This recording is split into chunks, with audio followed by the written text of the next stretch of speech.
from the Granite State in an undisclosed location. I am Tom Omega, and this is the INFJ experience. Okay. You heard it here, folks. You heard it here first, folks, I should say. I want to welcome you to today's broadcast. I just had a little bit of a technical difficulty, but it just has been resolved. Again, I have to be honest with you, people. A lot of times, this this whole YouTube venture for me is like on the job training. A lot of it is just pushing the buttons and try to get into screens and figuring out what to do. I wish I was had all the experience to do this. Talk about INFJ experience, but I got very little YouTube experience. I do have some. I've got about a year's worth of experience doing this stuff, but I'm still processing all of that as well. Well, people, I'm going to thank you for hanging out and waiting for that. And if anybody is joining on in, I want to welcome you to the broadcast today. And this is again another an exciting episode into broadcast excellence, as the old Rush Limbaugh used to say. Yeah, the EIB network. Remember that guy, the old Rush Limbaugh.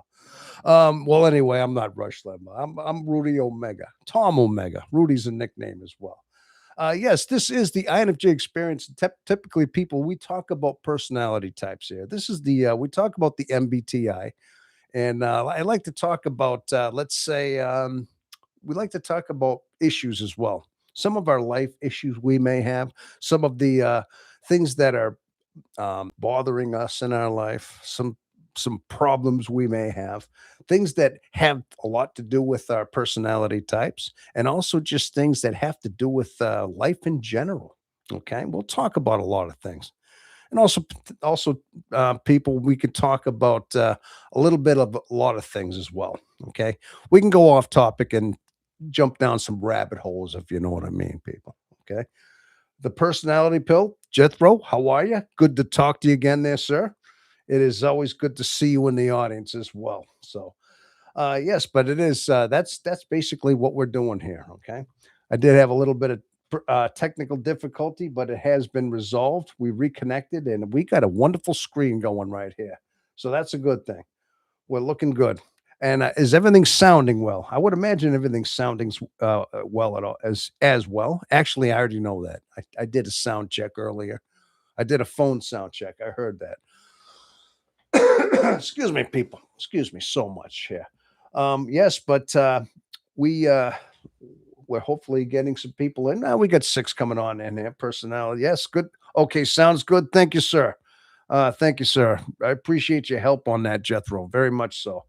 Yes, but I'm going to say that it's been an interesting week. I mean, it's been an interesting week as far as just with me as in general. I mean, it was a very routine week, but in the same way, things sometimes get interesting.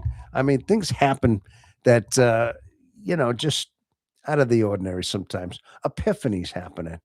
I mean, a lot of times what makes our life interesting is not necessarily events that happen. Now, not to say they don't. Things out of the ordinary happen event wise, but a lot of times in the mind of an introverted intuitive, what makes it's revelations, or epiphanies, realizations, and insights that just happen randomly. It's like when we're ready to understand things, when we're at that point in our life where we can finally grasp what our mind is trying to teach us in a sense, reveal to us, they happen. And when we're ready to accept these revelations, they just drop in like an understanding of an amazing form of knowledge in a sense that just happened randomly. Okay. And I go through these quite a bit. I go through a lot of these through the course of my life. And I notice that as I get older, I notice that I'm able to detect these better. I have a better signal to read them and understand them more properly. It's hard to describe. I think it's just an experience thing. It's something that comes with age. It comes with just living your life in the years that you put into your personality, not just your personality type, but just your life itself. Yeah, and it takes a while to finally understand these things. And then when they do, they become abundantly clear in so many ways. Now, if anybody had any kind of anything they'd like to say, hey, look at that. Look at that window. Gee, the background looks pretty good today, huh? Look at that. It's all nice and bloom out there in the back in the window. That's my backyard out there. Not looking pretty good. So I got some good scenery. We'll enjoy that while it's here. But no, if you have any questions, any concerns, any kind of insights you'd like to elaborate on, people, feel free to enter it into the text and let me know what you got going on, what's on your mind. That is okay. But bottom line is, yeah, that's basically what our what a lot of our life is, especially with INFJs. I think and other introverted intuitives, I think that's a majority of how we think, these revelations. So a lot of times, that's what in the mind of an INFJ is the fact that interesting things happen with epiphanies. I guess that was the point I was trying to make. I mean, a lot, not to say that, hey, all of a sudden a meteor just dropped out of the sky and landed, right in the field, right where I was looking at. And I saw the thing. I mean, things can happen like that too. I mean, not to say that never does, but the things that affect us or what goes on inside the mind. That was the point I was trying to make. Okay. But again, I mean, there's many examples of that, but a lot of the things that I've been feeling like lately is that because of the state I'm in, the age that I'm at. I mean, I'm starting to look into the future. I see my somewhat immediate future, my short term future, even just a little bit of my long term future. All the plans that I have to make, things. I mean, the revelation or the reality that I'm just a few years away from retiring. Yeah, and I'm just thinking about all the things I'm having to do, all the things I have to maintain before that happens. And, just trying to keep things in order. The mind's always going in some ways like that as well. Okay, so we have 3 watching so far. That's good. Maybe some more will come on in here at some point. All right. I tried to do a vertical live today. I can't do those on the actual camera. I tried turning the camera sideways. I tried to turn my camera. I got a way of turning it sideways. Thought, hey, maybe I could do a vertical on the live. And all it did was just make the whole screen sideways. I'm like, good thing I tested that first. I would hate to think I would have gone live and have that happen. But anyway, I did try that because sometimes those vertical lives thing make things way more interesting as well. Okay. All right, but hey, we have people coming on in here. That's good. So we are currently at okay, we got 4. We were just up a little bit. So but if anybody's coming on in here, and if it's your first time on this, and if you just happen to be maybe at an algorithm, just stumbling across this broadcast, understand that you found the right thing. You weren't, listen, you didn't find this by accident. You were led here. It was fate that led you to this broadcast right now. Okay. That's what this was. Okay. But stick around, people. And if you have any comments you want to make, if you have any concerns, trust me, sometimes just little comments you make put me down a rabbit hole, if you know what I mean. They just get me into a whole big old monologue about our type. But basically, like I said, this is vertical should be a setting somewhere on the computer. You'll have to research sometime. Yeah, thank you know what? You're absolutely right. I was it's got to be in the computer somewhere as well, Jethro. You're right. I'm gonna have to look at that because that makes a whole very interesting algorithm. And we found that out a few times before. When I do it on the phone, it's always an interesting thing. I will have to research that. You're right. I want to thank you for that insight there, sir. I will look into that. Okay. Again, it's a lot of things I have to discover here. But as far as who we are, as far as the INFJs, if anybody has this personality type, I mean, I think we pretty much know the life that we've had. All right. Now, As you know, we're introverted, intuitive, feeler, judges. So, and we have the rarest personality type in the world as well. It is the most rare. Between 1 to 3% of the world population are INFJs, which makes it very rare in itself. So usually running into another INFJ or finding another INFJ is far and few between. I think you have more of a you're probably finding a four-leaf clover or getting struck by lightning might be a little more common than finding another INFJ in the wild, you know. Although we're out there. We are out there. We're all incognito. I think we're incognito until we don't want to be incognito. How's that? Yeah, until we don't want to be anymore. Then we let it be known, or at least let our insight be known as to who we are, basically.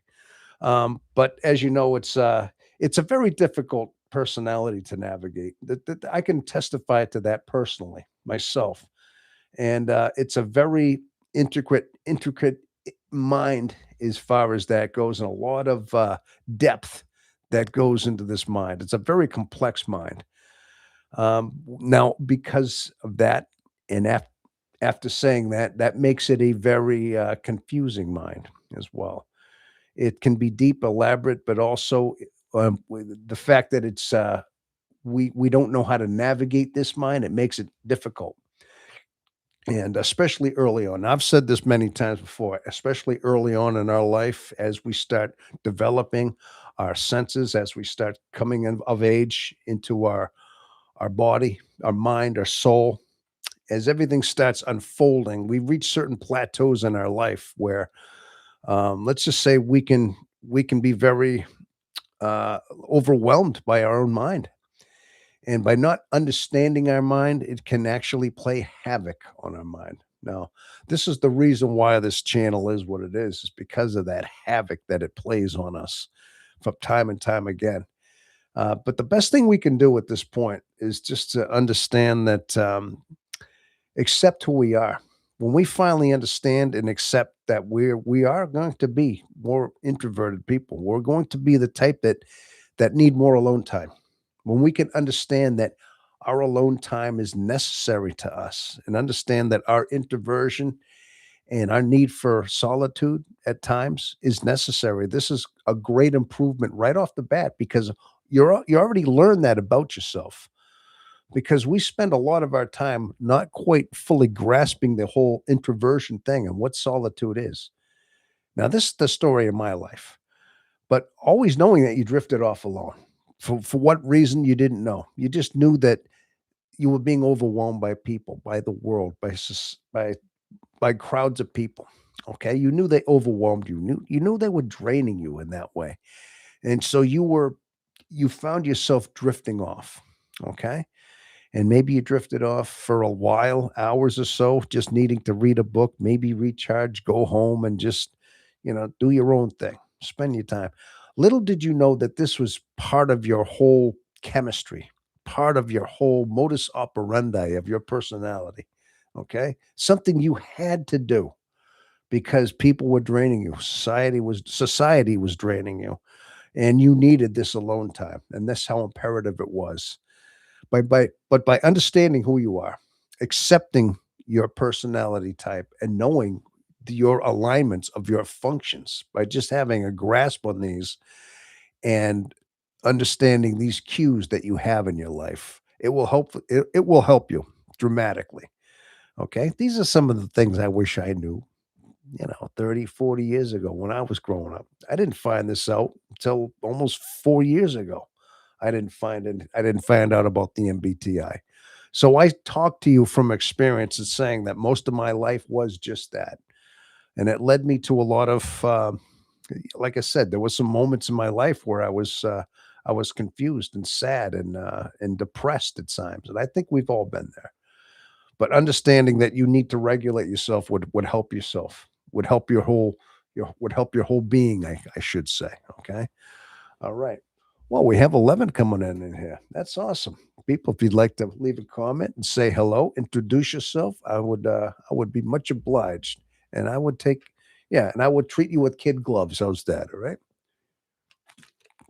And if you're one, and if you've been here before, then say hello because be like an old friend. Just say hello to me as well. Okay. But bottom line is that is one of our that is what we need to do. Now, listen, well, listen, not to say it's only an INFJ thing because other introverted intuitives, they need their alone time in their own way. They need their own time alone. Okay. And they need to um, re- reconnect with their own solitude in their own way. In fact, some of them are actually more at solitude and more at peace naturally, like INTJ, for example. A lot of times, I think their personality, they're okay with their solitude. They're okay with it. They don't have quite as much as the conflict. Not to say they don't. They're not impervious to anything.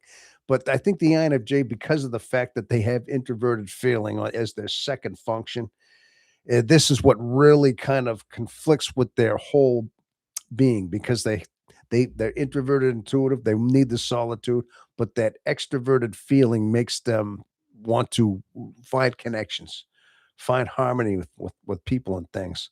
So these double conflicts going on in the mind of an INFJ are what confuse them.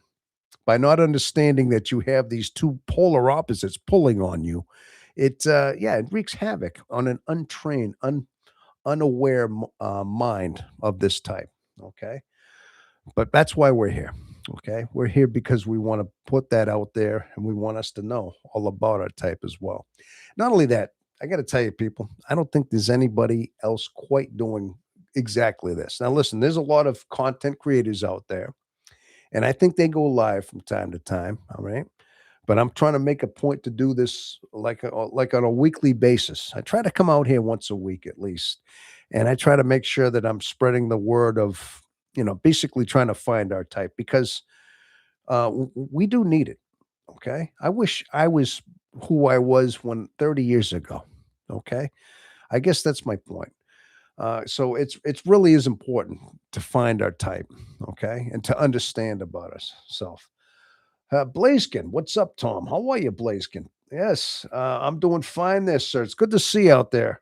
I haven't seen you in a couple of weeks, Blaziken, but it is good to see you out in the audience. Awesome, good to see you there, sir. And of course, yeah, we got Jethro saying hi to you.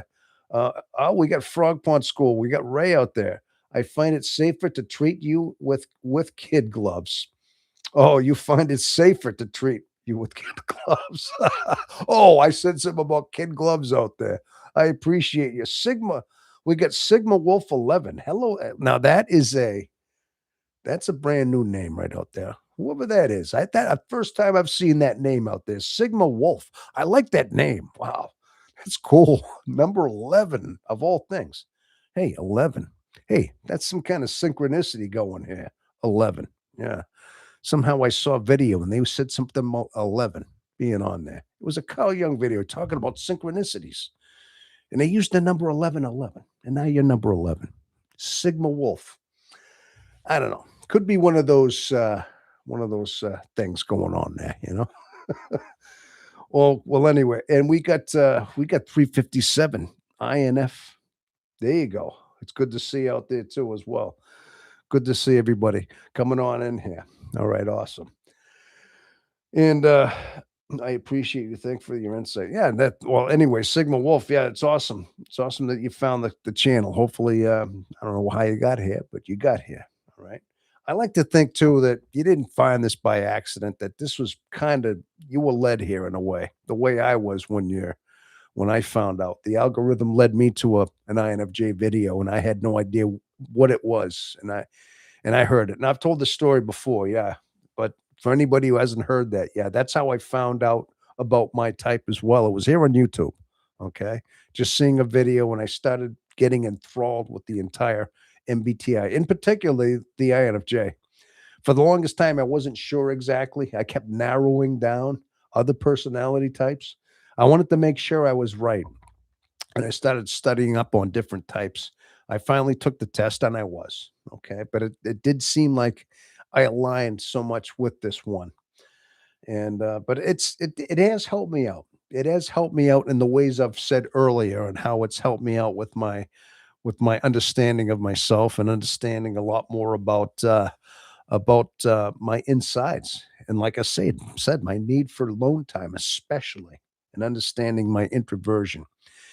And yeah, once you find that out, though, your life will get a little better by just having a little bit of more of a grasp on you. Listen, it doesn't cure you.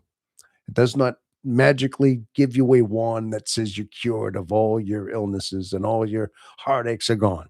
But of course not. But at least it is a blueprint. It is an owner's manual to your high-end sports car. It's just a way of you navigating your mind a little better, understanding how you tick, and just understanding how your functions and how they work, basically. Okay. Jethro, I've seen of her podcast. Okay. Joyce Men, she at INFJ, she does a panel of different personality types. Oh, all right. Joyce Meng. Oh, okay. I've never heard of her, but sounds interesting. Definitely. Um, a panel of different personality types. I could do a panel someday, huh? Listen, someday I got a lot of plans going on here. Eventually, I need to. I got a lot of things I want to do. Hey, just the fact I got the boom and the microphone and things, I'm definitely coming around a little bit here. So yes, but bottom line is that is the main function is the main reason why we need to know who we are. Okay. And I have to thank YouTube for one thing is the fact that YouTube is actually being that YouTube is a plethora of everything. I mean, you could have a niche about anything, and there's many personality type niches on this particular format on these channels. Okay. I decided to go with INFJ. I think that's a very common one. I think that being that INFJs are who they are, and being that we've had a rough life. I'm sure we all have. Okay. We all have a turbulent life. I'm talking about mentally, especially. I'm talking about in our inside, spiritually, emotionally. We've had a difficult life. So I, I think INFJs are just naturally inclined to understand themselves because of that. Okay. I think we want nothing more to understand how we are because we want some relief. We want to just understand. We know the potential our mind has because it's a very vast, intricate mind. It's deep. And if it wasn't for just all the baggage that gets in the way of it, let's just say, if it wasn't for all that, we know the potential we'd have. Okay. That's bottom line what it is.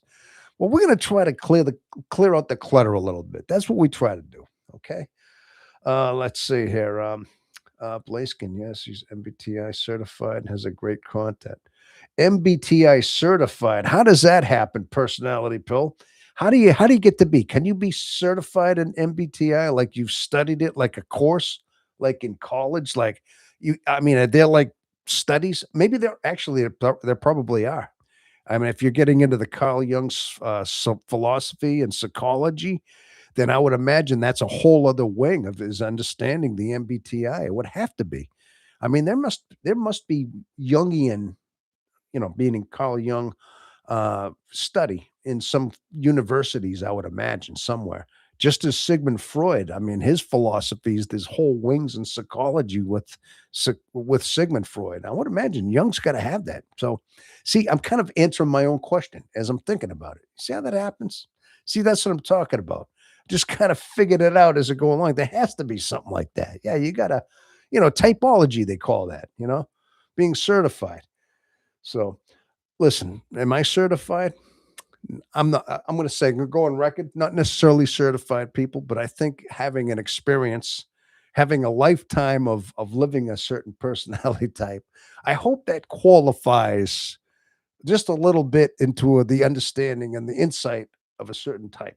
Okay, and okay, you take a 3-day course and pay $292,095, $3,000 for 3 days to be to be certified. That's a lot of money, man. Are you kidding me? That's a lot of but the thing is, I mean, if you study it up, I'm sure you're probably really well known. Well, you'd know a lot, but good gosh, I don't know if I'd want to spend that kind of money.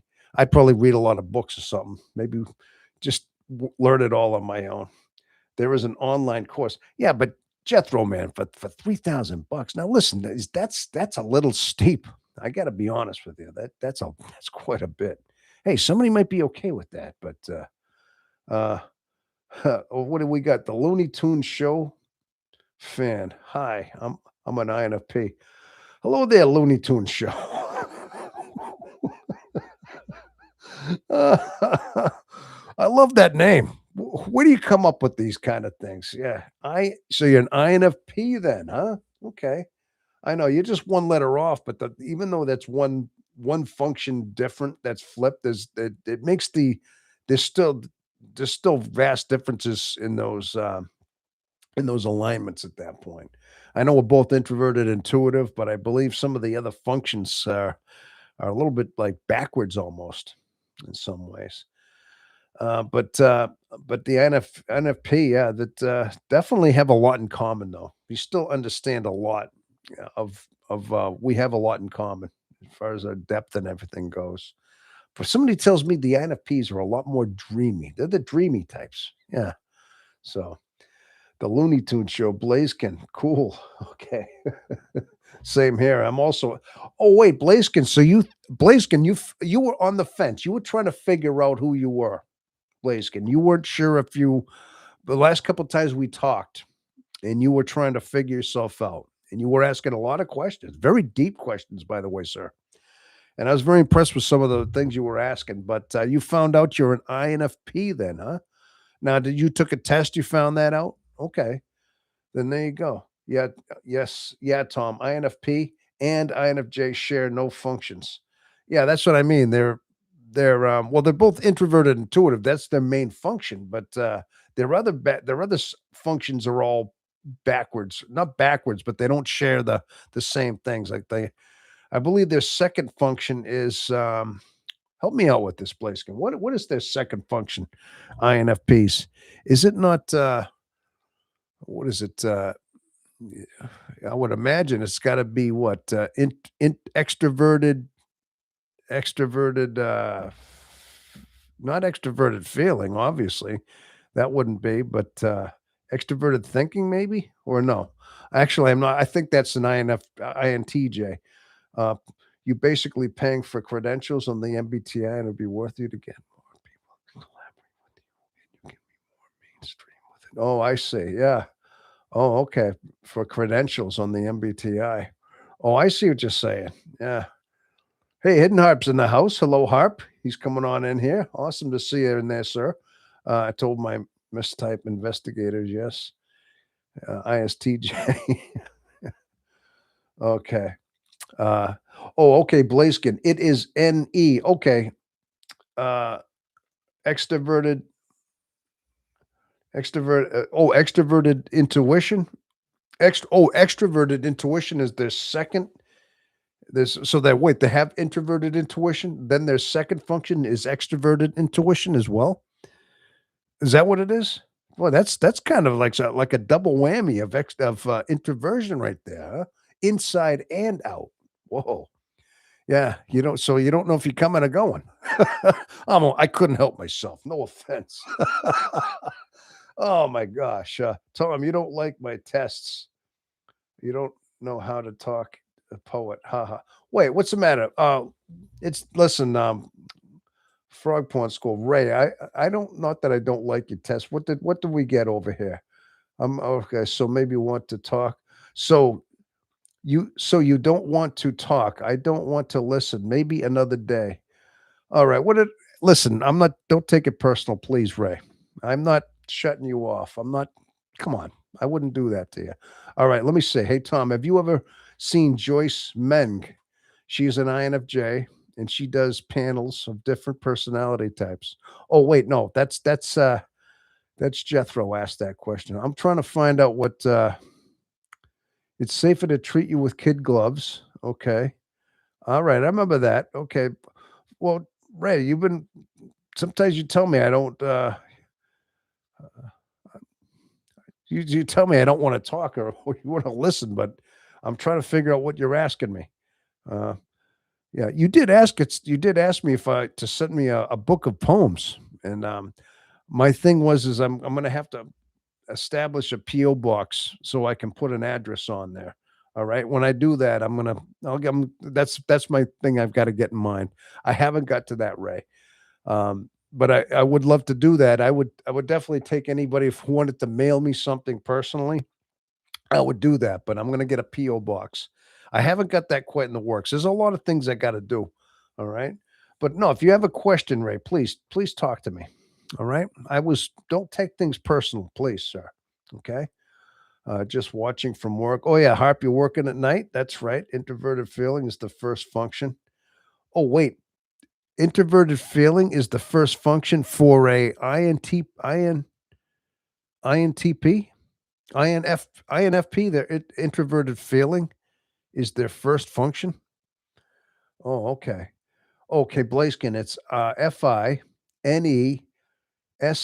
and TE. Oh my gosh, really? Inter so they're introverted feeling, but they're INs. So they're not introverted intuitives first. I get it. Okay.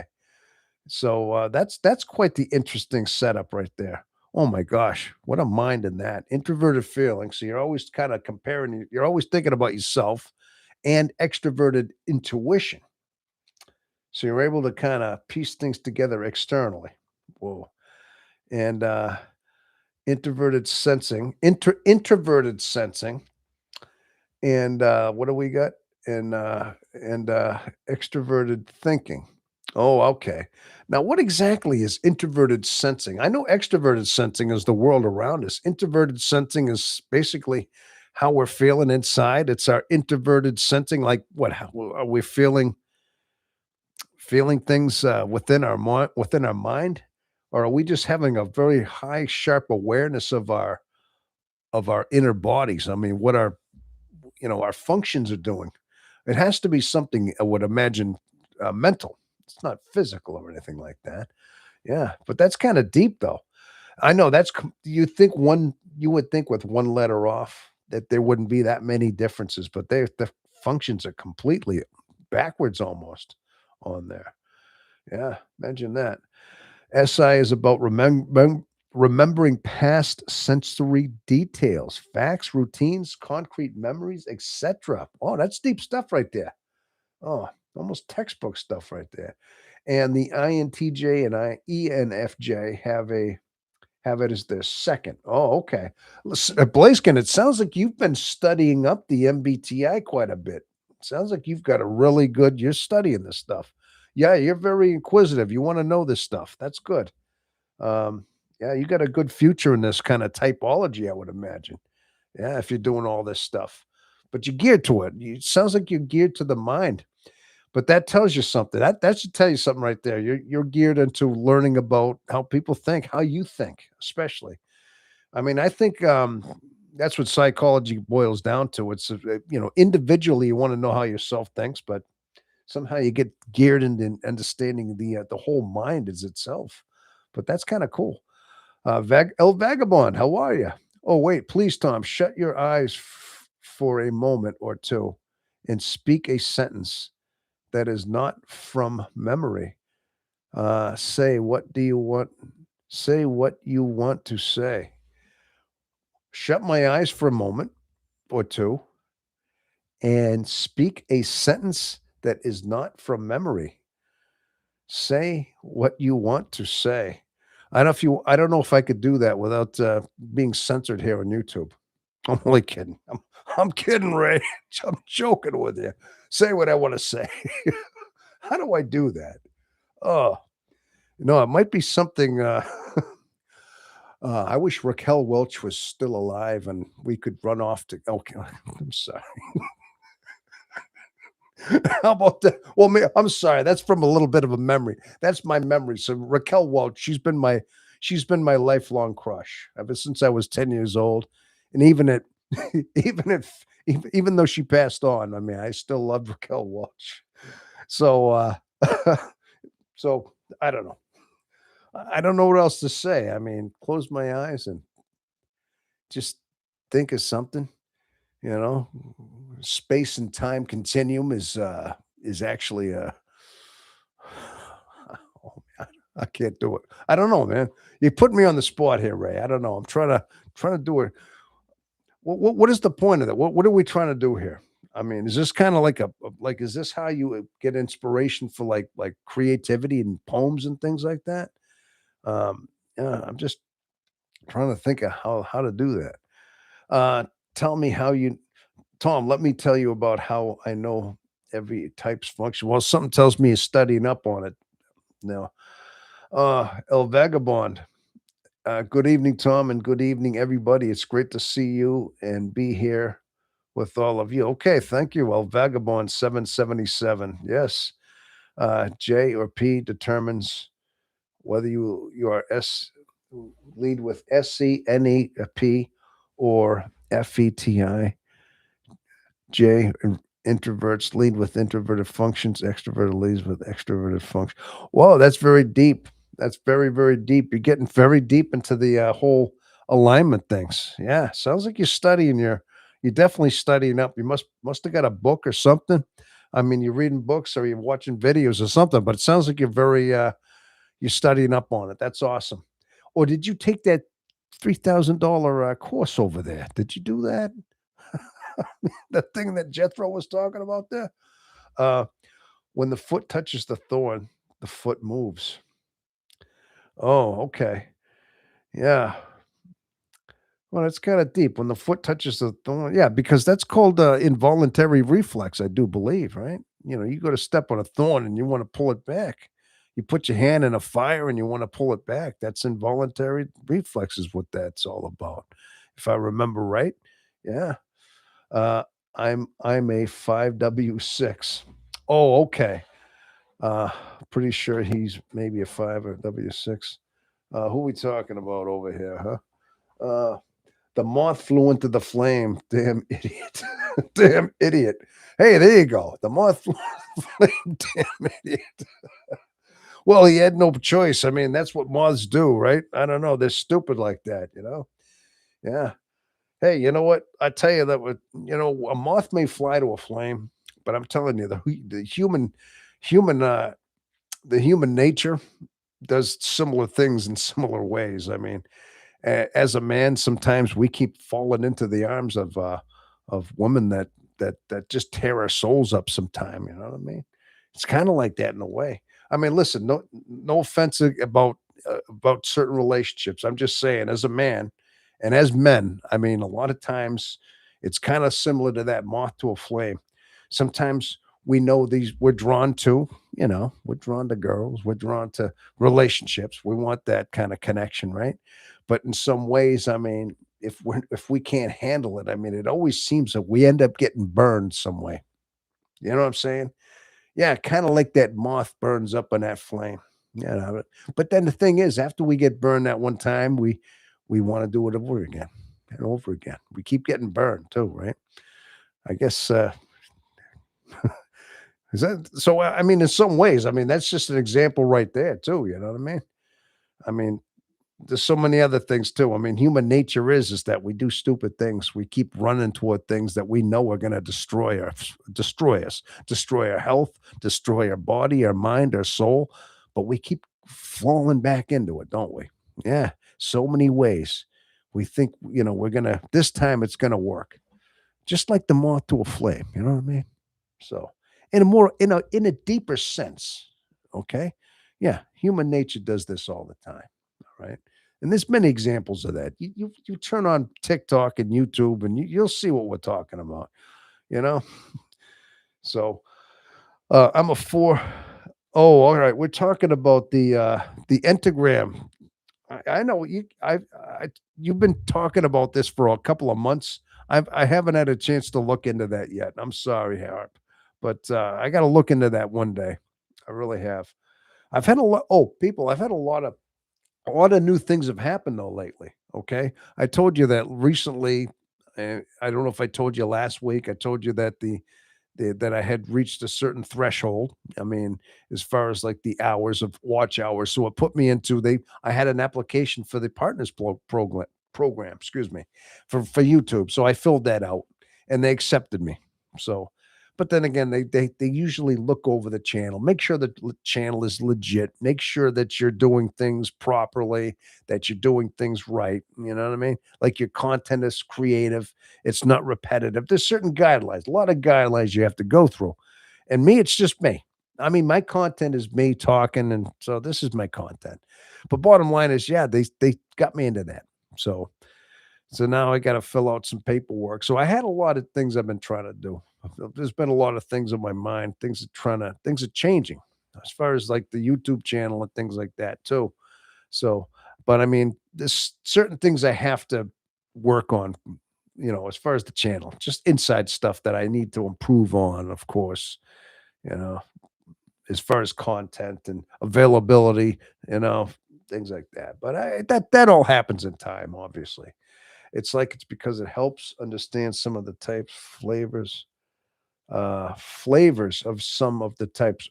Oh, flavors. Okay, like is in a vernacular, like the different flavors of different types. Okay. Yeah. All right.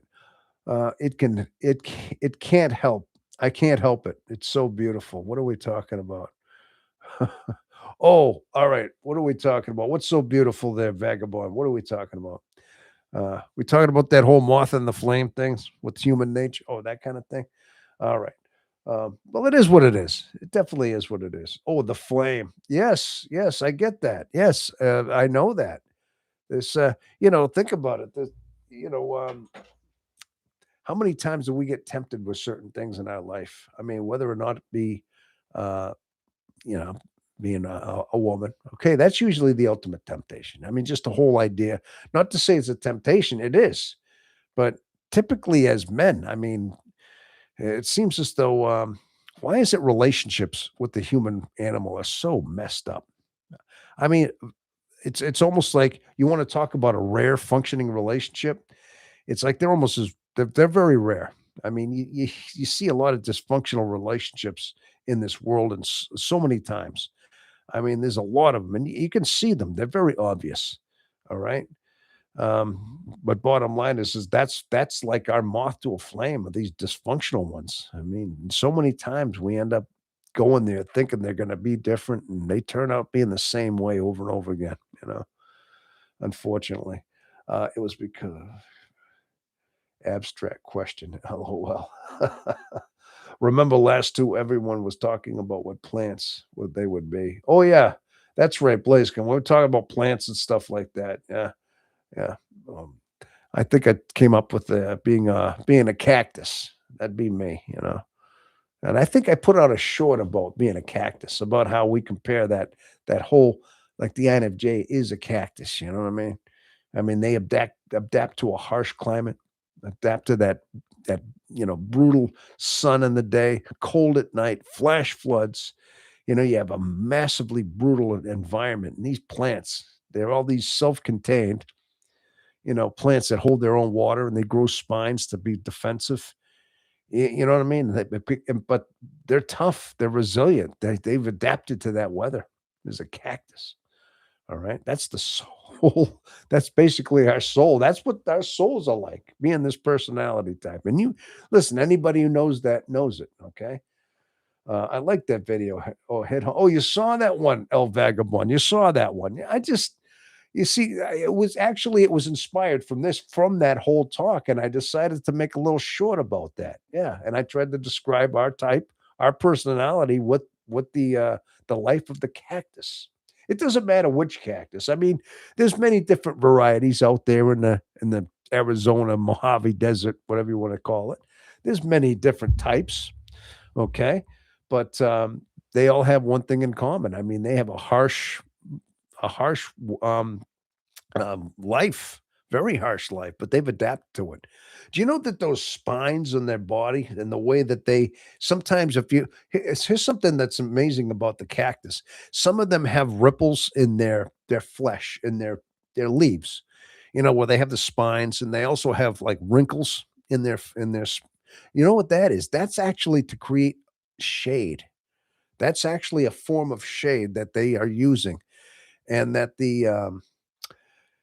so it just gives them that little bit of relief every so often that they're able to cool down. by just having these wrinkles because the sun's hitting it. There's a tad bit of shade in these in their body, and also the spines after that. Then when they get some of them have these very hairy spines, let's say, well, like deep spines, whatever it might say. And this adds as a little bit of shade as well. So they've actually have adapted that much in order to give them some kind of relief.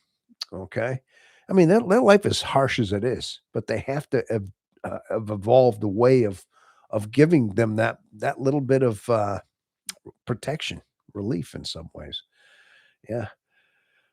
George Pond, peace, mindful. Any thoughts on most compatible types for INFJs for romantic relationships? Oh, I actually do. We had talked about this before, and there is a golden pair out there. And I'm going to give credit to Jethro out there for informing of this. And I'm going to give credit where it is due. There was somebody on here, and he said that the golden pair is the INFJ and the INTJ, I believe. Am I saying that right, Jethro? Is that the golden pair? INTJ, no, wait, INFP, IN INFJ. I guess something to do with that alignment because we were just talking about the INFP. They have very similar qualities, but they have their alignments. So the fact that the alignments and the functions, I should say, in their alignments, I should say, is that the fact that they're so backwards, they seem to fit like puzzle pieces because of their opposite. They seem to fit in a way.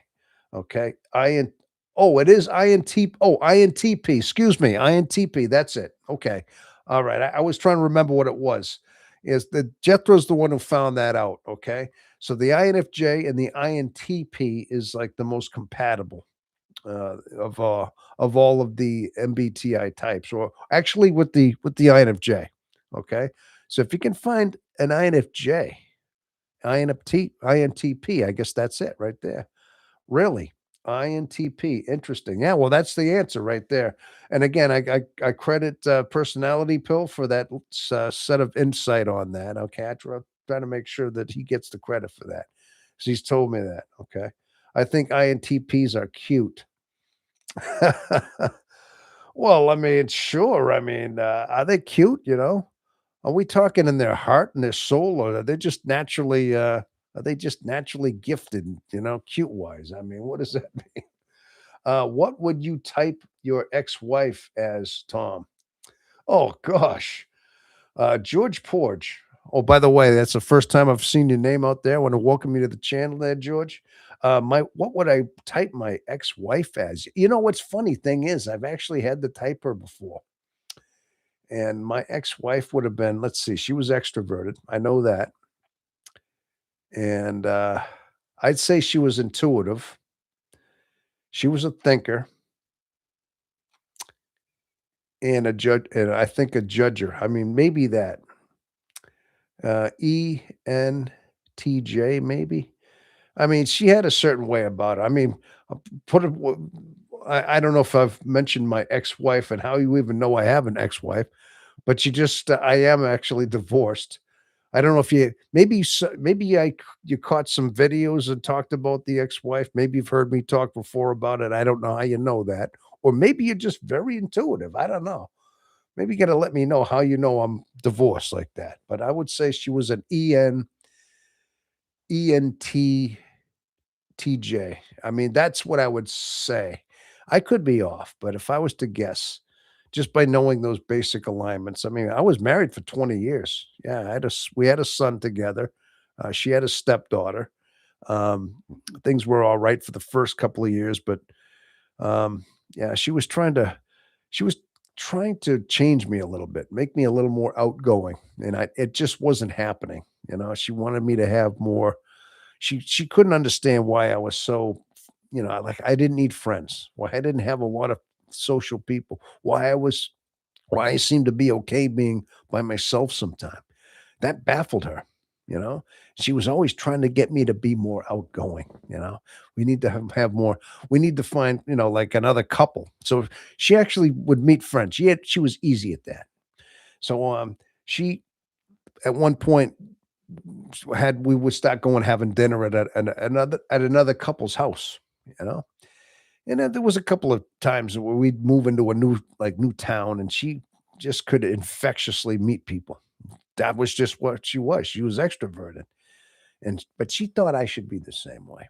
I needed to be that too. There was something wrong with me for being extrovert, not having friends. But I tried that.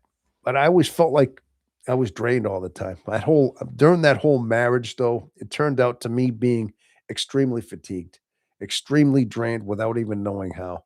And me trying to find glimpses of alone time, not even knowing why I needed it. And basically that's what happened. Okay. I've been on the chat before, just once a few weeks ba oh, okay, alright, I'm glad you told me that. You must have been so maybe, if you say you've been in the chat before, then okay. That makes sense then, George. But that name, I guess maybe I must have seen it. You gotta figure I try to remember every name I can. I try to have a good memory that way, but I didn't remember it. But if you say you've been here, I'm gonna take your word for that, alright? I suspect my brother's girlfriend is an ENTJ as well. Oh, see, um, that's true. I think as we start understanding the MBTI, I think how many times do we try to type people around us from what we know, what little information we know around us? Yeah, I think we tend to do that. I'm trying to get my okay, there it is. Now that'll move me around. See what I just did? That's a hand signal with the camera. Yeah, but that's what we try to do. We try to typecast the people around us and try to figure them out as well by just um, I guess that's our way of testing ourselves because we're seeing other people. We're trying to guess their personalities by just how they are, how they make decisions, the way they are. I mean, understanding whether or not somebody's introverted versus extroverted, that's an easy one. I've noticed that's very easy. Just knowing some of the other functions, though, you have to kind of do a little more research and a little more homework on that. And you try to get to know their functions in that way as well. So I try to type everyone I know. LOL. Blaiskin, do you?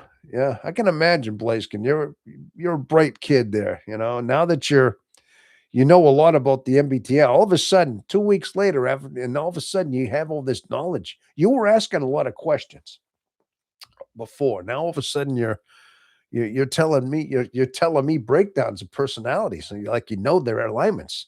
So that's quite impressive. So I know you're doing your homework there, no doubt about it.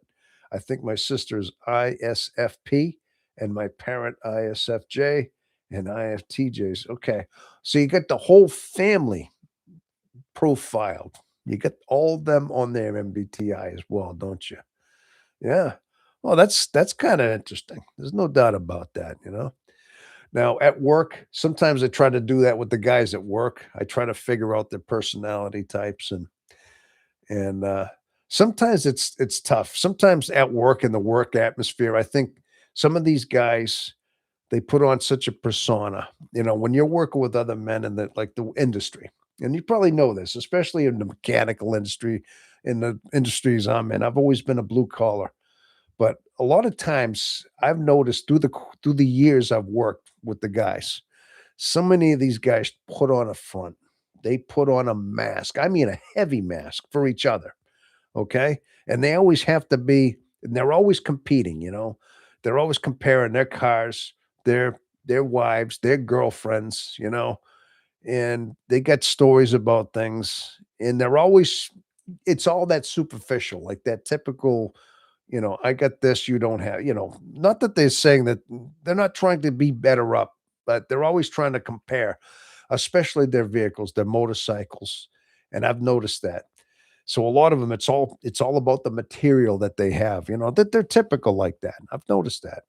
But a lot of them, I've worked with some of the guys I think are like ESTPs. I've had a few that I've worked with, or ENTPs, ESTP. I mean, I've worked with a few of those. Either that or that's what they try to portray themselves to be. I think sometimes I think that they're trying to put themselves that way, because the ES, ESTP, like for example, or ENTPP,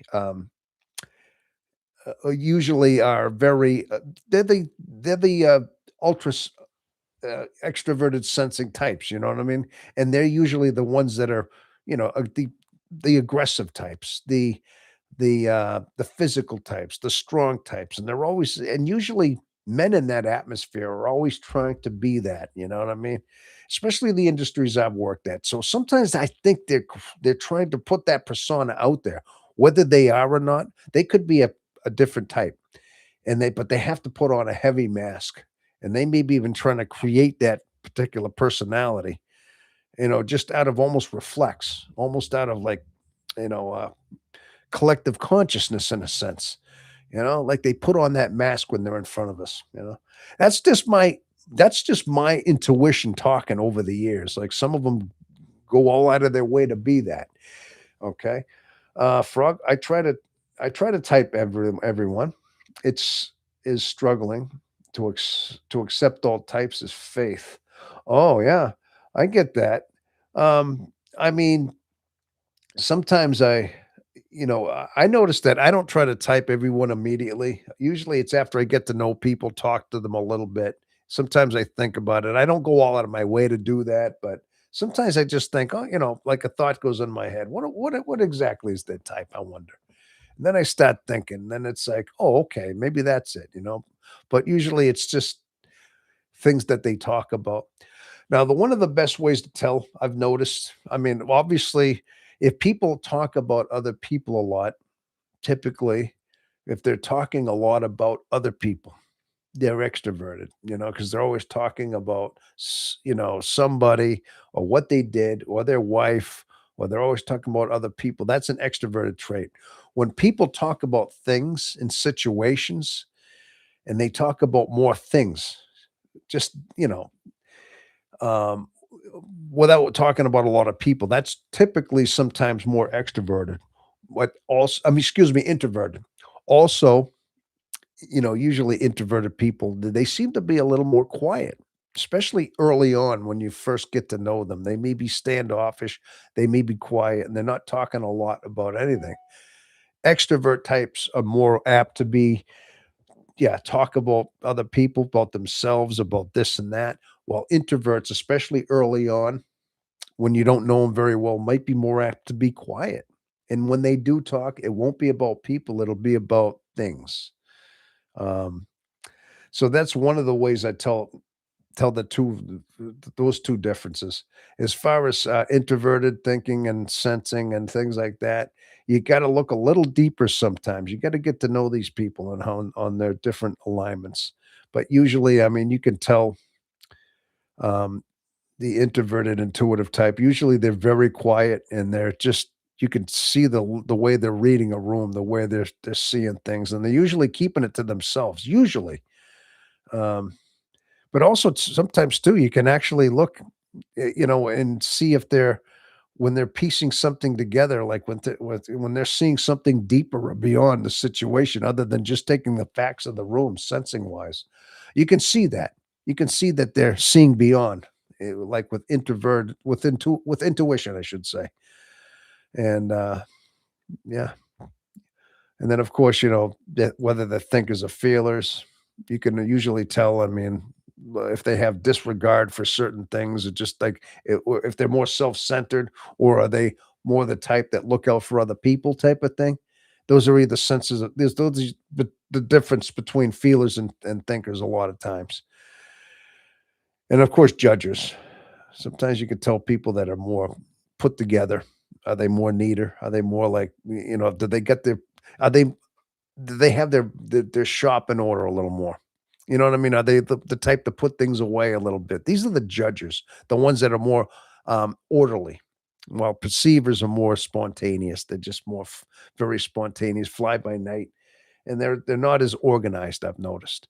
Now, these are some of the ways I tell types, and then but usually to get a good read on people, it isn't usually immediate. Sometimes it takes me a little bit of time just to get to know somebody, a few weeks sometimes. I don't I try I guess that's my perfection and my meticulous way. I don't come up with an immediate conclusion. If I can, I have to know somebody and I have to think about it for a while and I have to study them to make a good, solid decision on their type.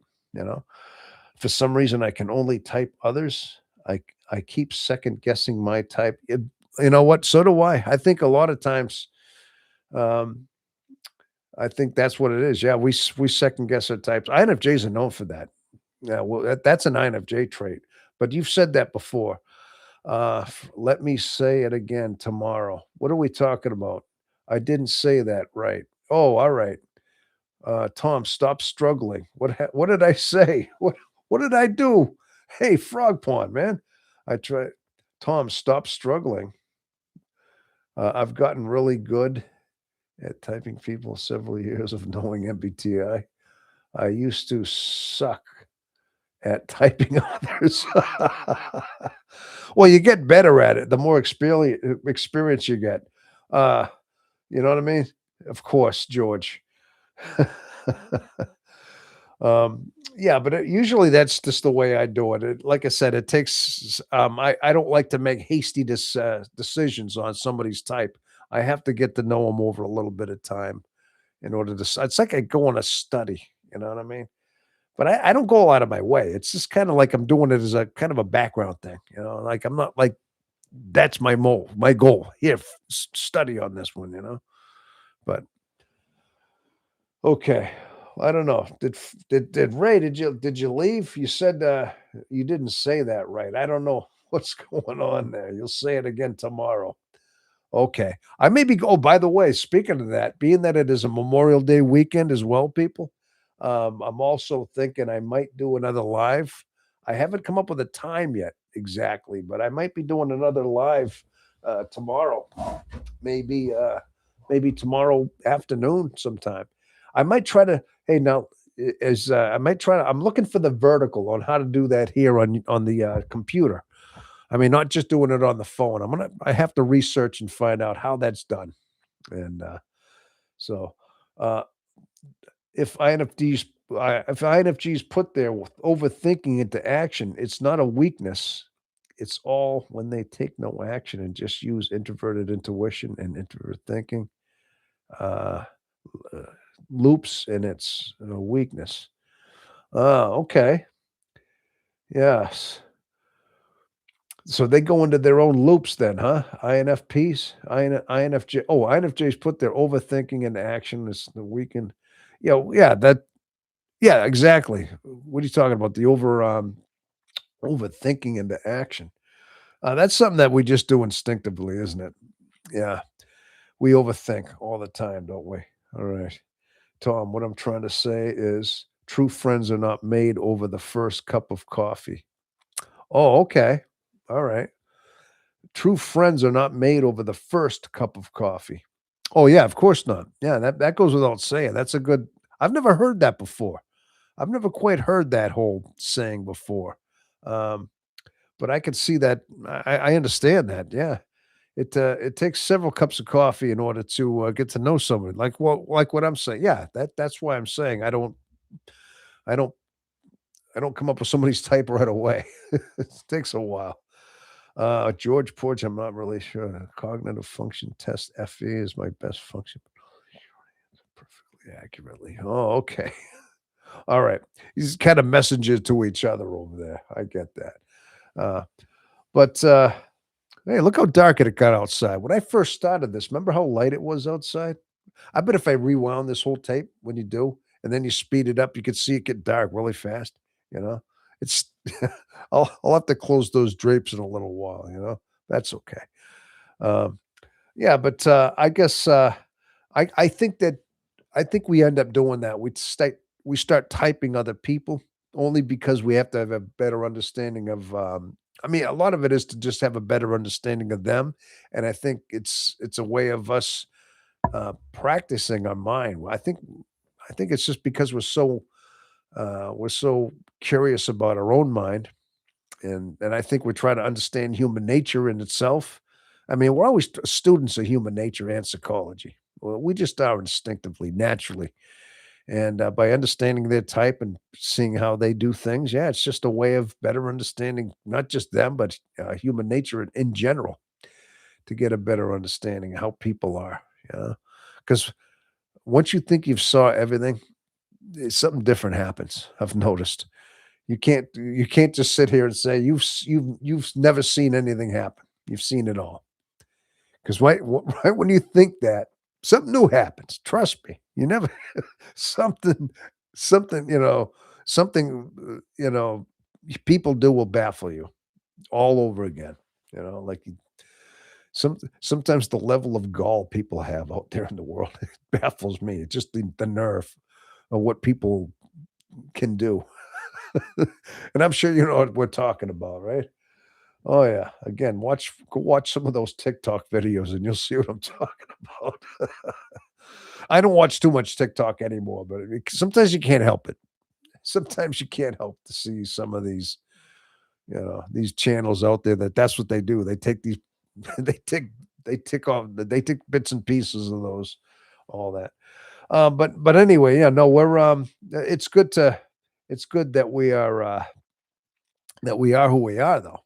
I mean, as far as that goes, I mean, I think we know no other way is just to basically um do just that. I mean, as far as just like we know no other way as far as just understanding ourselves, understanding other people, just going deep into who somebody is and understanding their character and you know, uh just the way we're built. All right. We're just always trying to get tidbits and information and pieces and try to figure things out. So what I've been doing lately is I've been going a lot and watching a lot of those Carl Jung videos. Some of those videos about just his psychology and about his teaching. I've been starting to, trying to figure out a lot of his teaching and about a lot of his the depth of his psychology. And yeah, he's definitely he's on a whole different plane there than a lot of them, a lot of psychologists that is. In my opinion, typing is like typing if you're male or female, learning how you are from both aspects is balance. Okay. Yeah. Well, it's funny you say that though. I know typically we don't differentiate a lot about the mind of the male and the female. But I think it should be, especially with personality types. Now, when you take the test, when I take the test like MBTI or 16personalities.com, and you take a personality test, you go through all the questions and you answer them to your best of your ability. At the end, it asks if you're male or female. It does say that. And then it comes up with your result. But usually you don't hear a lot of distinction too much about. I mean, you hear about there's INFJ females, INFJ males, or but never the distinction on how their personalities vary because of the sex. And I think they are. I think there are certain ways of thinking that men and women are different at, even just not just one personality, but all of them. I mean, that should be thrown in there because just not only are we different anatomically in our bodies, and I mean, we're built different. I mean, look at women; they have different, obviously, plumbing down there. I mean, that goes without saying. We have different plumbing, but also on average, I mean, we're built differently physically. Okay, men grow facial hair; they don't typically. I mean, although I've seen some that did, but I'm not going to go there. But but on average, I mean, anatomically, we're different. Why wouldn't we be different spiritually and emotionally and mentally? Okay, but I think it seems these distinctions don't get talked about a lot because we're not the same. We really aren't. But it should be pointed out a little more often because it's kind of obvious. It's obvious when you talk to a man INFJ or a man of a certain personality type, you talk to a woman in general, and there's a completely different set of of ways of thinking there. Maybe the functions and the alignments and how they come to decisions might be somewhat similar, but it's the thinking behind the decisions in general that are completely different, you know? I mean, one's more emotionally based, one's more, logically based. I mean, men are more logical, on average. Not to say that's always the case. There's always exceptions to every rules, but on average, I mean, it should be a distinction though. 16 personalities is if you understand how the 16 personalities was created, but but the not the bull that was added to it. Oh yeah. Okay. We talking about I only talk about 16 personalities because it's a free test. And I usually go to that one. I know it's were you talking about the turbulent and the assertive at the end as well?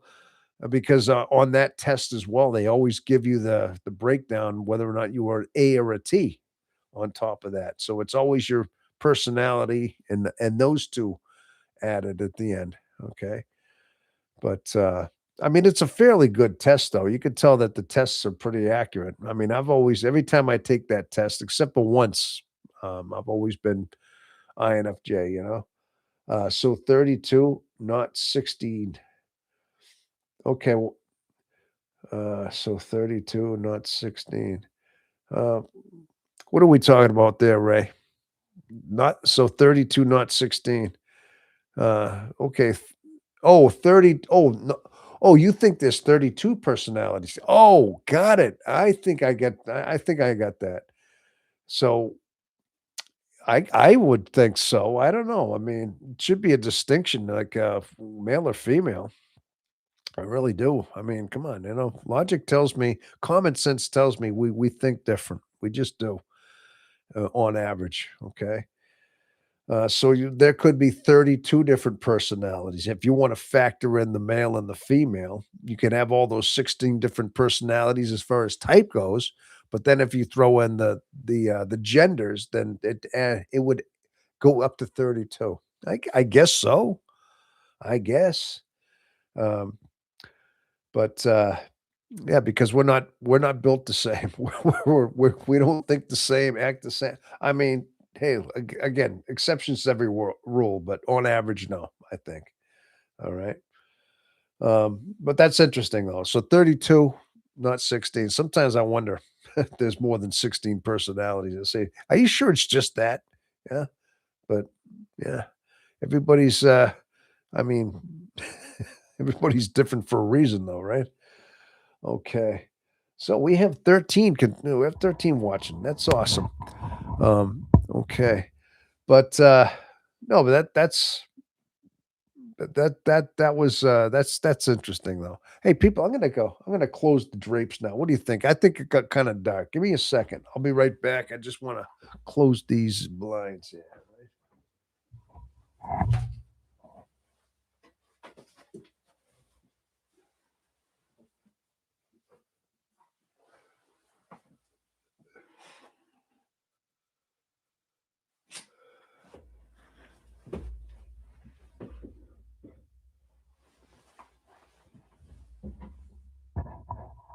Yes, there we go. All right.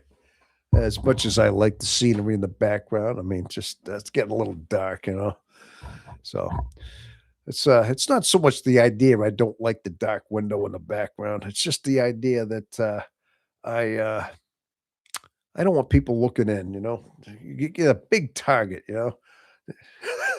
I guess that's my privacy talking. I just like a little privacy, you know. I don't like you know you really can't see. You're looking in the daytime. You can't really see anything, but at night you see everything. You know what I mean? So I just don't want neighbors. I don't want neighbors having to put on. I'm not doing a show for the neighbors here. You know what I mean?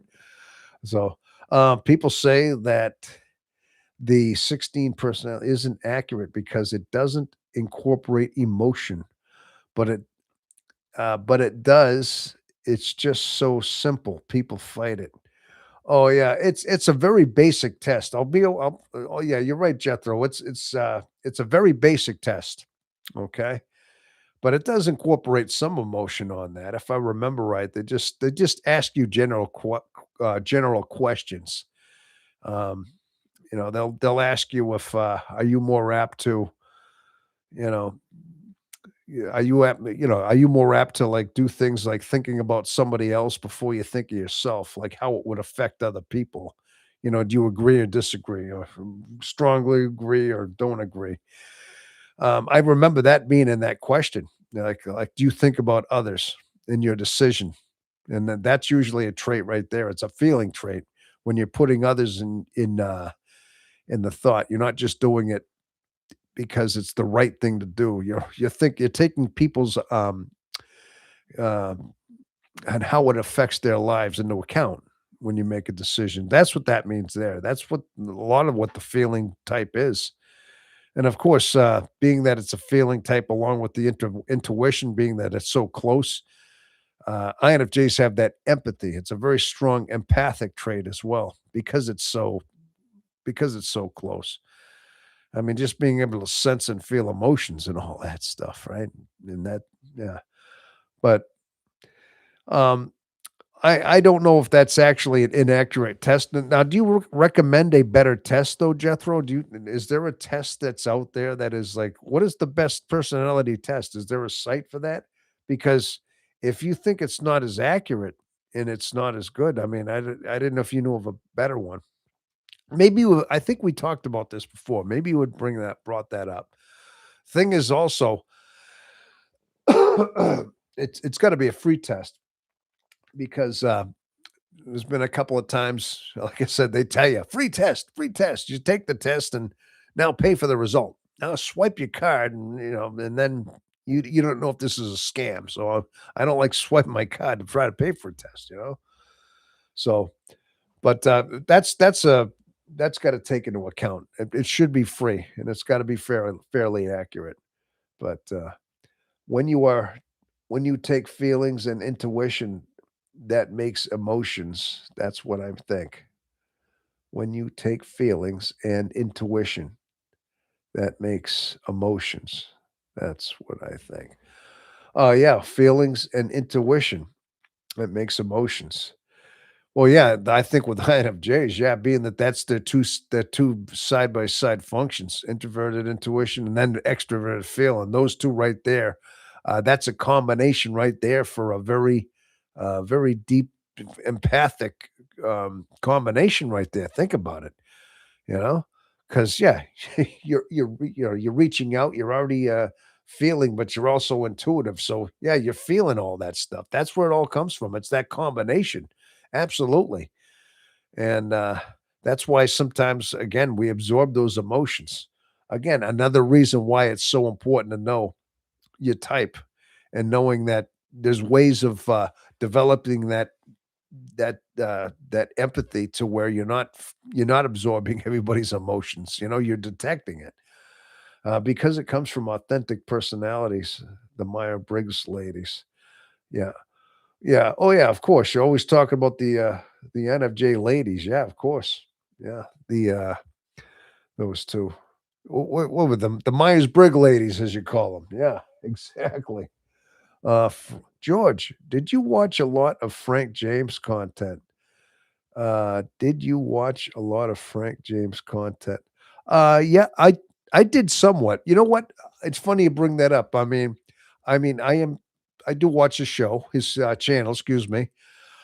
I like a lot of his earlier stuff. I know he's got a lot of his funny skits now, and he does the 16 personalities, and he's brilliant at it. I'll go on record as saying, he's got the green screen, he's putting on different disguises. Those are great.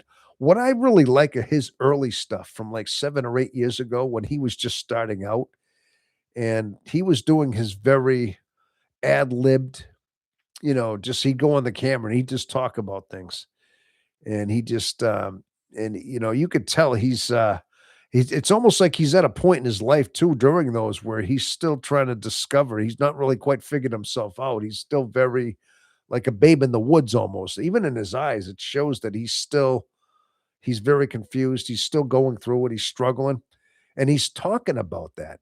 So yes, I do watch those, but I get more out of his earlier stuff, those earlier videos especially. And he's got a certain way, though. He's got a unique way of, I mean, he's got his own flair. He's got his own personality, but he's got his own way of presenting what's going on in his mind. And he describes it pretty well. But I relate to him. Yeah. Uh, he's definitely different. There's no doubt about it, you know.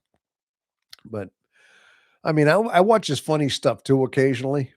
I mean, sometimes if I mean, I might get a chuckle out of his newer stuff, and he's but, I really like his older stuff too. I mean, I really do. But I would imagine you must I would think we all must have seen Frank James' stuff at some point. Yeah, I would think so.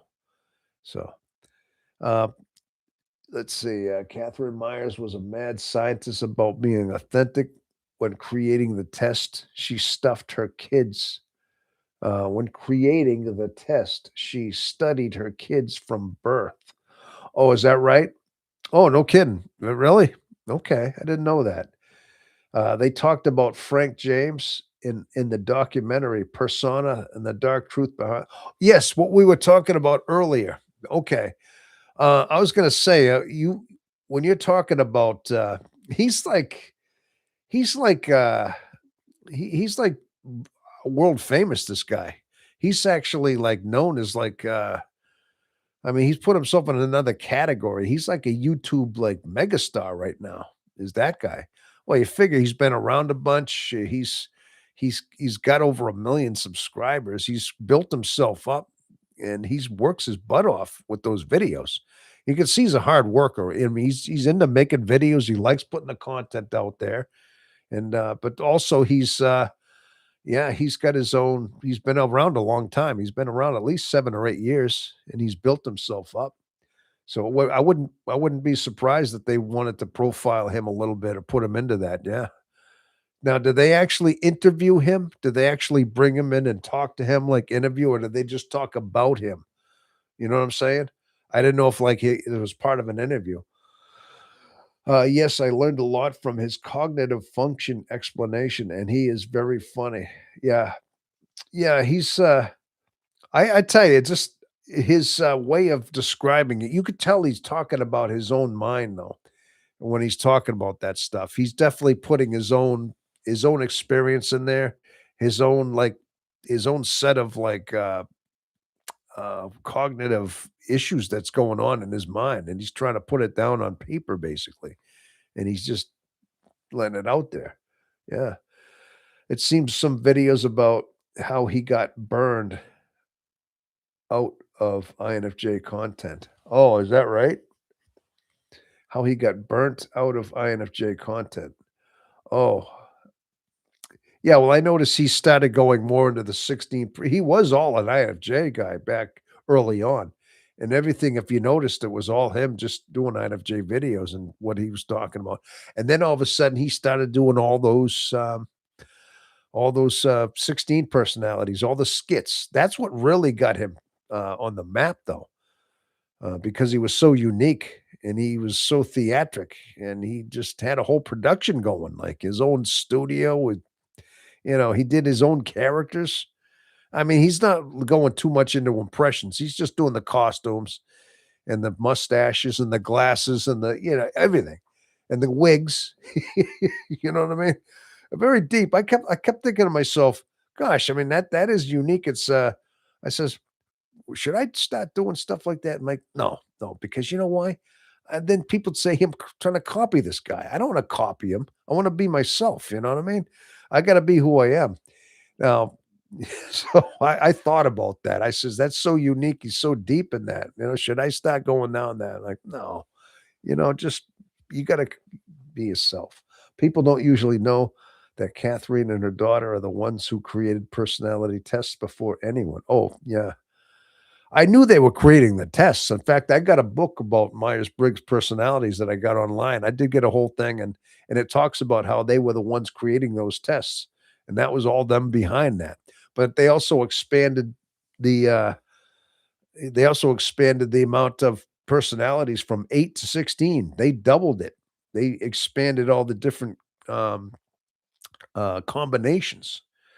But I knew that they put the tests in there. I did know that, yes. Uh The INFJ circle got pretty big recently too. Oh yeah, you're talking about Jay Scott. Yes. Yeah, Jay Scott's yeah, he's interesting. I watch him from time to time, you know? I do. Sometimes I try to see I try to watch these guys and say, "All right, how are they getting so big? I mean, how are they getting there like as big as they are?" Well, I know they like, how do they get all these thousands and thousands of subs and all that? And it's like, oh, well, all right, maybe I can learn a little bit here. What do I do? You know? And I just see how I mean, obviously they're well learned on the types and especially what they are. They're very well learned. And sometimes I think they just they try to appeal to certain people. They're always trying to say like, I mean, obviously people want to know first of all if they're type, and if you're curious about if you're an INFJ, these are some of your telltale signs, like about the whole, how we think deeper and stuff, and things we might say, things we might react to. I mean, how do you spot an INFJ in a crowd? Like if you were to spot an INFJ, how would you know? You know what I mean? And like there's usually these 5 different signs. I can't remember all of them, but, I mean, typically, a lot of times is somebody who's talking philosophical. Somebody who when you start talking to one, if they start getting, they don't seem surface level, they get very deep right away, and when their descriptions of things are not they're not basic and simple, they're like deep, analysis and things and comparisons. I mean, certain ways of telling, just the way the way they are, just their talking and the way they present themselves. I can't remember all in specific, but I mean, if I was to say, how would you tell if I was to look for an INFJ, what would I think? I mean, I can only count on maybe one hand. I mean, how many times I've actually ran into an INFJ, and I've talked to them, you know. I've actually have conversations recently, right? So it's not like, but the thing is, spotting one in the wild. I mean, there's been a couple that I've actually pieced together and thought, well, they could be either this or that, but they were definitely introverted, and intuitive. But a lot of times, I think INFJs, like I said before, they might be the standoffish type. When you first meet them, they're probably not going to say much. They're going to be quiet. They might look you in the eyes. They might be, they might do a lot of soul searching. They might be the ones more likely to, when they're looking at you, they're not just looking you in the eyes. They're like trying to, uh, go deeper. They're looking into your soul, in other words, as the old stereotype goes, and they're listening to everything you say. They're picking up on everything, whether or not that's obvious or not. Uh, that may or may not be anything. But a lot of times, because that's the way I am. I'm the type, I don't talk a lot to people. I might just keep it surface level. I don't lead on to much. And usually INFJs, if you ask me, I mean, early on, they're going to ask more questions about who they're talking to. They're not going to lead on a lot about themselves, and you'll start talking to them and they'll start asking more questions. So it's going to be more about who are you, not who are they. And they're good at that. See, they're very good at that. They're very good at just uh, reversing the polarity, where they're drinking in and trying to understand you first.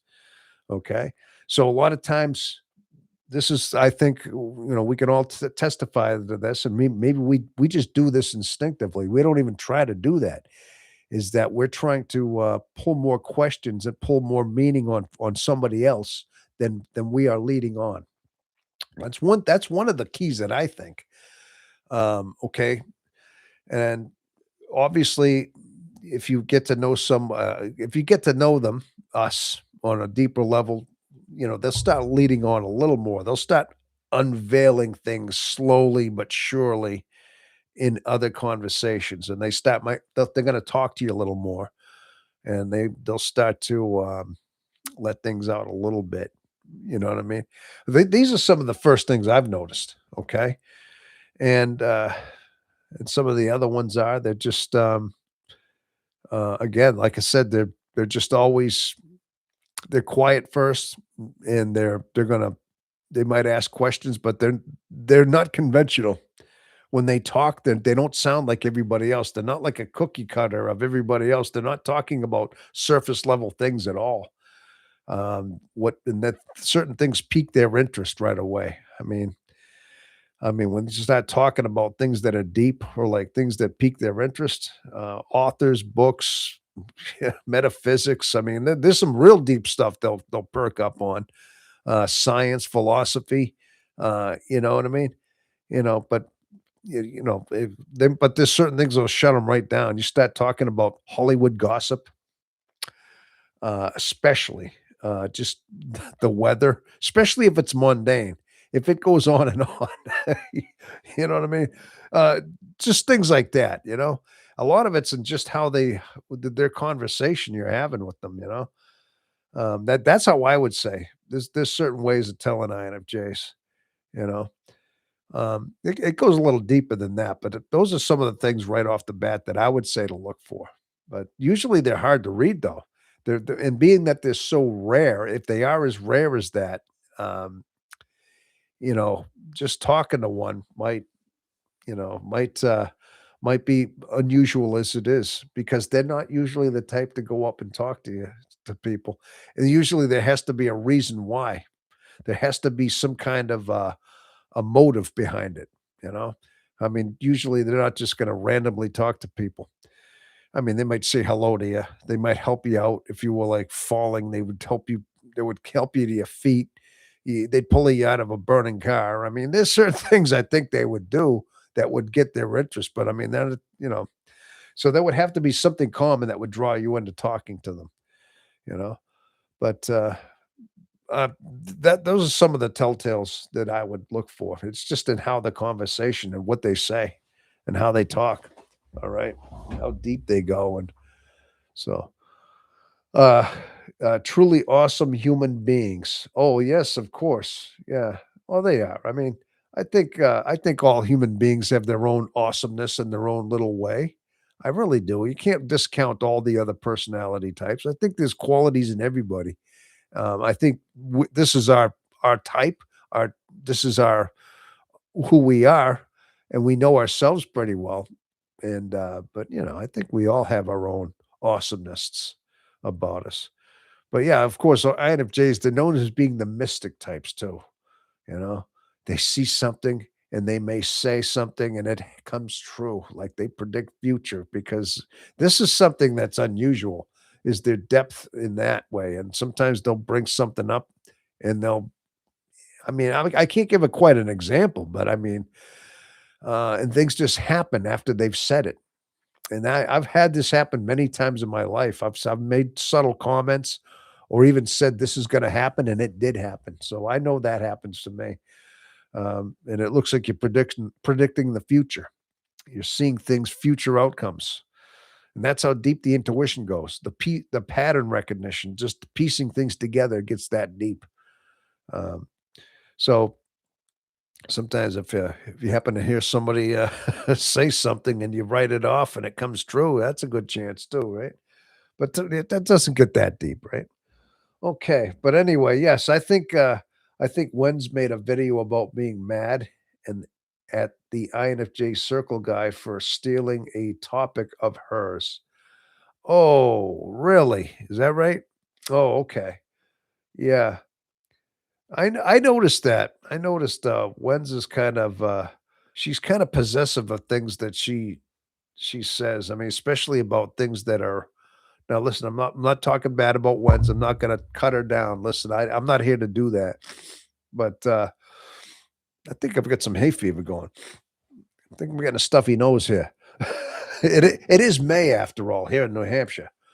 But no, I don't want to talk too much. I don't want to talk smack about Wens, but I think she tries to hold on to her, let's say her things that she's created, her like her her courses and her, you know, that kind of thing.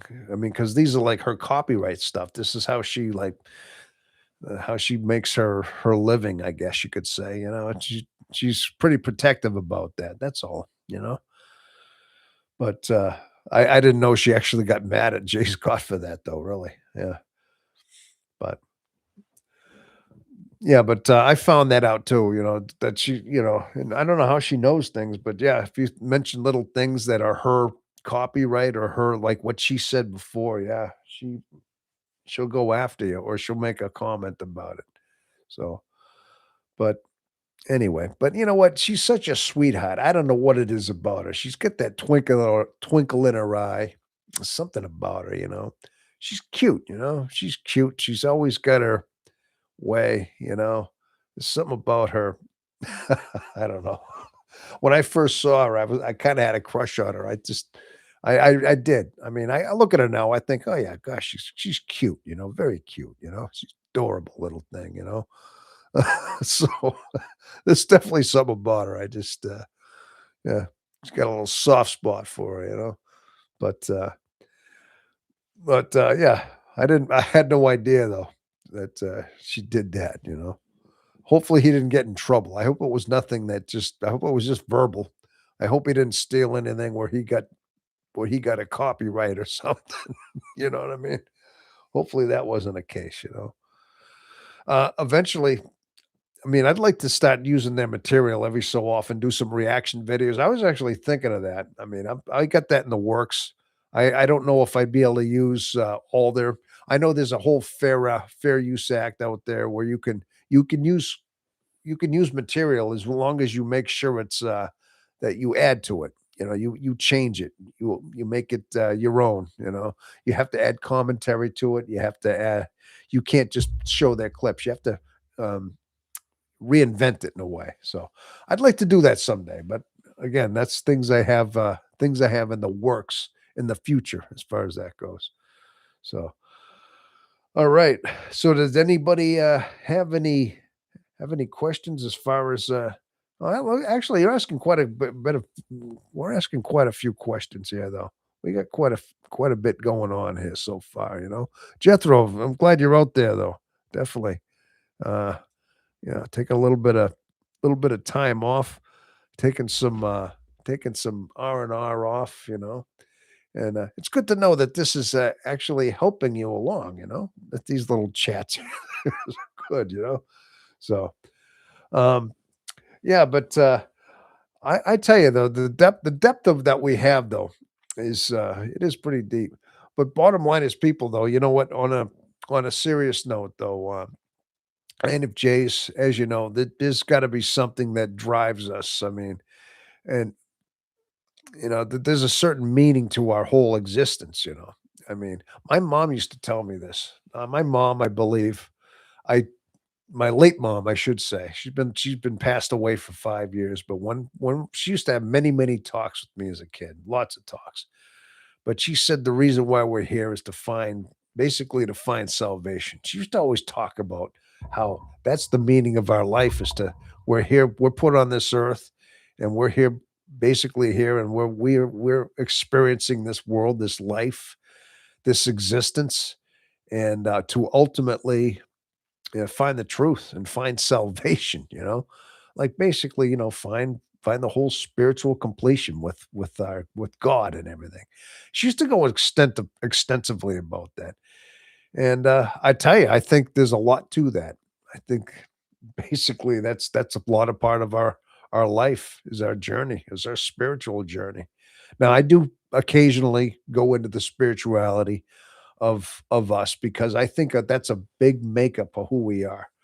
I think that the reason that we are built the way we are constructed, the way we are aligned is a spiritual. It's basically to be a spiritual being, and I think.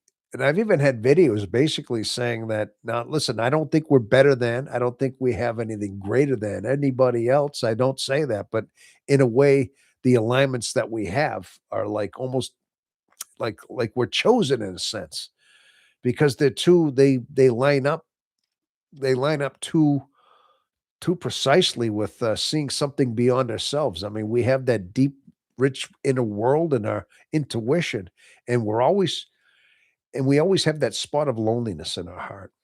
Okay, now, I've gone back to this before. That's one thing that defines us more than anything is the fact that we as who we are defined by that loneliness that we have, that spot within our heart that is always seems to be incomplete, and we're always searching.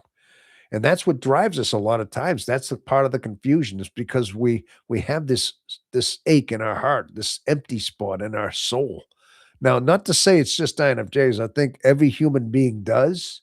Every human being has a certain incompletion within our heart, within that spirit. But INFJs, for the way that we are built, and we feel this deeper, I think, than almost any other type. Is that ache? Excuse me. Pardon me, people. But that ache in our heart is what drives us to that ache in is basically it's what drives us. It's what drives us to find some kind of a relief, something. But now I think that the world itself, the earth itself, the senses itself does not fill that. I mean, again, I think so many times people reach for external things to fill their hearts, and but INFJs somehow it's nothing that's going to satisfy us. It's like an unquenchable thirst.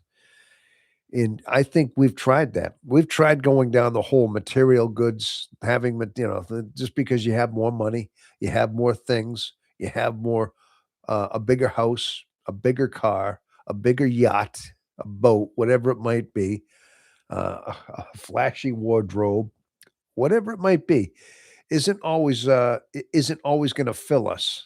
Okay, I think INFJs. That's another thing. That's a telltale understanding is that somehow that does not complete us. It may mask things. It may create our persona, but deep down we know this is not filling us. It doesn't fill that ache in our heart. I mean, because I mean, it just doesn't. So I think the way we are built, our alignments are is that we are built to find we're built to find we're built to find salvation. We're built to find that that empty spot in our heart that needs to be filled. And it can be. I mean, it just does. I think part of our suffering in our life, our entire life, usually we're a suffering soul as it is. I mean, we are a suffering soul, people. And that's one thing I think that binds us together is we know that we've had that incompletion in our heart most of our life. Uh, I know I have. I know mine has been brutal, right? And but I finally feel like in the last few years, I finally feel like I feel more whole. I feel more like I don't have to search anymore.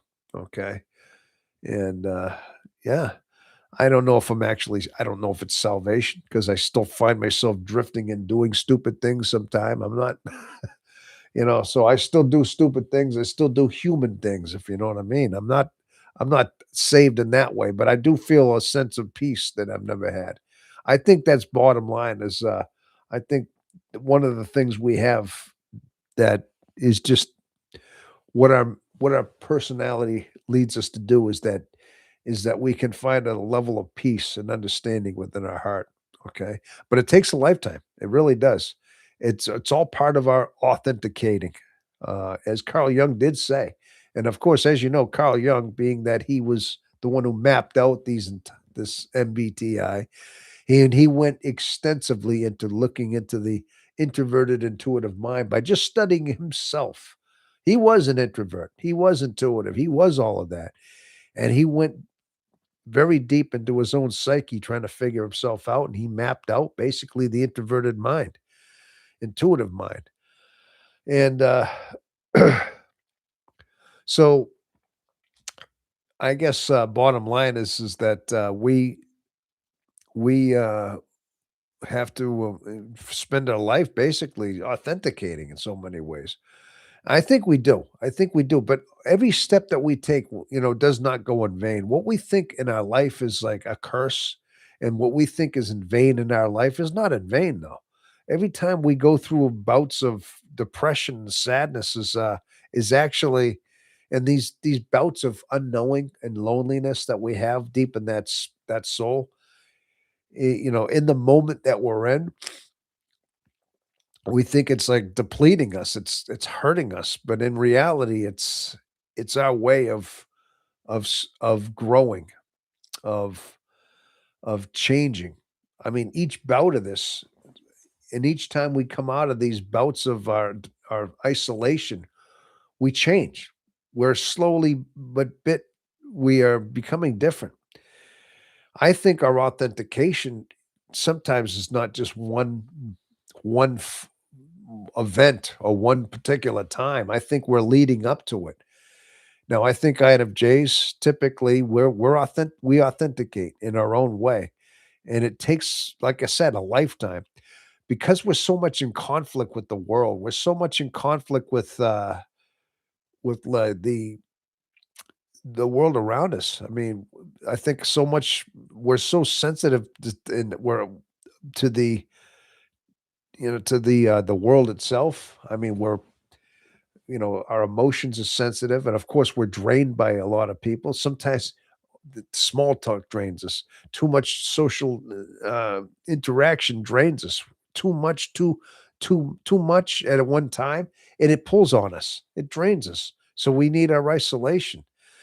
And I think a lot of that has to do with the fact that we're living against who we are. We're swimming. We're not swimming.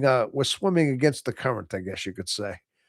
And I think that's what our conflict is. I'm going to tell you right now, that is a lot of what our confusion conflict is because the world has changed us. The world has spent so much time in authenticating us from a very young age through the school system, through through the education system, not just that, but just society itself, the way society thinks, culture, cultural conditioning, collective consciousness,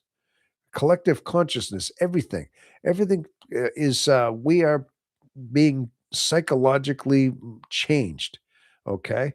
Now, give an example. I mean, there are extreme examples of this. I mean, you could see some of these totalitarian regimes. Let's say you see it in a mass scale with some of these countries. Okay, these very let's say authoritarian countries that do that in mass scales, and it's very overt how they propagandize people in order to think a certain way. Well, this is what's happening to us every day, whether we know it or not. Culture itself does inauthenticate us by just the society we're in.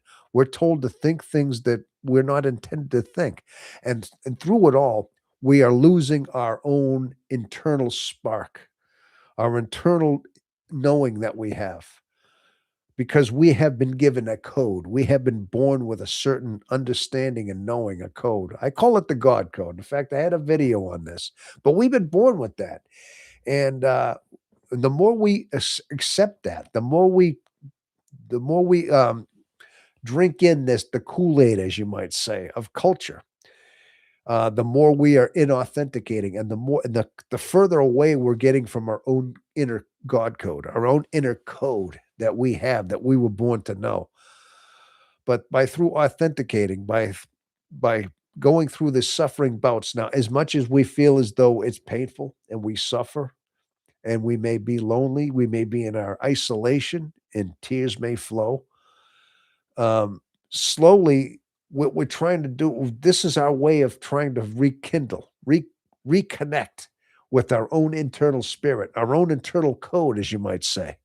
This is all part of it. This is who we are. Now, I say this because INFJs, I said we're gifted in that way. I say not that we're gifted, it's like we have a chosen spirit in that way. We recognize this. This is one of the fundamental things that differentiates us from almost every other type is the fact that we are geared that way. And this conflict that we have, this pain that we have, this unknowing, this confusion that we have is our way of trying to just decipher it. The world is confusing us, confounding us, and we're trying to pull it back together. We're trying to get basically our bearings back together. Okay. But all I can say is that the older you get, and as long as you stay on this course, as long as you stay on the path, and you know that your proclivity toward authenticating is there, your proclivity toward finding yourself, as you stay on this course, you're going to slowly each bout that you have, you're going to slowly authenticate.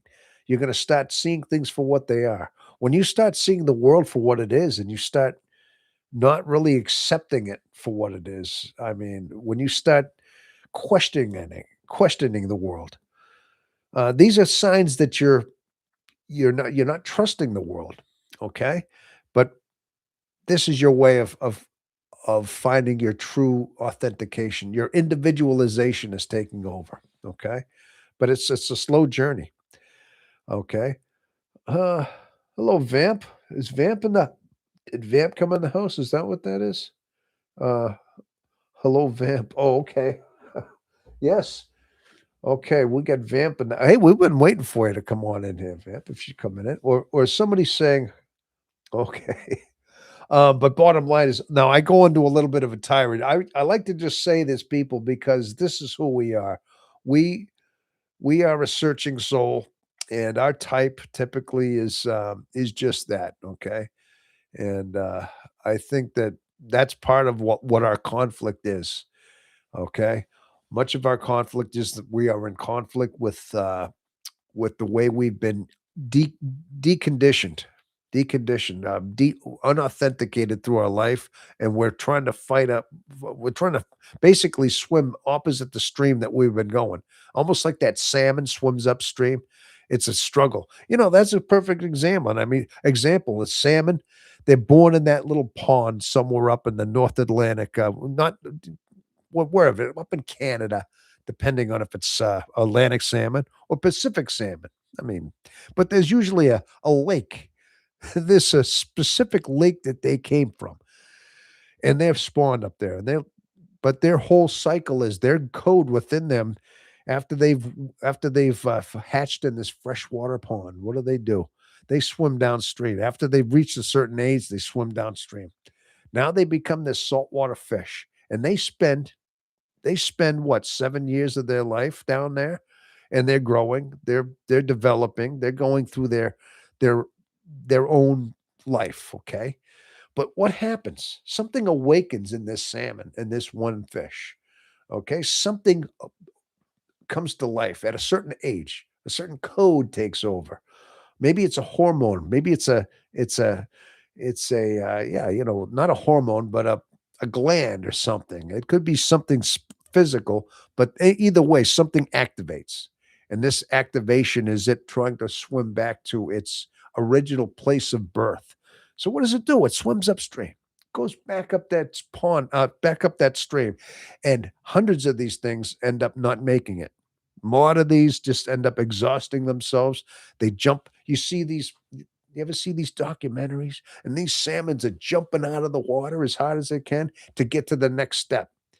And then sometimes when they're jumping out of the water, they end up hitting the rock and they're flopping like a fish. And then a bear eats them, or a crow eats them, or something. You see what I'm saying? Scavengers get them. So a lot of times, most of these things don't make it. Okay. But that my point is that this is their stress. This is their confusion. This is their test. This is their way of their pain within their life is that it's been activated. This is who we are. INFJs feel this spiritually. These examples of nature that we see around us are what go on in our spirit. These examples of the longing, the emptiness that we have within us are examples of nature. Now I could come up with hundreds of examples. I'm just using the salmon tonight. Okay. But bottom line is this thing struggles, and it fights to get upstream. And now, out of all the hundreds of thousands of salmon that strike this journey, who knows how many thousands? What happens? A handful of them actually make it back to that pond, back to the lake. Maybe less than 100, maybe less than 1,000 out of hundreds of thousands, let's say. A very small handful make it back. Very choice. Now, at this point, what do? They mate, they fertilize, they lay eggs. And at this point here, they're so exhausted, they're so beat up from their life, they finally pass on, but they passed on the next generation. They've laid the eggs, they've fertilized the eggs for the next cycle. Um, but basically, that is what our soul is going through. This is our journey that we go through. Through the course of our life, we go through these struggles. We go through these heartaches, these sadnesses, these struggles, the confusion as that salmon is swimming up that stream, okay? But at some point in our life, as long as we endure these things, as painful and confusing and unknowing as they are, eventually they strengthen us. And this is our path. Now listen, this is a human path. It's not just an INFJ path. It's everybody's path. It's a human path. But I'm saying that we as INFJs, we see this. Being that the way we're built, the way our mind is built, as deep as it is, we're introverted, intuitive first. We have a deeper way of seeing this thing. We're being able to piece together. We're able to uh, basically see the depth of where this is. Okay, but bottom line is you have no choice. Even Carl Jung said that part of the authentication process is very painful, especially the final stage. The final stage of the is the most painful. Okay, the true authentication stage. I think there's small stages, incremental stages we go through our life in our isolations, our small bunker zones that we have, and we go through many of these bouts through the course of our life. But then there's the final push. There's that final push that we have where we start awakening. Just as that salmon, something awoken in his mind, something awoken in his gland, his to go back upstream. Well, something awakens at us in a certain time, usually in our 40s, let's say. And that typically, like I said, most people, it's all the, and I've said this before, it's the midlife crisis. Okay. I'm going to compare it to that. Now, people, now we all go through the midlife crisis. Okay. I've said this before, but INFJs typically, we have, I think at some point, though, the way we're built is materialism doesn't really appeal to us. I mean, we tried that, done that, and it's not fulfilling. It's like we're kind of seeing deeper than that. We know this is something spiritual, this is something within us. And when you have nothing to turn to, nothing left to stimulate you externally, you have no choice but to go within yourself and face this final push, this final trip upstream to your spawning ground, figuratively, of course. Okay. But eventually, though, whatever it is you have to face, you're going to have to face certain things. Now, this is part of your integration of your shadow because things are going to start coming back to you. You're going to start reliving certain things in your life, things you might have reacted to before that kept your spirit. Let's say just your shadow. Excuse me. Things that you reacted to before. When you say you had a certain thought about something that was your shadow, and you reacted to it, you relived it, you rehashed it, you resented it. That kept that shadow deep and it made it darker. You kept that thing in the basement. But at some point you have to see it for what it is. Carl Jung did say about the whole bringing the unconsciousness into the consciousness. Now, part of this is the fact that when you start reliving these events that you are a continually are repulsed to, yet you continually resent, let's say. At some point, you have to see these for what they are. You can't resent them. You can't hate them. You have to face them head on. Just look at them for what they were and understand that you're seeing them. You're bringing them into the consciousness without reacting them. The idea is to make sure you do not rehash them or relive them. And as you see these things happen, you'll start integrating with them. These shadows now become integrated and they become into the consciousness, out of the consciousness. Now you start seeing them for what they are. Okay. So this is part of your integration, your authentication, and your shadow integration. All these things start taking place at the same time. Okay. And when you do, you become whole. And when you become whole, when you become a whole person, you become complete.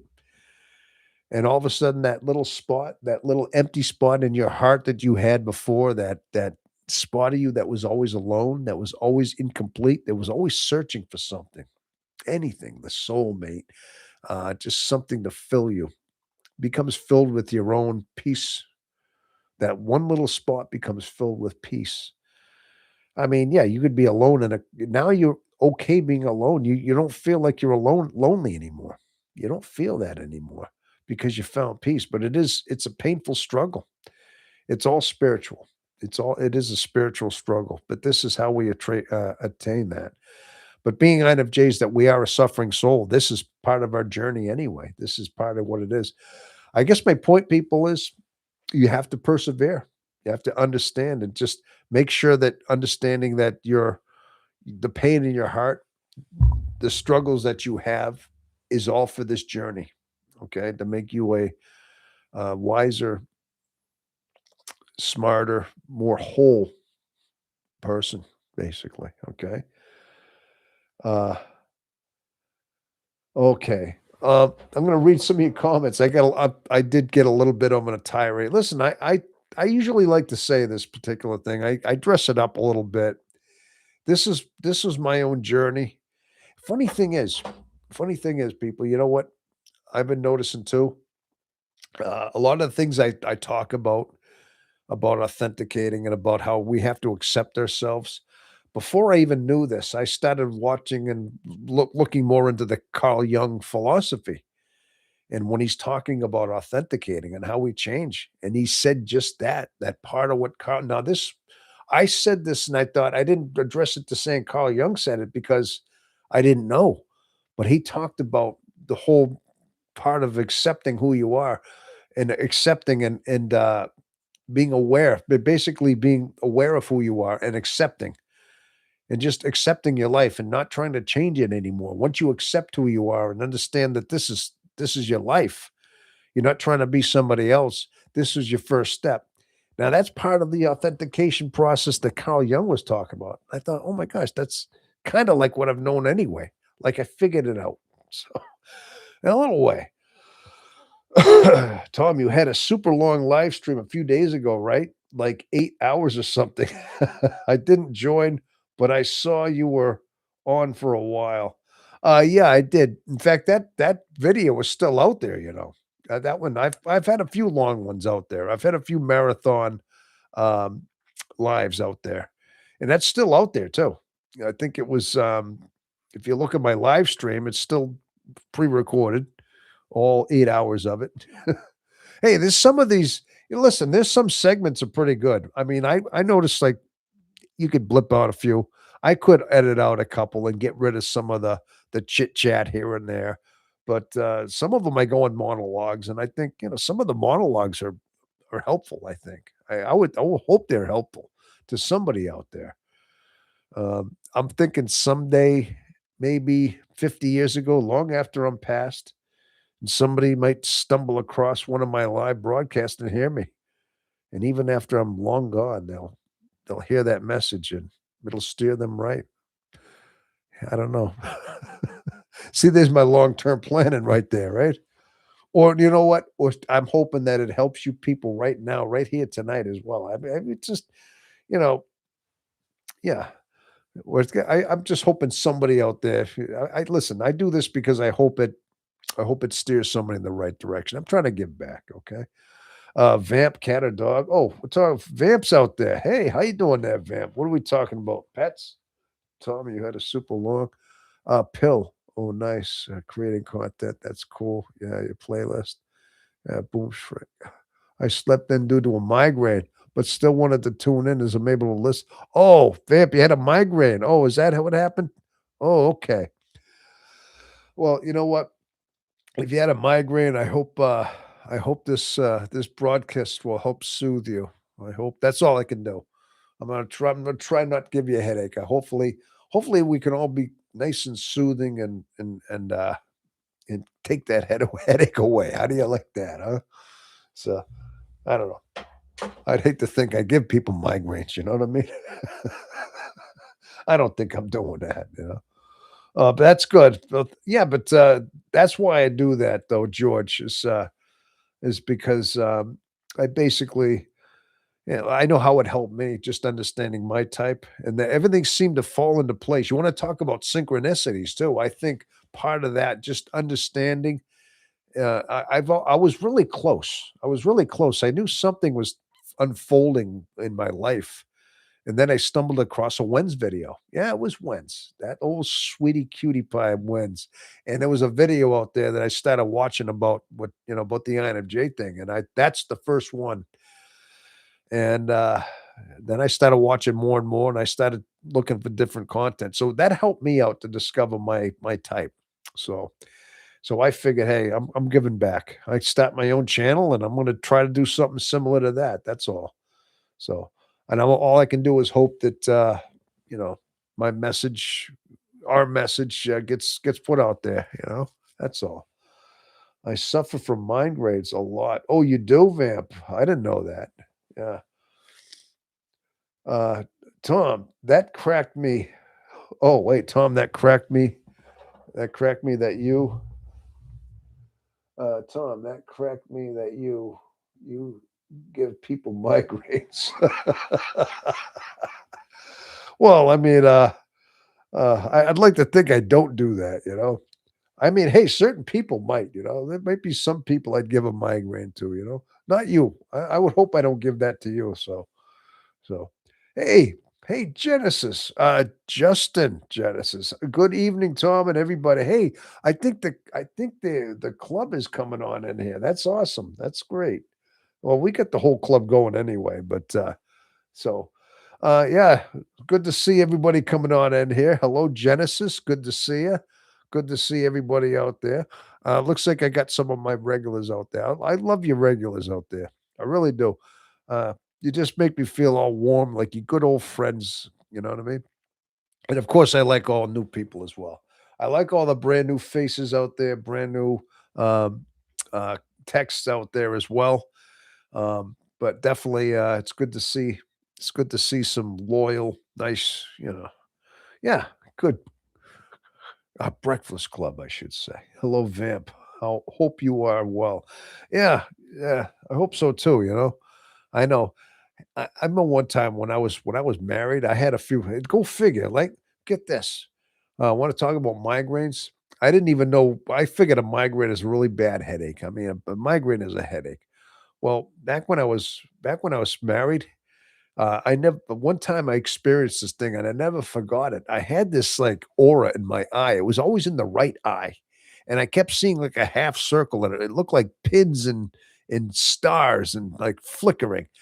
And for a first couple of times, I felt like if I was focusing on something in front of me, I felt like pieces were missing. Like almost looking at a jigsaw puzzle, and there was a couple pieces missing, and it felt like my vision was like that. It happened for about maybe 15 minutes. Now, I had a little bit of a headache. It wasn't pounding, but it was like a weird distortion in my vision. And then it happened a couple more times. So I ended up going to the eye doctor. I mean, I think I was getting glasses anyway, and I asked him about that. And he told me, you had a migraine. And he said, usually people, when they're having migraines, have a very, very descriptive way of, that's a very descriptive way. And what you just said, very like accurate. And I said, really? He says, yeah, the whole vision thing. And now that's what he called a migraine. Now I had a handful of those back when I was still married. Go figure. Since I since me and my wife split up, and now listen, I'm not blaming her. I'm not blaming her. I'm just saying it was the whole thing going on. Maybe it was the whole stress of the whole marriage, the whole situation. I had migraines when I was married, right? And I think bottom line is now that I haven't had one in years, and I've only had a handful of those anyway. And it was right around that time. I could probably count on I don't know, maybe it happened about 10 times in like a few years span, but I don't get them anymore, bottom line. I think it was all the stress I was going through. I told you I was going through a tremendous amount of stress when I was married, and things are going on, and, it just, I guess maybe the marriage wasn't going so well, but bottom line is that's when it happened. Now, Vimp, I was gonna ask you, is that similar what I just described about a migraine? Is that what you have? Is it a lot of it has to do with, like, the vision being distorted a little bit, like seeing auras like what I described? Or is it different for some people? I mean, are some migraines, different than that, I wonder? I'm just asking. Vamp, I used to have a Tushkin, a Turkish van type. Oh, you're talking about cats over there, huh, Tom? Yeah, I get mixed of different types. Oh, okay. George, she's my baby. Oh, oh, Vamp, hope you're well. Uh, hey, so I'm thinking it's Sunday afternoon there in the land down under there, huh? Well, of course it is, right?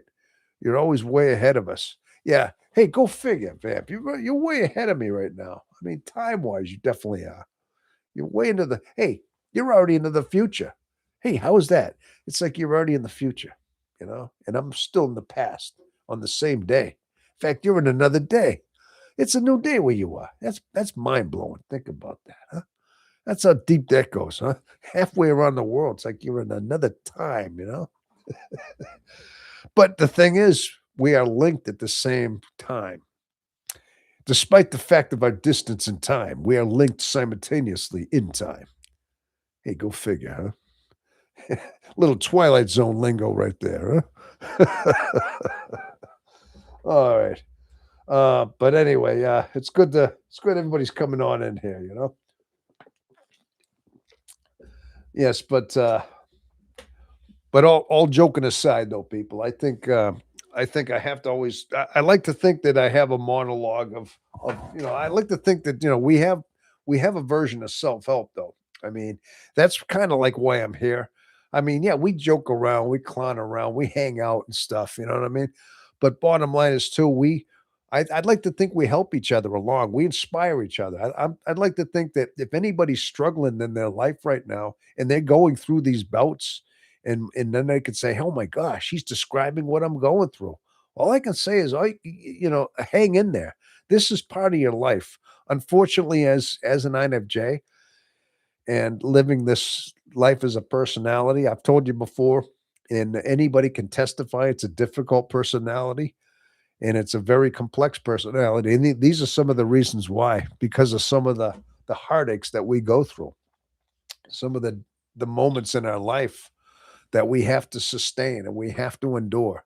Hey, just like that cactus out in the desert, they have to endure the harsh climates of that season, right? They have to endure the beating sun, the 120 something degree temperatures or whatever Celsius that might be. I don't know. Anybody out there in the other world? I still I'm old fashioned. I go with Fahrenheit, you know what I mean?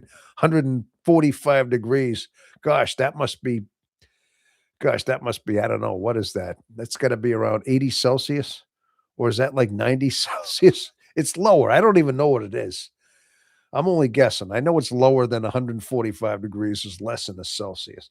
But bottom line is it's very hot, and it's cold at night, very cold at night. So that cactus goes through and endures, a horrendous, hellish life. But the thing is, it's a beautiful plant. It's a highly evolved plant, and it's sustained. It is built to sustain these climates. I mean, it holds its own water. It develops spines. You can't eat it, and it develops a very beautiful flower. It still has the most gorgeous, most fragrant, beautiful flower when it does bloom.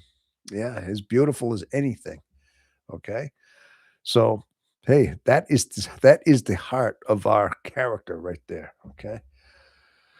George, wow, that's incredible. I currently have black cat. Oh, all right. Uh, oh, Tom, I get migraines from aura 1 to 1 without auras. Oh, is that right? Yeah, you do. You see, I just like I said, I don't suffer for them. It sounds like you get them quite a bit.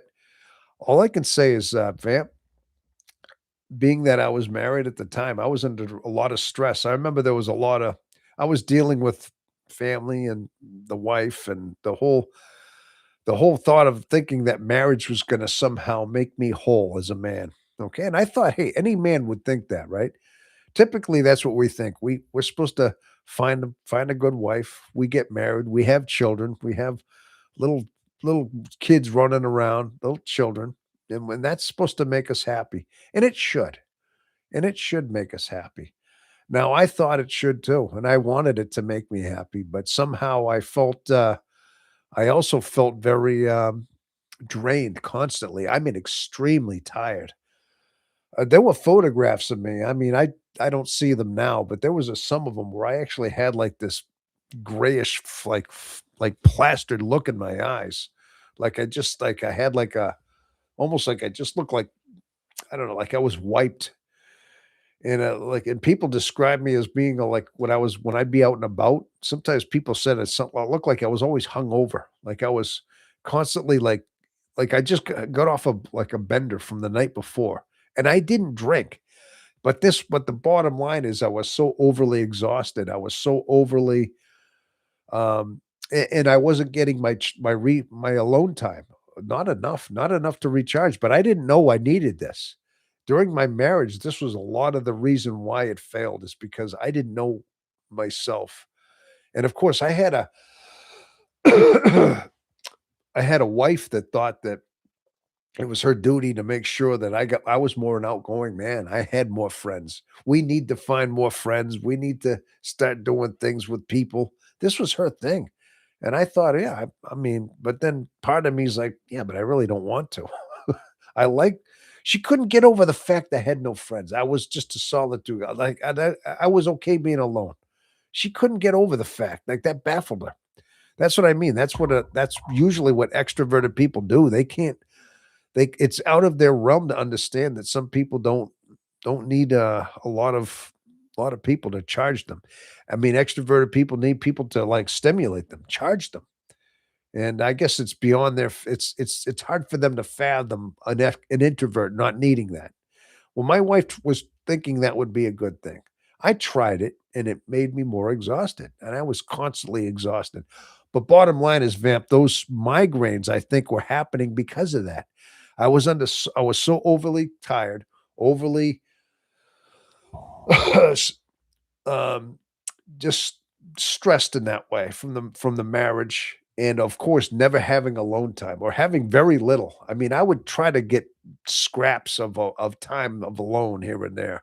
Well, not even knowing I needed it, just knowing like I didn't want to go home right away.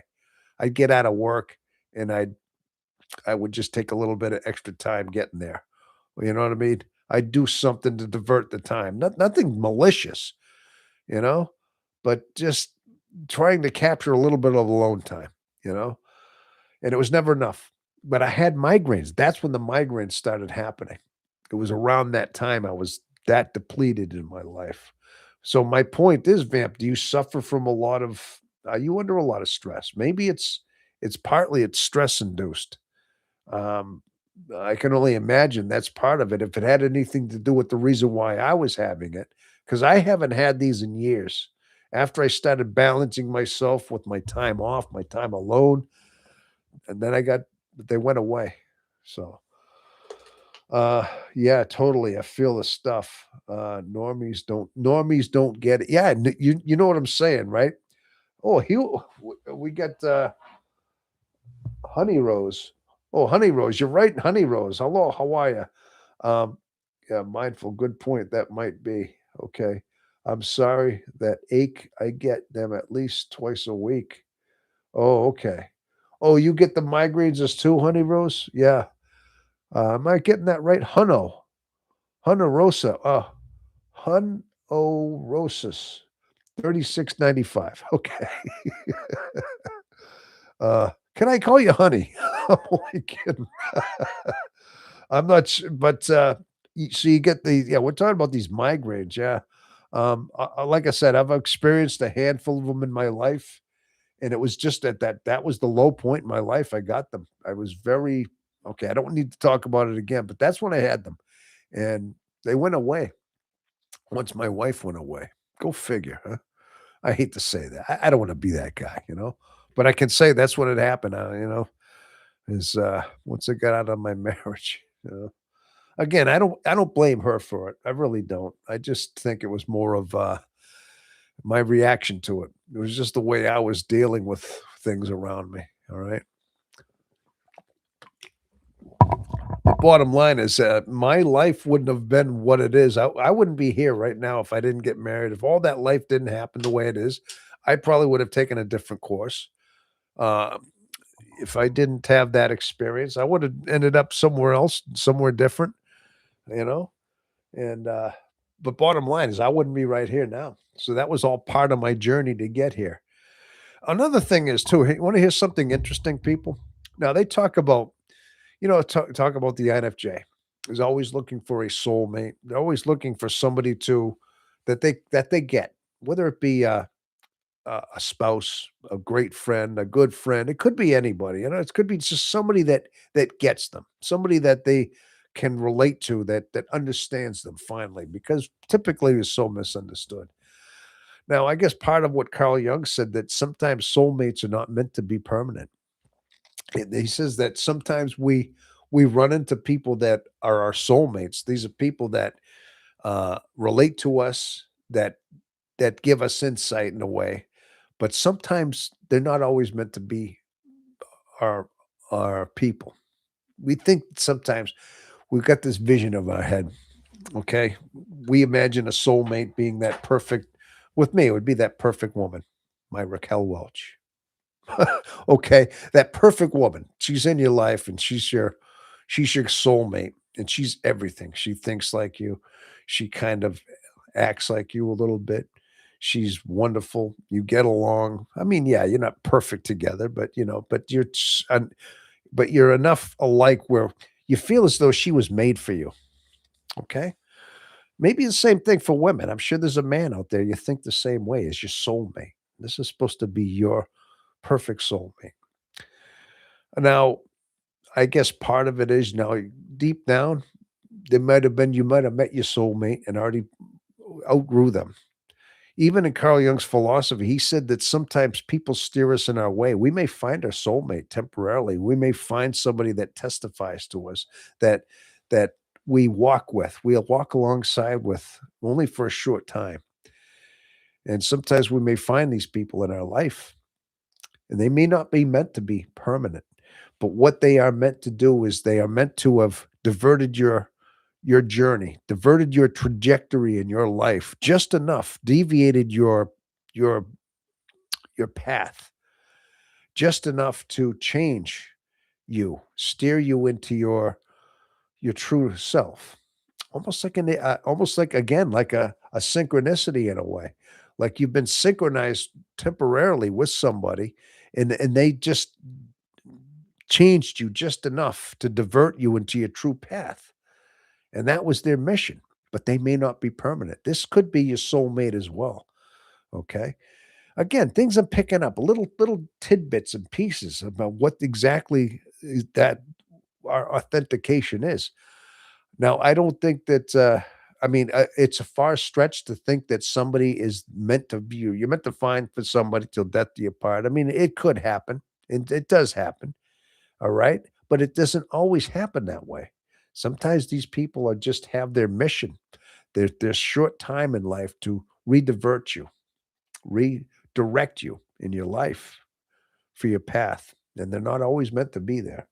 Something interesting that I thought really, and it seemed to make sense. And I guess this is another thing I guess Carl Jung had said, and it makes a lot of sense. Okay. Uh Hidden. Who knew who? I like to sing mostly in private. Naturally good dancer. Do any of you here have any hidden or special talents? Oh, yeah. Hey, I play the harmonica. Well, I haven't played it in a while. I don't wanna stop playing harp here, you know? Hey, go figure, hidden harp, you know? So, um, I got a pretty good voice. I got a good singing voice, but I'm way out of practice. If I started singing right now, I'd probably start hacking and coughing right now, you know? Like I am now, I'm kinda breathing a little bit, but, uh I could bend my thumb backward. Oh, there's a talent for you, bending the thumb backward, huh? Alright. Yeah. Hey, I could pick an olive out of a jar with my one finger. Yeah, and leave the pimento. How do you like that? Now that's a talent for you right there, huh? I'm only kidding, people. I don't know where this stuff comes from, you know what I mean? Um, no, but to get back to that though, yes, part of our part of us is understanding too that soulmates aren't necessarily always permanent. Okay, I could do a whole segment on that, and maybe I could ask that question: Have you found your soulmate?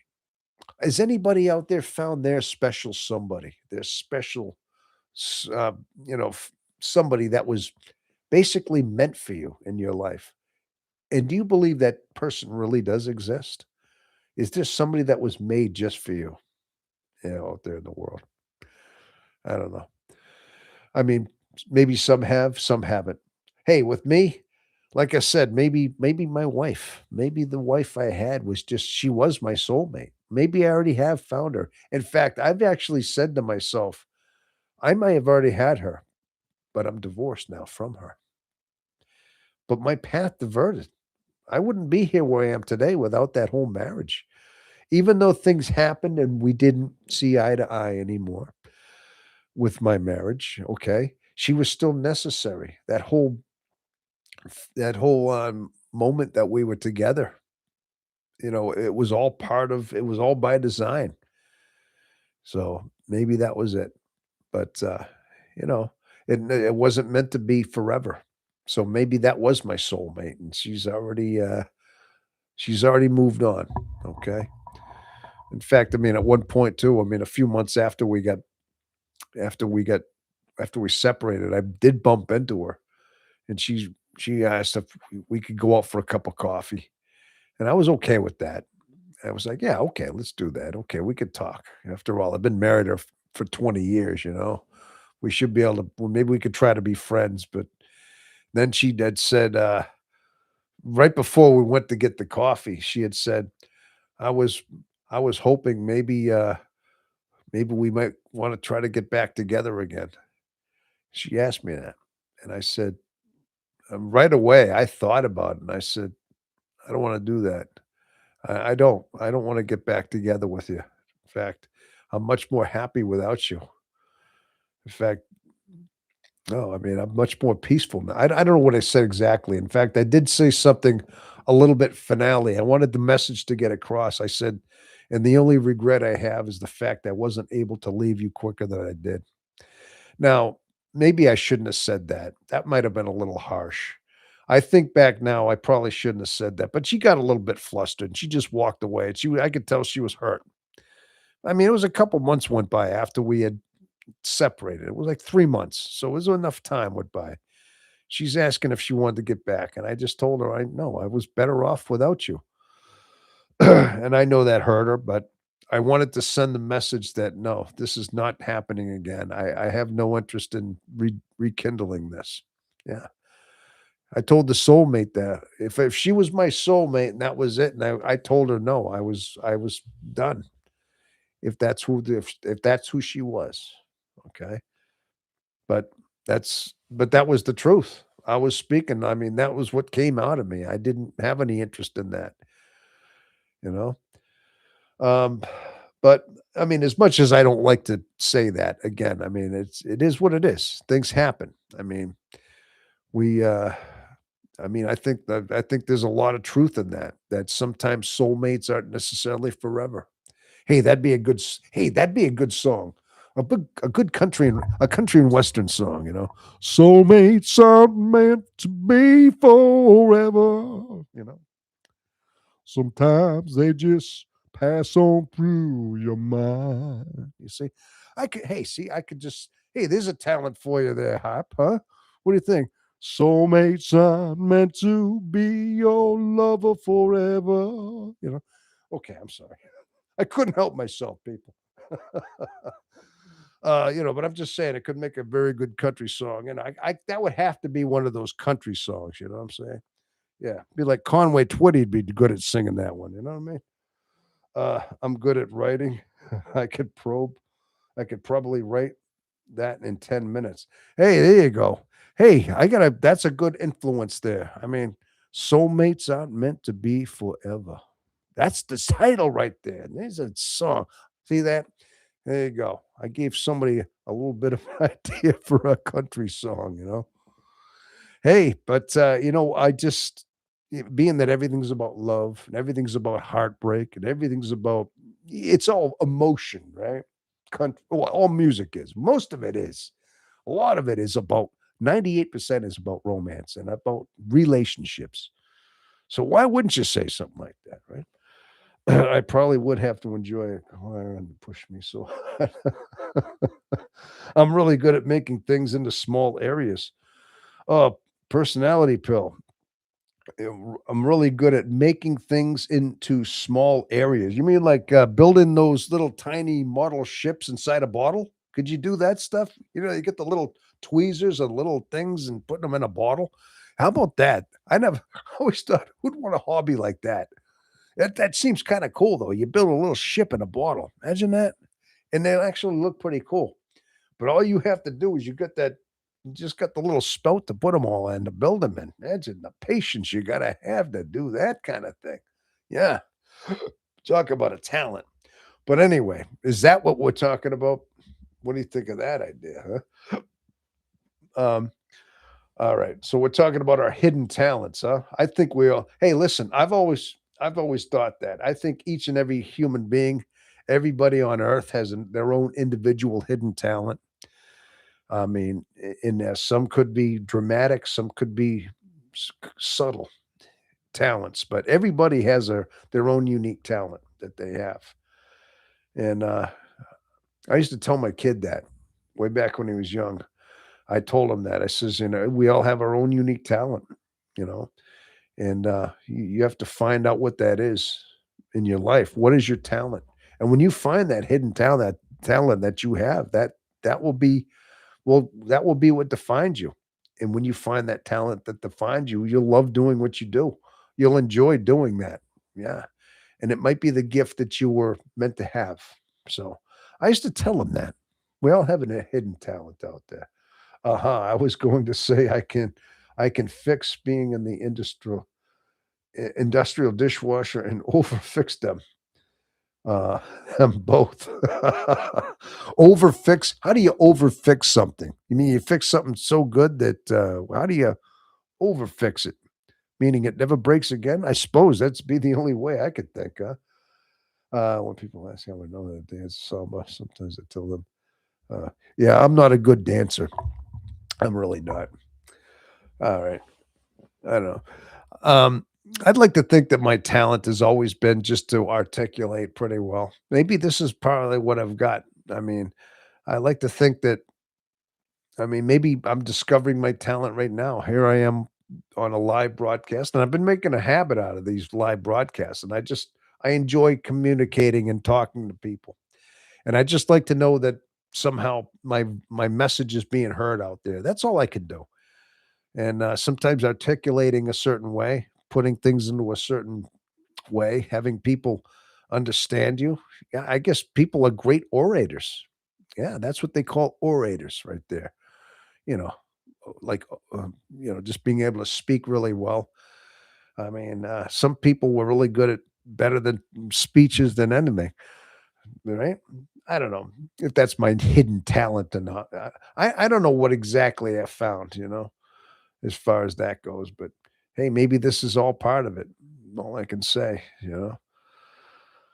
Uh, but anyway, but as we are as INFJs, I think bottom line is just understanding that our difficulty in life, our difficulty in our whole existence is not in vain. Bottom line, I know I'm going to kind of loop around back to that whole point. Is that yeah, we are.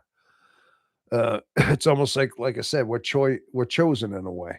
It's part of our whole design to have to have been this way.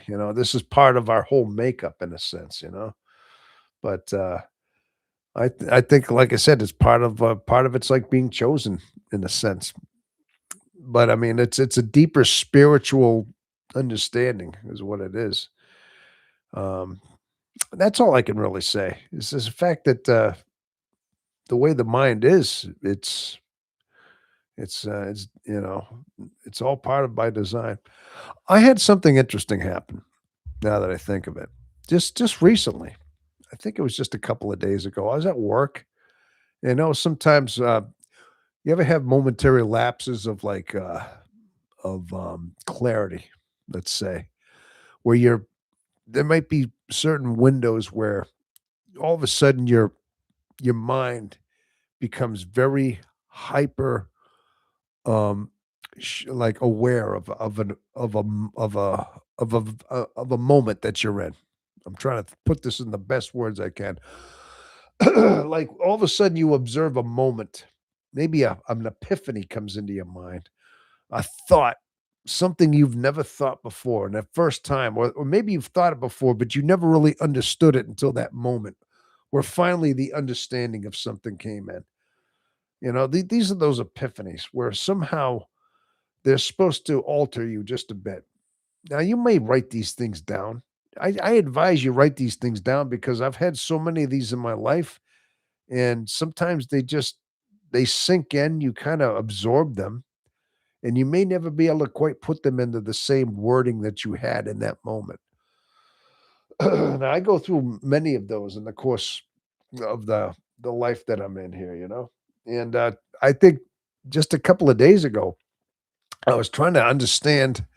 It was kind of like understanding like the meaning of the extroverted sensing, and it just dawned on me as I was looking at standing and trying to drink in my senses, trying to see like what I was looking at. I think I was looking at a field and a tree in a field, and hearing something like maybe traffic go by in the background, or hear like the breeze going, and trying to smell some of the let's say the fresh bloom flowers in the air. Last couple of days, I couldn't help but to notice all the it's May. It's May up here in New England here, and everything's in bloom. Wonderful bloom. And all of a sudden, times a year you smell flowers. I mean, a conglomerate, a mixture of many flowers, and it's in many different areas. And I'm trying to drink in all these senses at once. I'm trying to hear everything, trying to feel the wind going through me, trying to see, trying to visualize, and trying to say, okay, this is extroverted sensing. I'm trying to drink it all in at once, all at the same moment.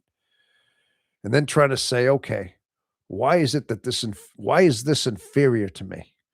How can this be like a sub function to me? And at the same time, it's like because the mind right away, you're already seeing that mind thinking about it.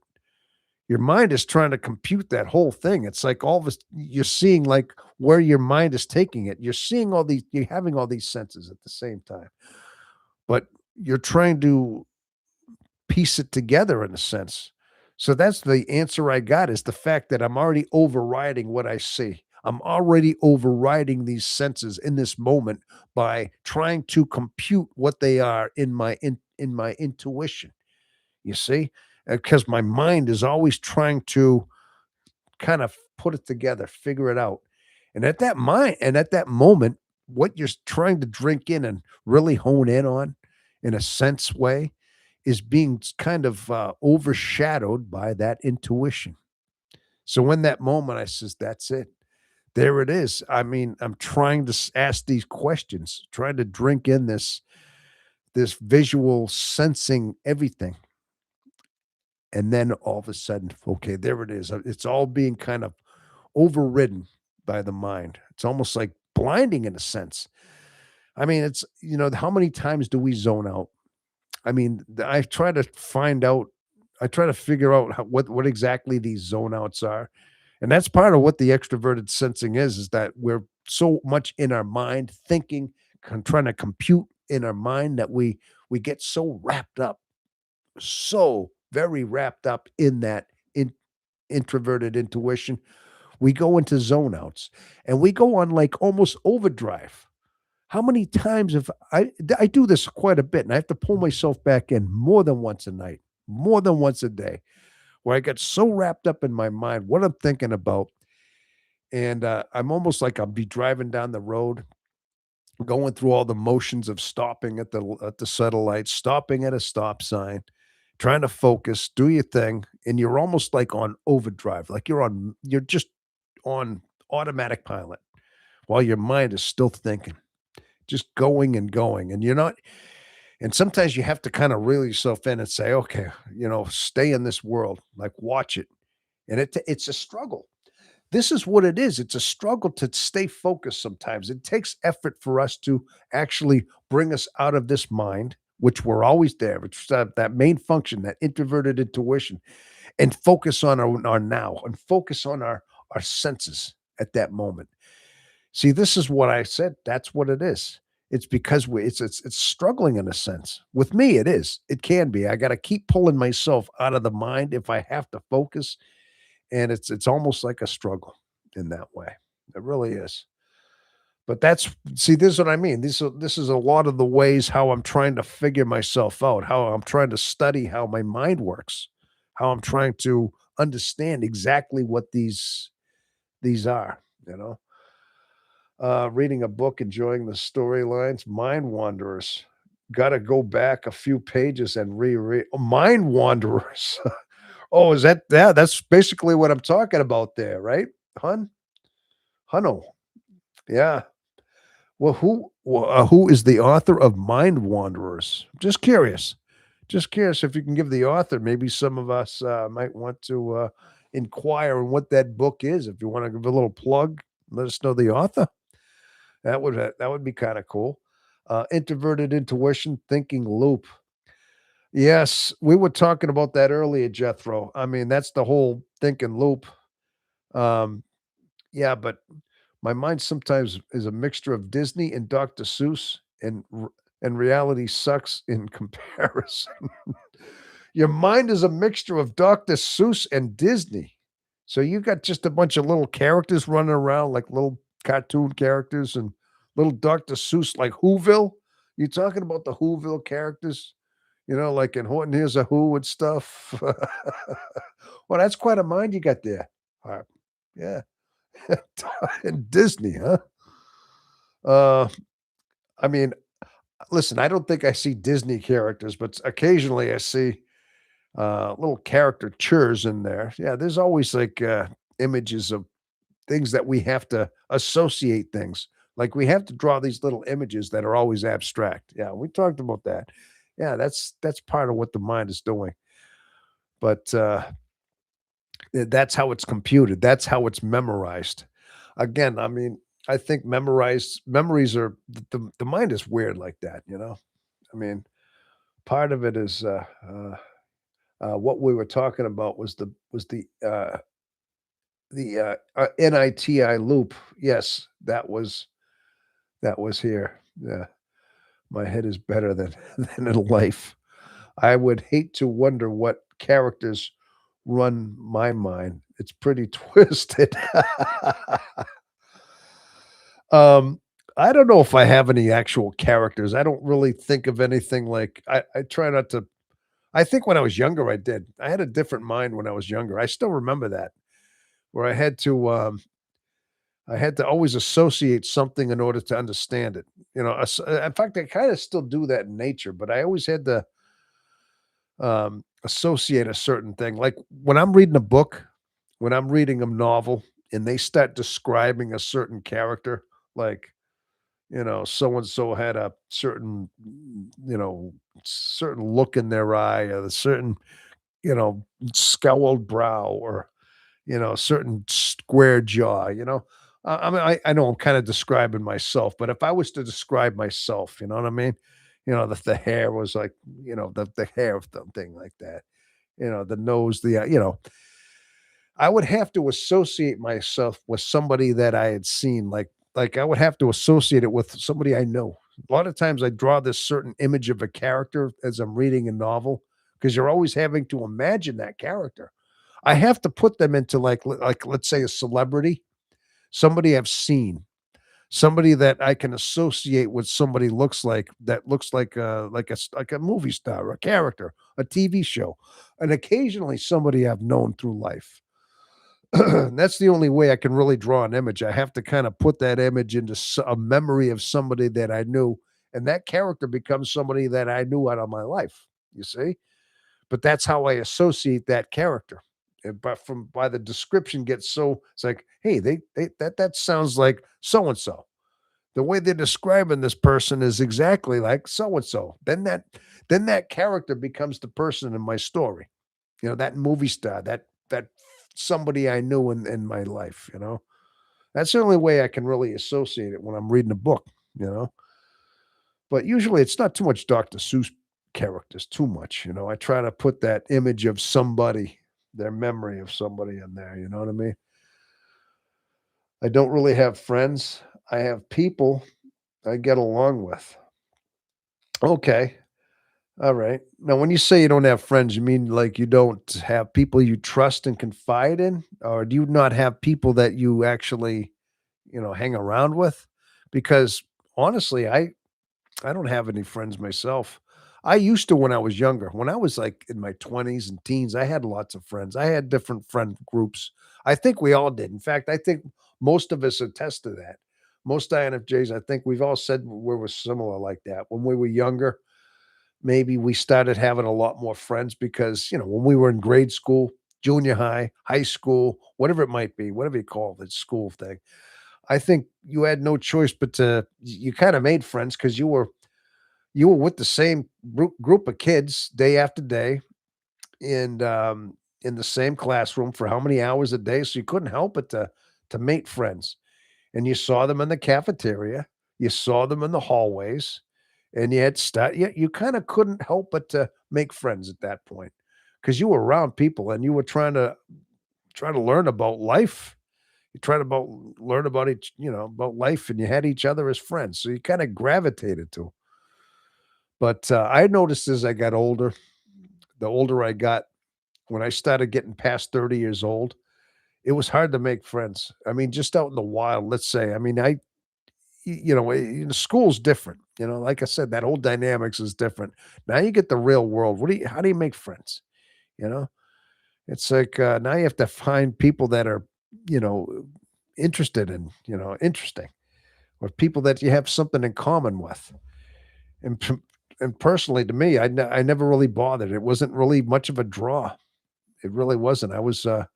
I noticed I became more and more of a loner, way more of a loner as I got older. Anyway, it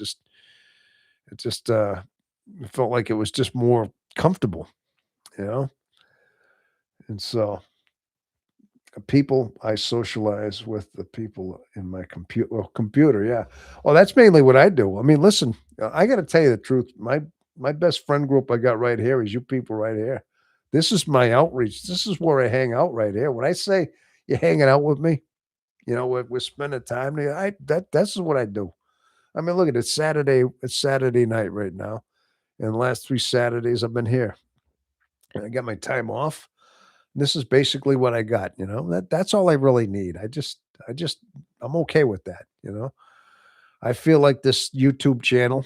That's another thing that this channel. I mean, I get your comments. I get a lot of people, getting to know on this channel. Not so much the lives, it's lives especially, but of course, some of the videos and the comments I get in the videos as well. I mean, but that's all part of a connection that I make right here. This is all I really this is all I do right here for the most part, and that works for me, and, yeah, people I socialize or in the computer yeah, like you said, Hunno Rose. Yeah, so you're, mostly, you socialize with people in a computer as well? People who would be willing to go and hang out, public or personal spaces? Jethro, I don't really watch movies, but Pinda, okay, I got that. Nora, right here, yeah, okay. So it sounds like we're all kinda similar in that way. I mean, that's where we find our our connections is a lot of it's on the computer here and stuff like that too, right? Yeah. Oh, I gotta sit up a little bit here, people.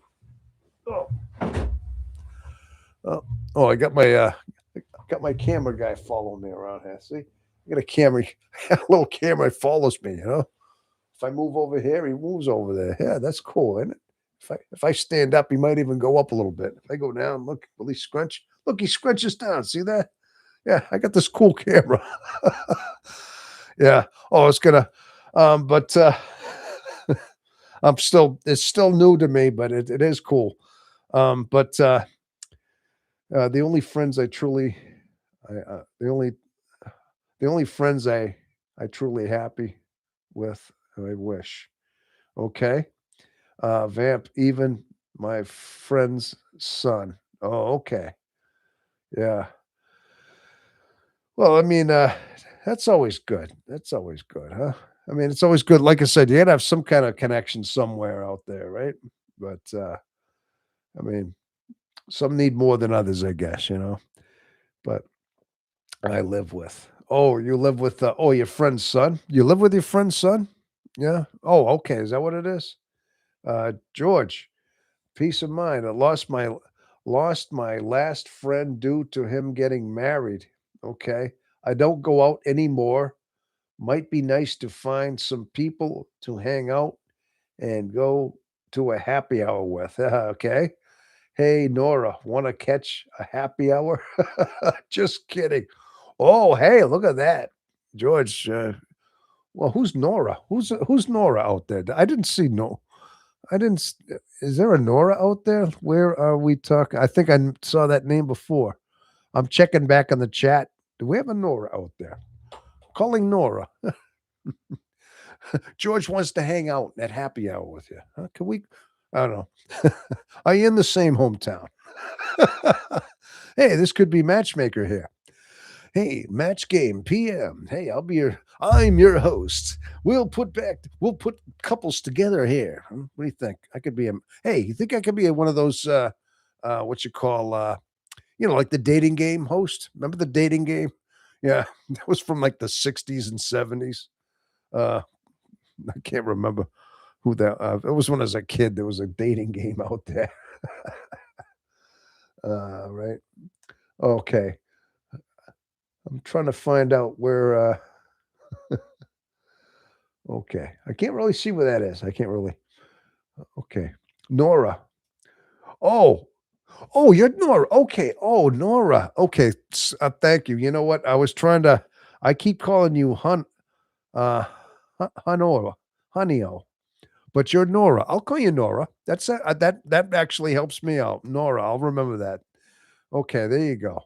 The whole family group I made at the gym exploded, but it was after my time away. I thought you went to a new gym. You had some problems at the other gym there, Harp. A couple weeks ago, you were telling me. You like this new gym better, by the way? I'm hoping you do because you told me yeah, there was some people you didn't weren't getting along with in the other one. They're all weird, huh? They're all weird now. Oh, yeah. Well, you know what? Hey, weird isn't bad, you know? It depends on what level of weird. You see what I mean? I mean, listen, I'm okay with weird, you know? But if weird is like really weird or like strangely, bizarrely weird, or you know what I mean? There's certain levels of weird I can't deal with. You know what I mean? So, but I'm okay with weird. There's nothing wrong with that. Hidden Harp, you should really watch the Hellraisers series. I would be more super curious about how those movies. Oh, weird isn't a bad thing. No, that's right. That's right, Nora. It's not a bad thing. That's why I say, like I said, it's the levels of weird, right? Because some people get uh you know, crazily weird, as long as they're not too weird, right? So Cliva Baker. Okay. Head, oh, we're talking about the pinhead. Hellraisers. Oh man, I think that whole Hellraisers, that's from the 80s, isn't that's old stuff. Hellraisers? The pinhead dude?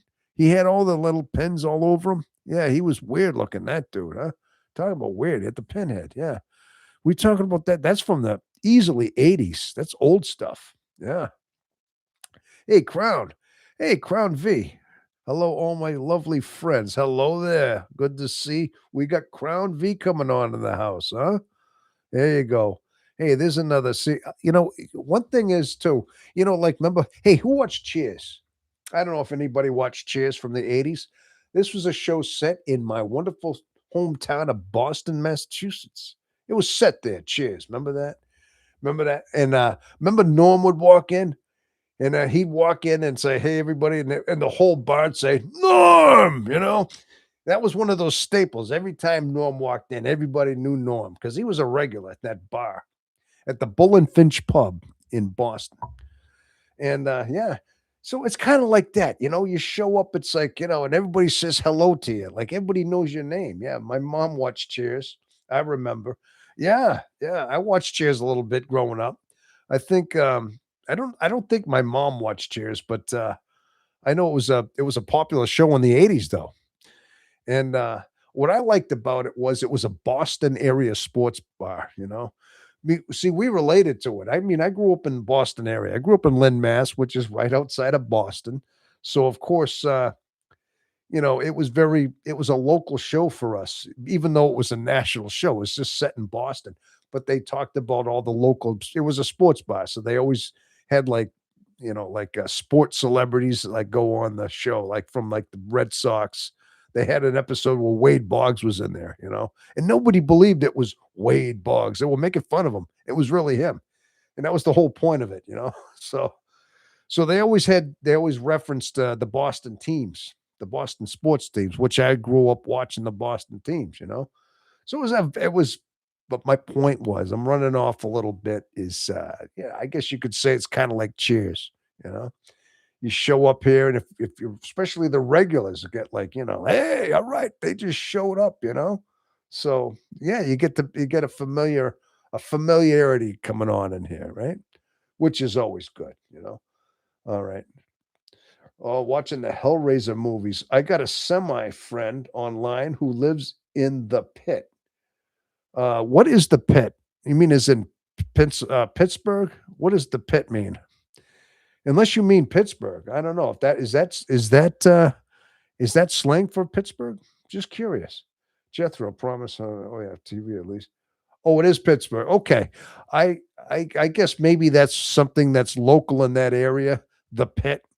Maybe that's what they call it down in that area. I mean, hey, I'm in New Hampshire. As you know, and there's a place called Pittsburgh, New Hampshire. Same spelling, completely different. Now, Pittsburgh, New Hampshire. If you look at on a map of New Hampshire, Pittsburgh is almost as far north as you can get in the state. In fact, it's actually close to the Canadian border. If you ever look at New Hampshire, New Hampshire's got like it's wider in the bottom and then it gets narrow up top. It's kind of thins out when it gets close to Canada. And if you look on the map, Pittsburgh is way up there. And Pittsburgh is a little small town, very small. I mean, we're talking probably less than 1,000 people up there, and it's more of a rural area. There's a lot of lakes up there, and it's just a very, like uncut. It's like you go up there if you want to go hunting moose. Bunch of moose up there. Bunch of moose up in Pittsburgh. I mean, I've been through there a couple times, but yeah, but we do have a Pittsburgh, New Hampshire up here. But again, it's nothing like the big Pittsburgh, Pennsylvania. You know what I mean? Definitely not the same. Like I cannot have physically sit and watch movies for more than 5 or 10 minutes without getting restless or sleepy something. Yeah. Okay. But I can't spell. I noticed. I saw you just kind of threw that in there. You didn't spell Pittsburgh. No, that's okay. I got the idea. I just took it as you were trying to just type it, try to get it quick out there to answer my question. And I took it as I don't care. You didn't spell. I didn't make a point of that. I got the message. I know sometimes when you're texting and you're the one typing on the other end, I mean, I got an advantage. I'm talking into the microphone over here. I'm talking, and you're trying to answer back by hitting keys. So you're not going to get everything spelt exactly. I'm okay with that. Don't worry about that. Okay. Uh, so, but anyway, I know it has an H in it. Yeah, no, that's okay. I wouldn't worry about that. Hey, but Pittsburgh, New Hampshire, it's spelled the exact same way. It's the same name.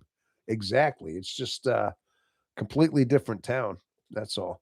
Matter of fact, when my brother went up to see the eclipse back in 2024, I went to Edithsburg Falls, Vermont. My brother my brother went and seen one too because he's got the whole telescope and everything, right? He went to Pittsburgh. That's where he went to see the eclipse because it went to the path of totality right up in that northern part of New Hampshire. That really, yeah, the part right before Canada, and that's where he went up there. So, but Movies these days kind of suck compared to years ago. Oh my gosh. I'm glad you said that. I haven't seen a new movie in probably 20 years. I mean, I'm literally telling you that. A lot of the times I see previews, if I see them on TV, they look like nothing I'm interested in. Yeah, I have no interest in them at all. Even some of the new, they're just so, yeah. I'm just kind of disappointed with the way they make movies. You're right about that. I like movies from 80s and 90s are good movies. 80s were great. I thought 80s had good movies. You know, you had the special effects, the technology was coming in, and the plots were good. Plots and things were really pretty good. Hey, matter of fact, we talk about the Breakfast Club on here. This is like one of those staple movies of this club, and we are in we have the Breakfast Club right here. Not only are we chairs and everybody knows our name, but we're also part of those misfit bunch of kids from the Breakfast Club that all seem to find some kind of camaraderie. They found a click with each other, as weird as they were, as different as they were, misfits. I've said that before. So, hey, matter of fact, as I told you too before, I have a lot of plans for the channel.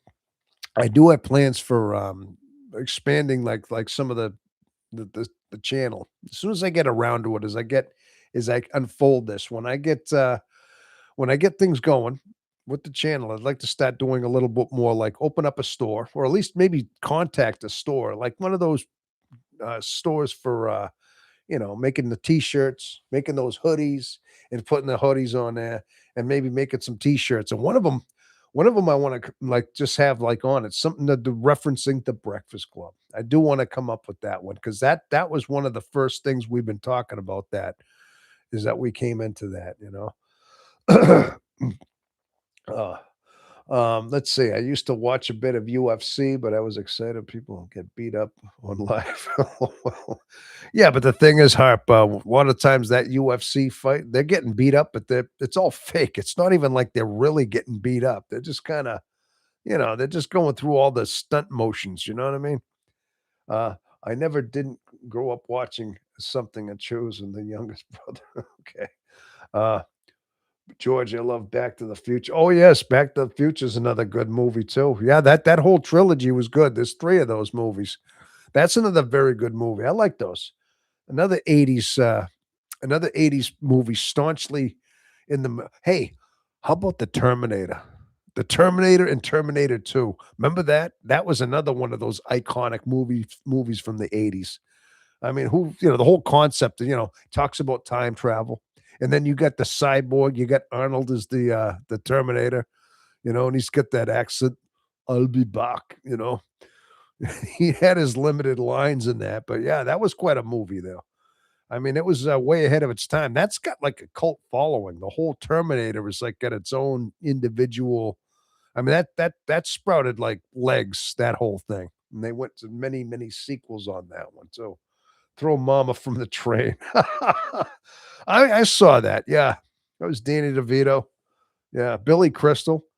Yeah. And he had an overbearing mother that was just like a tyrant to him. And he wanted to kill her. Throw mama. What a title. What a title for a movie. Throw mama from the train.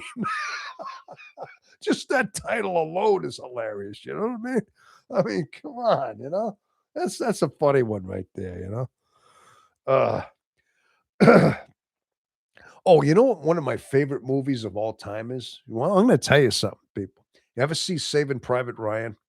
Listen, I mean, as a man, as a guy, and especially that I had five brothers, it had a lot of sentimental too, because it was about five brothers. And he lost, was it four? Maybe it was four brothers. Okay, it was enough of it. It was about a band of brothers, and they were all basically sent to World War II, and each one of them died in like the Normandy invasion and somewhere. Well, actually, a couple of them died in Normandy. One of them died in another part of the world. It was all his brothers died, but the one remaining brother was still out there. He was alive, and I guess some general just didn't want it was just wrong to have the whole bloodline uh killed off like that in one war, so they went looking for him. He sent out a battalion of guys looking for this one guy. And that was the whole thing. But it was one of the but it was back in World War II, back in occupied France. But I'll tell you, the whole thing was is that it was so realistic looking. Normandy, they had the whole Normandy beach from the invasion, and they made it as graphic as possible. It was horrific looking. When I first saw that, you couldn't help but to sit there with your jaw dropped how horrific that invasion was. These guys hit the beach and some of the horrific ways that some of them, the early ones died. And but they kept coming by the thousands. They finally did take over that beach, but with but you saw how many men died on that beach. But I mean that whole thing, it was a war movie. The plot was intense, and it was just about, like I said, it was about that whole brotherhood thing. And me, that I had 4 brothers and I lost brothers of my own. I mean, it just kinda hit a little bit because I lost my brothers. So it kinda hit me personally too. But, that's one of my favorite movies of all time is Saving Private Ryan. As far as a war movie goes, unbelievable. And that was from 1999. It wasn't quite 80s, it was still, but, great movie. Uh, but so if anybody likes that, Gen X United. Hey, hey, who's Gen X? I'm Gen X. I'm an older Gen X. I wonder if a lot of us are Gen X right here. I'm thinking most of the demographics that I have on this channel are a lot of older, about my age, people about my age. Some a little bit younger. Some are in their like 30s and 40s. There's some younger ones, but there's a lot that are. I'm a mid X. Oh, is that right? Oh, okay. A mid X. Yeah, I'm actually one of the older Gen X's. I was born in the very year that the oldest year, 1965. I was born in that year. So, P George, peace of mind. I'm Gen X too. Okay. Oh my gosh, I love TIFF. Uh, what is TIFF? Oh, okay. I'm not sure. What are you talking about, TIFF over there? Oh, Tiffany. Oh, I see.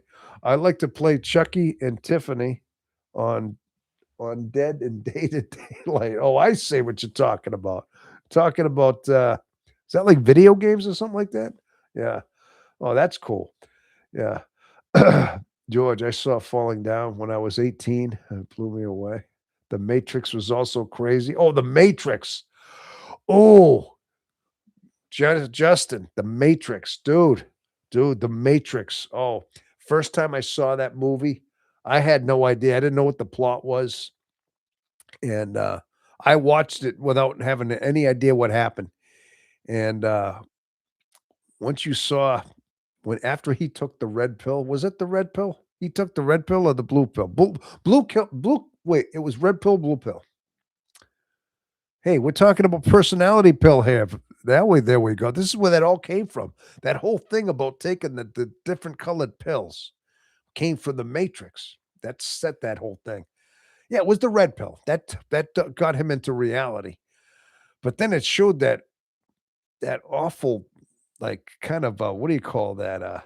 An alter reality, almost like a um, well, there's a name for it. I can't remember, but they were in the pods, and he woke up, and they were all hooked up to like their reality was just fed into them, like their whole everything. They were in a coma, like a dream state, and they were just like slaves to these little pods, and they didn't even know it. Yeah, how deep was that? That blew my mind. That blew my mind when he slipped into like that whole thing, and he kind of turned into it, and he woke up in there, and his eyes were like all dilated, like he never used his eyes, and he was bald, he had no hair, and they just like look at these pods, and when they died, they just like slid them out like into the garbage, like into a stream. Remember that when they passed on, they just kind of discarded them like nothing, like they were crap. Yeah, what a movie. That whole first movie blew my mind. Amazing. I think it did a lot of us. Watching that movie was mind blowing the first time. Unbelievable. Yeah. So we're talking movies today. Yes, red pill is true. Blue is comfortably a comfortable lie. That was it. Okay. I knew it was that's why they call that red pill content. That's the truth of it. That whole red pill content came from that as well. So much spawned from that. It really did from that one movie. That all these references came from that. So George, yeah, that's the one, the pink one. Yes. Um, all right. Hey, does anybody know what the term "jump the shark" came from? You know the old term "jump the shark," right? Yeah, usually that's when, Matrix was a huge culturally, yeah. You know, the sequels weren't as good. They came up with certain sequels, but I watched them. They weren't as good as that first one. I mean, they were okay, but not quite like the first one. Not even close. Yeah. Um, yeah, but, does anybody know where that came from? The jump the shark, if anybody is, understands that.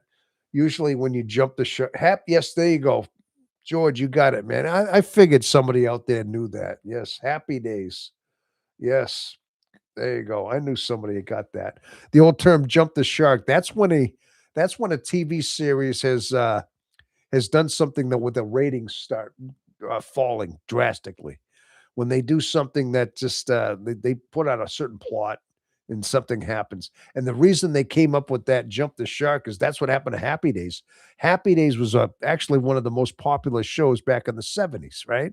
You know, it had Fonzie, and it was just a really good show, and I loved it. Growing up as a kid, I liked Happy Days, and we look forward to watching Happy Days, you know? And, I think there was one time Fonzie, I think they were on vacation somewhere, but they dared him to, um, like jump a shark.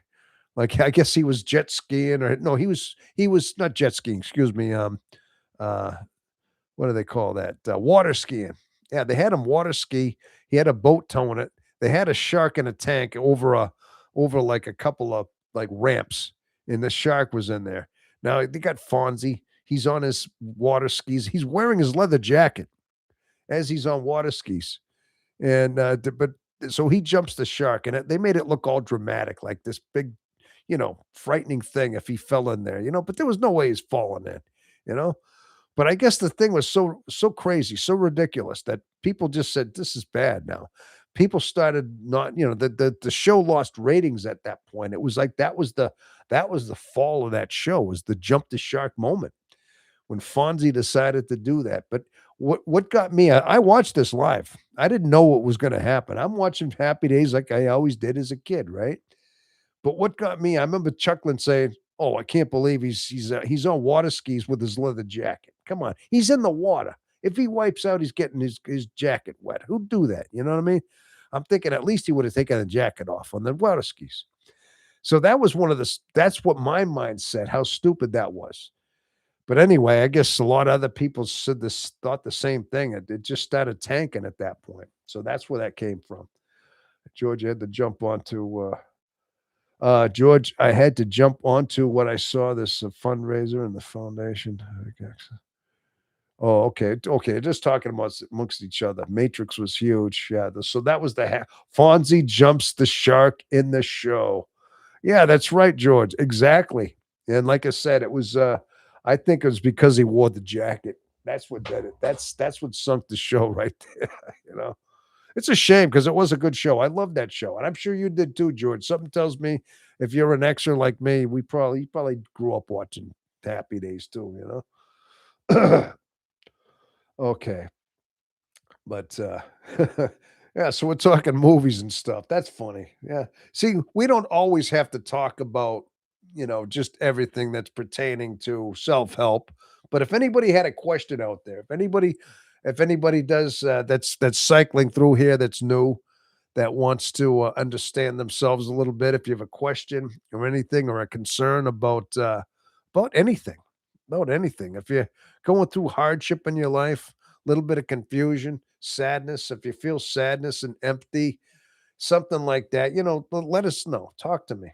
Talk to me. Tell me what's going on. And all I can say is I'll try my best to, talk you off the ledge. Not literally. Hopefully, I don't have to do that, people. But I'll try to my best to offer some kind of insight. And not only that, these fine people on here too, they will type something back. They will type back to you, and they will reach out to you personally, and they will actually, not because I'm asking them. They just do that because that's what we do here. And they will actually offer insight themselves because we have I mean, everybody on this on this on this live right now is all doing that. And it won't be just me. I mean, hey, I do it to a point. And then but you would have a lot of other people encouraging you along. Okay, but yeah. Do you stream every Saturday? I have been lately, by the way. Uh, I definitely have been, Nora. Yes, I've been doing it every Saturday, usually 7 o'clock Eastern Standard Time, PM, that is. And I've been going till sometimes till whenever. It seems like I'll go until whenever I whenever I get tired or whenever my butt gets numb a little bit, I guess you could say.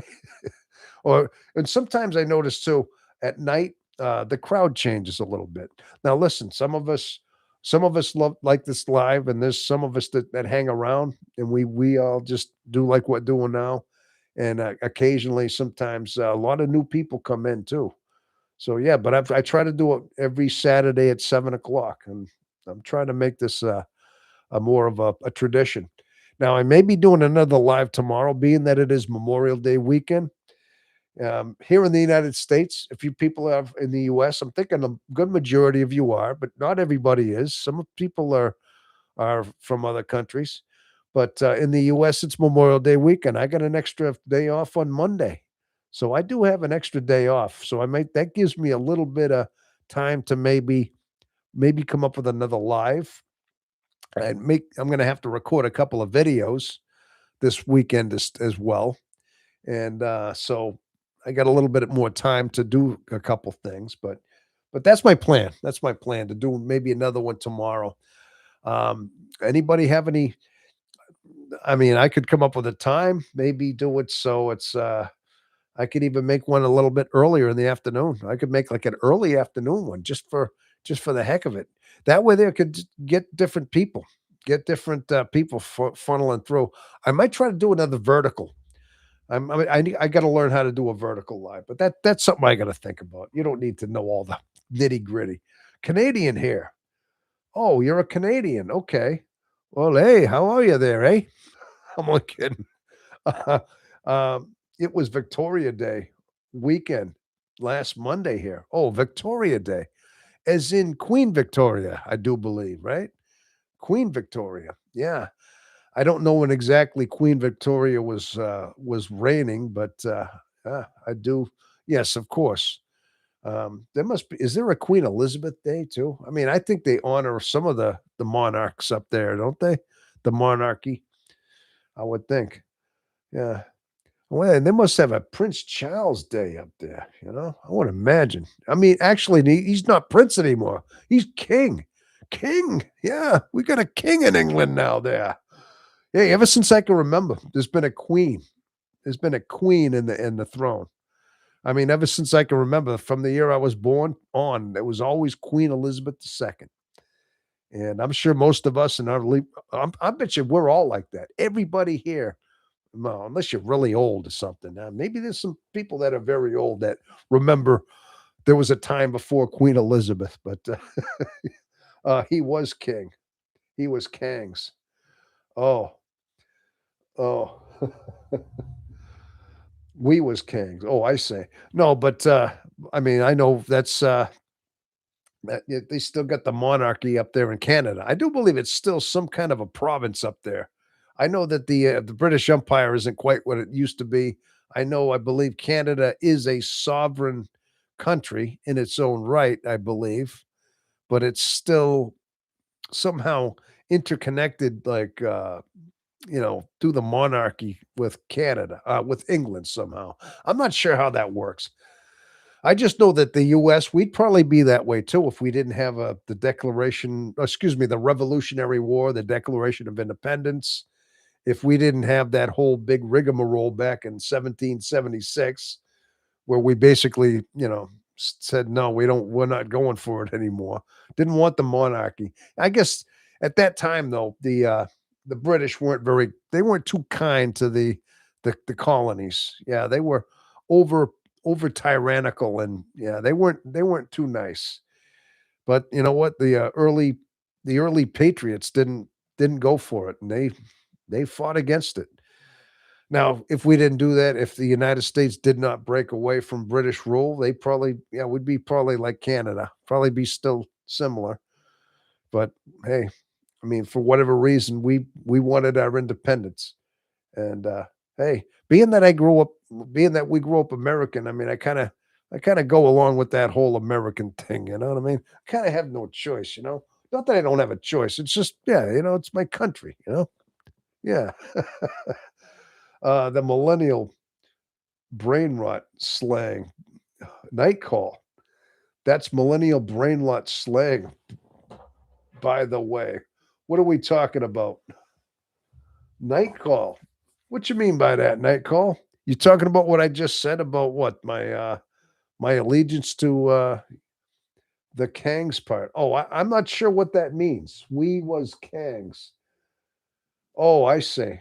Um, I'm not sure what that means. I was talking about the kings, like meaning King Charles, and you said we was Kangs. Oh, that's slang. Okay.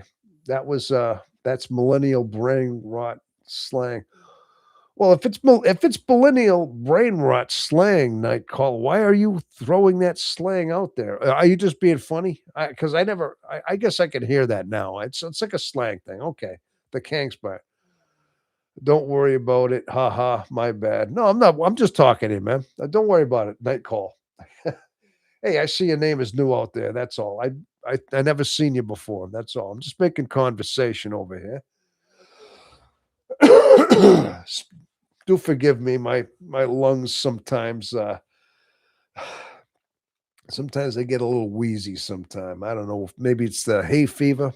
Maybe it's those sprouting Mayflowers out there. That's all.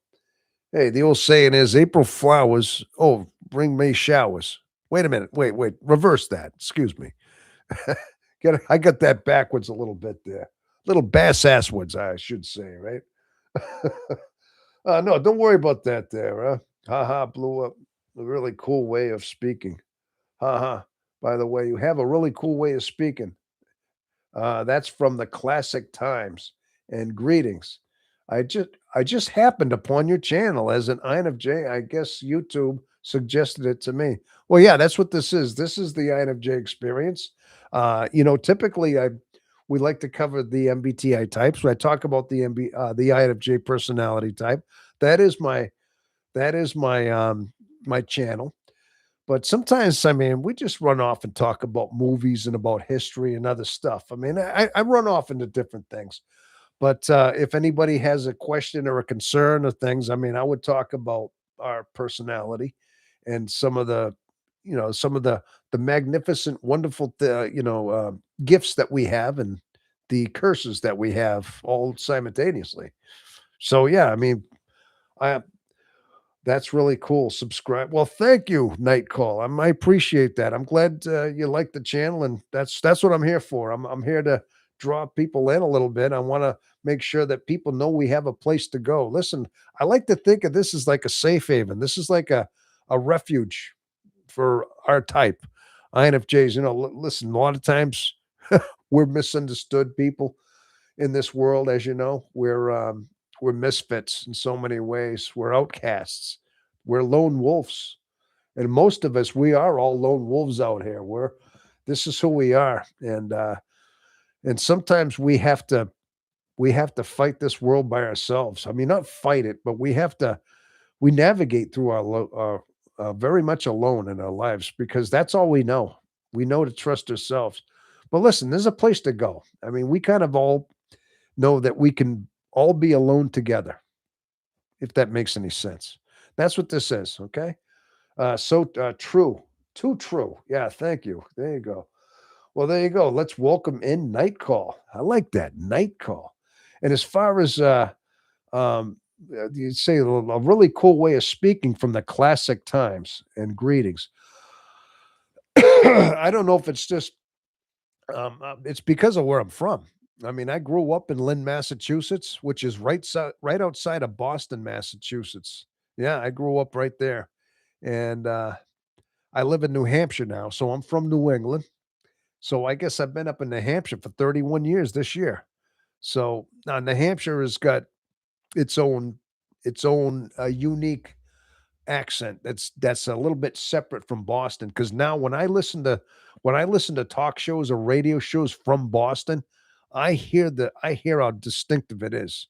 And I picked up that accent, but also I moved to New Hampshire, and I think I hybrided it with the New Hampshire dialect as well. But there's a lot of people that have moved from, let's say, Massachusetts to New Hampshire over the last 30 or so years. I was one of them. And so there was a lot of big demographic shift took place, as you might know. And I think a lot of states have been doing that. There's been a lot of demographic shifts in the country in the last 20 years, 10 years especially. A lot of that's happened. But yeah, that's basically where it comes from. It's just my dialect, my accent, you know, New England, New Hampshire type of thing. And it's kind of my own thing. I can imagine. Now, where are you from by any chance? Just if you don't mind me asking, Night Call, where you from? What country? What city? Whatever, are you from the United States? I'm thinking, uh, Tom, where are you from? Oh, Blaiskin, you're out there. Blaiskin, I haven't heard from you for a while. I just said I'm from New Hampshire. Originally, Blaiskin, I was born in San Diego, California. That's where I was born. All right. But I'm from California, born and raised, and I've yet to travel to the East Coast and find some folks. And so I find folks there fascinating. Oh, okay. From California. Hey, we got somebody else there from Harp's from California. He's living in there. We got somebody else there we got a couple, at least one more from California. And I was just getting over saying I'm from California originally. I was born in San Diego. And I lived in California right up until I was 6, almost 7 years old. Then I moved to Boston, moved to Lynn, Mass, grew up there, and then I moved to New Hampshire when I was 30. Then I moved up here and I settled up here. Yeah, I settled up in New Hampshire. So, but if you ever look at New Hampshire, it's that little tiny little state right in northern, right in the far corner of the northeast part of the United States, right next to Maine. Yeah, Maine and right between Maine and Vermont and north of Massachusetts. So it's right there. So you don't hear a lot going on from it's kind of a tucked away little state. The only time you hear about New Hampshire mostly is when we get the primary every 4 years and they do the presidential primaries. And New Hampshire has the very first primary. Yeah, that's it. So that's it. Hello, Blaze. Nice. Blazekin, yes, you got you had to go do something. I just got back, had to go do some things real quick, and then you come back. No, that's fine, man. I don't expect you to be like glued to this live broadcast. I mean, that's okay if you would. I mean, you can have me in the background somewhere, but if you got things to do, hey, I get that. Me, this is my thing to do. This is my channel, you know what I mean? So this is what I do. But you, hey, you can kind of come and go, you know. But hey, Vampy. Yeah, I love that. He calls you Vampy. Hey, Vampy. Night call. I always wonder what's on the West Coast. Um, yeah. Hey, like I said, I went back to San Diego back a little over 40 years ago. I ran away from home. I told this story before. I was 17, 16, just turning 16, and I was having a hard time at home with school and all that. And I was just getting a little confused, and it was my mind just going crazy on me. And I decided maybe life would be better if I found my father, who still lived out in San Diego. So I jumped on a Greyhound bus and I went to Boston. I went from Boston up to back to San Diego. And I spent many months just kind of bumming around, eating in soup kitchens, sleeping in doorways, alleys, bushes, things like that, doing stupid stuff, finding blankets to keep me warm. Yeah, that's it. Until I ran into my brother. I mean, to make a long story short, I had a kind of a difficult teenage existence, let's just say. Uh, oh, oh wow, were you able to find your father? Yes, I was. Excuse. Gee, you talk about my father, and I start hacking. What does that tell you? I'm sorry. Yeah, I did find dad. I did finally find him. Actually, I ran into my brother. I had a brother living out there. My brother Fred. At the time, he was alive. My brother Fred passed away. He passed away 10 years ago. But at that time, he was I just miraculously ran into him. So I knew they were out there. I didn't have their number. And then when I met Fred, after a little while, we went and visited my dad. We went up and saw him.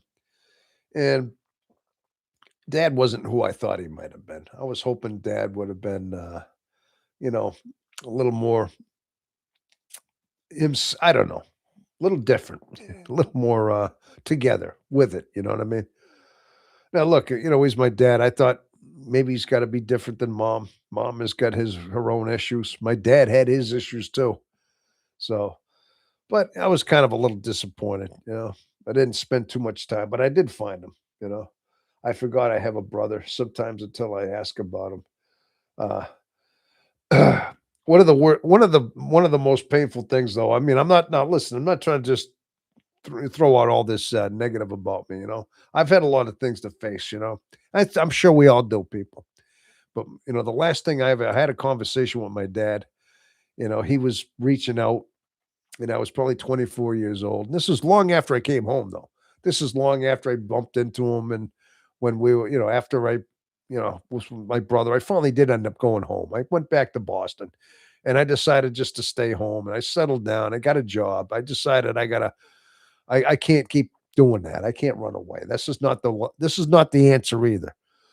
But upon the so what happened was he was calling up me and my brothers. He was just calling up, and I think he had a premonition of his own. He must have, because out of the clear blue, he kept calling up all my brothers, and he wanted to talk to them, and he wanted to have conversations. Well, he called me up, and I started talking to him, but he started saying things that weren't true, or things that I heard differently, and I was calling him on it. Basically, he was talking about my other brothers, and I said how much my other brothers don't, what the stories they tell don't match up with yours, basically. Well, basically, make a long story short, he basically said I was just like my mom, just like her. And he said it in a very like disappointing way. And he hung up on me. Yeah. So he hung up on me. And I tried to say, Dad, I love you before. I don't even think he heard it. And like a couple weeks later, he passed away. So yeah, my dad, he hung up on me the last time I talked to him. But I only say that to say that, that something I had to get over? Yeah, a little bit. But it was just ironic that he was reaching out to me and my brothers just weeks before, like almost like within succession, every one of us. Um, yeah, he did have a premonition though. There's no doubt. I like that word premonition. Well, it's kind of like he saw something. Now, I don't think my father was a introverted type. I'd say he was more of a sensing type. I just don't, but I still think even sometimes when people are, when they know the time is up, when they're a short time away from their demise, a lot of people do that. They start reaching out, and I think a lot of you hear about these stories about people have these premonitions, and they start trying to contact people. And then they say that what they have to say, and usually they're not. They die a little bit after that. That's what happened with my father. Yeah. But I think if it's your heart doesn't need to be said, what your eyes say is louder than what your voice can say. Yeah, yeah, that's all. I mean, oh, my dad's gonna try to call me when he dies. Uh-oh. Well, I mean, he might try to do that. I don't know if he's going to, but well, in other words, if it happened to me, he's going to do that too. Maybe. But why is it? That wouldn't be so bad, would it? Well, let's hope he doesn't hang up on you or anything like that. Well, I mean, part of me said, "Well, what the heck?" I had to call him out on it. I wasn't just taking in everything that he said. I was kind of confronting what he was telling me because my brothers had a different set of stories. My brothers had a different version that they told, and they were like, so he was telling me a different version. So I'm like, all right, well, that's not what I heard. So I called him on what he was saying. He didn't like it, so he hung up. It was basically like I was, "Hey, Tom, do you think running away is a good idea?" No, absolutely not, Blaiskin. No, I regret doing that. Okay? Listen, I no, no, no, and I don't want to say that. Listen, what the way I did it was I was lucky that I didn't fall into some foul play. Okay, I was a kid. I was a babe in the woods, and I basically ran away cross country on a bus, and I didn't know anybody, didn't know a lot of things. Oh wait, I hope. Okay, I forgot about the microphone. Hopefully, you heard all that. No, but don't run away because it's not a good idea.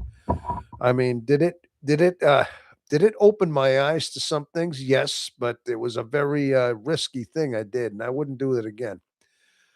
All right, and you know, I mean, I think it strengthened me, but it also left me very vulnerable, and I was just very lucky that I didn't fall into foul play. So I wouldn't advise anybody do that. Okay, I mean, try to make the best of what you got. Well, and if you well, listen, to put it this way: if you ever do run away, don't run away to the streets. If you ever do, try to go to like maybe maybe a relative's house, or maybe just go to somebody that's. And I'm not suggesting you do that either. Don't run away like what I did. Don't run away and just go find some bus stop and go to a different city where you don't know anybody or anything around you. Okay. By the way, Tom, this is a bit of a change of subject, but are you familiar with the old school gangster stories from where you're from? I really like the lore of the 1930s gangs. Well, you know what? Where I'm from, they call my town Lynn, Mass. Lynn, the city of sin. You never go out the way you came in. Um, but I don't know of those specific stories about those, but I do know that there was. Have you ever heard of like the Winter Hill Gang? There was a Irish mob that was fairly recent, like in probably the 60s and 70s, and that was the whole Whitey Bulger. You must have heard of him. He was actually quite notorious. He was right from Boston. Was Whitey Bulger, and and he basically was. Yeah, he just recently was found. In matter of fact, he back in the early 90s, he had gotten rid of so many bodies, let's say. He was basically, yeah, he was definitely bumping people off, let's say, unaliving them. And he had a burial ground right on some area. Like they had a certain area where they like it was some beach area. And they finally found the burial ground and they found remains under there. But then what happened was is right around the early 90s is when they started finding the whole DNA chain and they could start identifying these bodies through DNA. And so Whitey knew that all these bodies, all these ones were ones that were missing that he was accused of, let's say, getting rid of. Okay. So I guess Whitey ended up going on the lam. He took off. He vanished. Nobody knew where he was for almost 17 years. In fact, he went to California. That's where he went. They actually found him in like some apartment complex, some random complex in like the LA area, and that's where they found him. And it took him 17 years. They brought him back to Boston. They tried him and they put him in prison. And he ended up getting moved to a prison. And he died a very vicious death in a prison cell. Basically, the other cellmates got him, and I guess it was brutal the way they killed him. Well, they unalived him, I should say. I got to watch what I say here.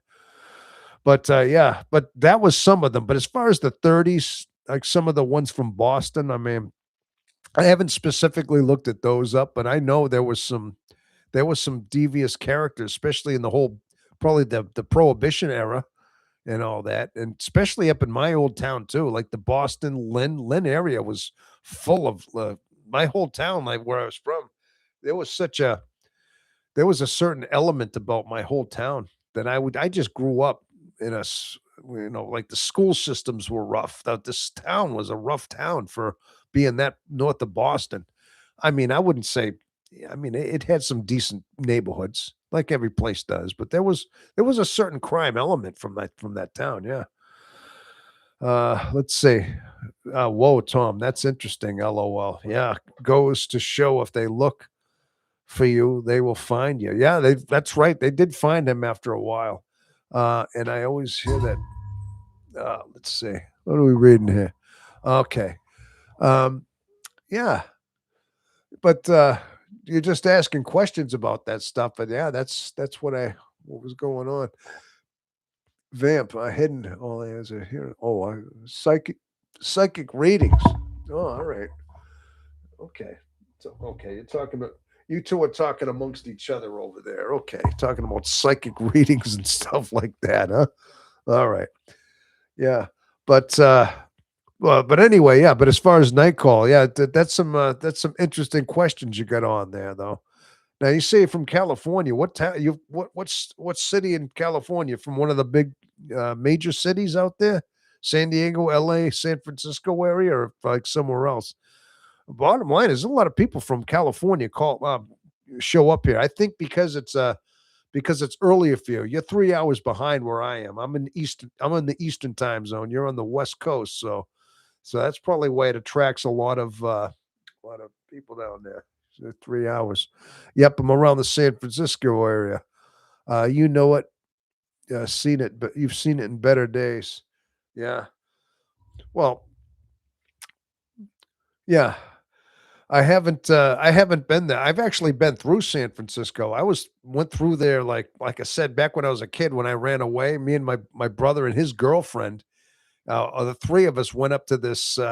We went hitchhiking up north. We went up to we were going up to Washington, Usk, Washington, and yeah, we went up that way and we went through San Francisco. My brother wanted to go to Berkeley. He wanted to go study. He made a point to stop there for a few days. He wanted to hang around. And I remember hanging around in like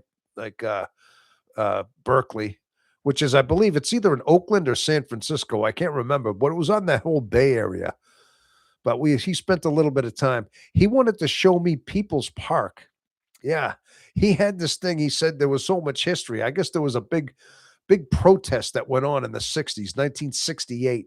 He told me all about it. He's like, he was all proud of it. Like, I don't think he was actually literally part of it, but he said he had a friend of his. He had a friend like that lived in San Diego. That was there, you know? Correct. Berkeley is around Oakland area, East Bay. Yeah, that's right. It's in Oakland area. That was the Berkeley College. And then I think but he spent a little bit of time going through San Francisco and all that stuff. But made a point to stay there a couple of days. But yeah, like I said, he made a point to go to People's Park. You know, I remember a funny story about that. This is a story I never told.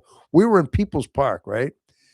And I don't know if you've ever heard of that People's Park night call. I'm sure if you're from that area, you have. But he said that's what he's saying about this big hippie riot protest that went on in the 60s. And he was telling me about it because it was all part of that whole 60s thing generation, my brother Fred, you know? And so anyway, we were smoking, smoking what you call a joint, we were smoking one of those. I hope I could say that. So we were passing it around.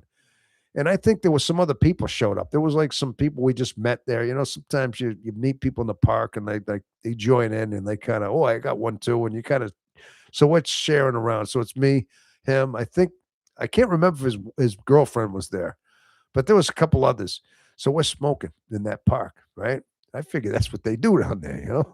And all of a sudden the cops show up. And these cops, they were like clowns. They were like, had weird personalities. They were like goofy, like, hey, so one guy had a cigar, almost like he was acting in a movie. One guy's like, hey, what do you got here? What's going on here? Holding a cigar like he was a comedian.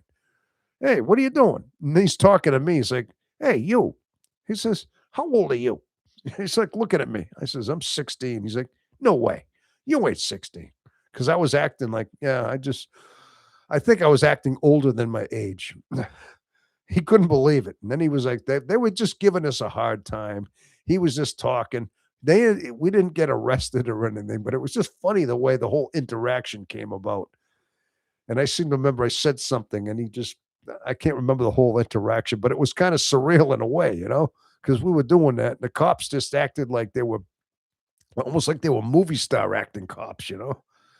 But, it was kinda funny. So me and my brother, we talked about that moment for a while, you know? I says, "Yeah, remember we went up there and those clown cops, they were just kinda, you know, like they were acting in a movie." I says, "Yeah," I says, "that was funny, you know? They kinda harassed me a little bit, but I held my ground." Like, he kept trying to get me to get all nervous.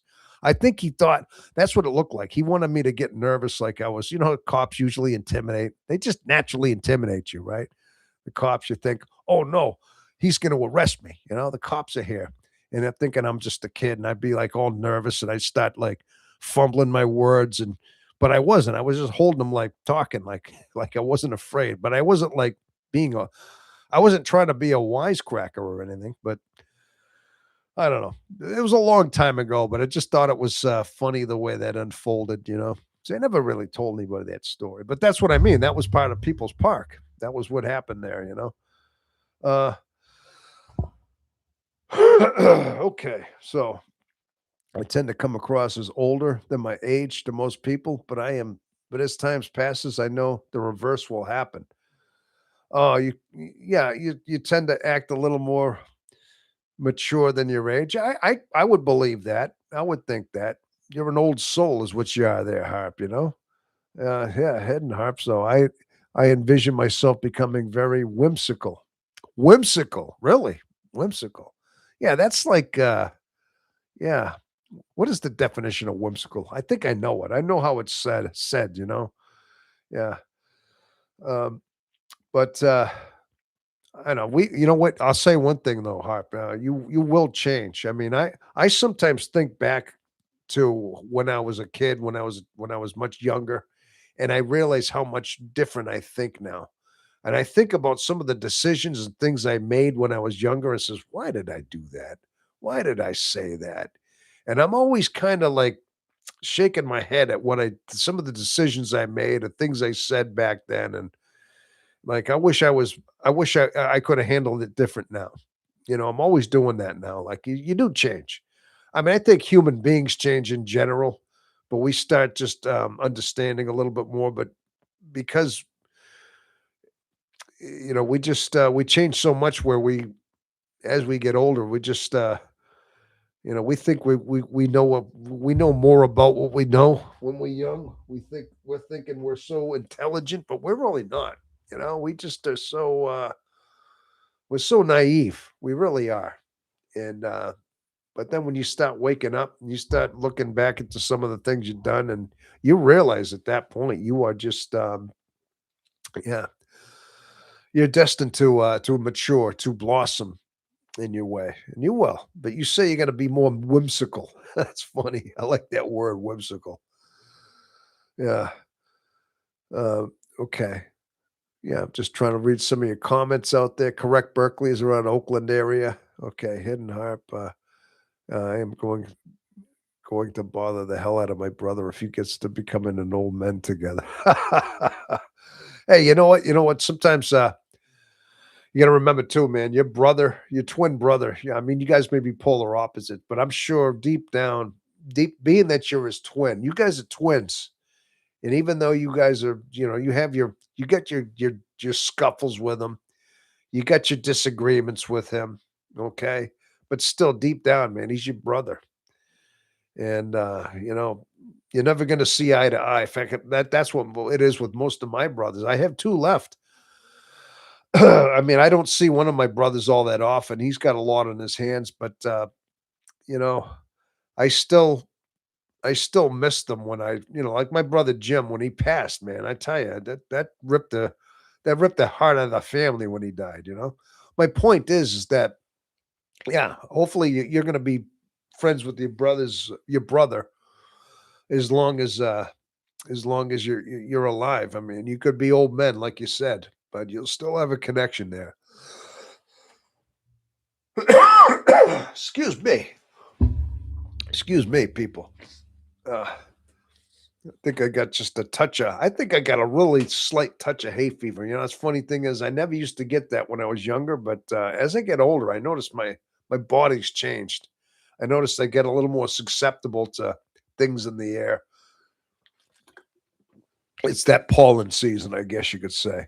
Nobody picks on me, brother, sister. Oh, oh, Nora. Nobody picks on me, sister, but me. It's a real thing. Oh, is that right? I'm gonna say you get lazy. You lazy fart when we get up to Six Flags. Going to Six Flags.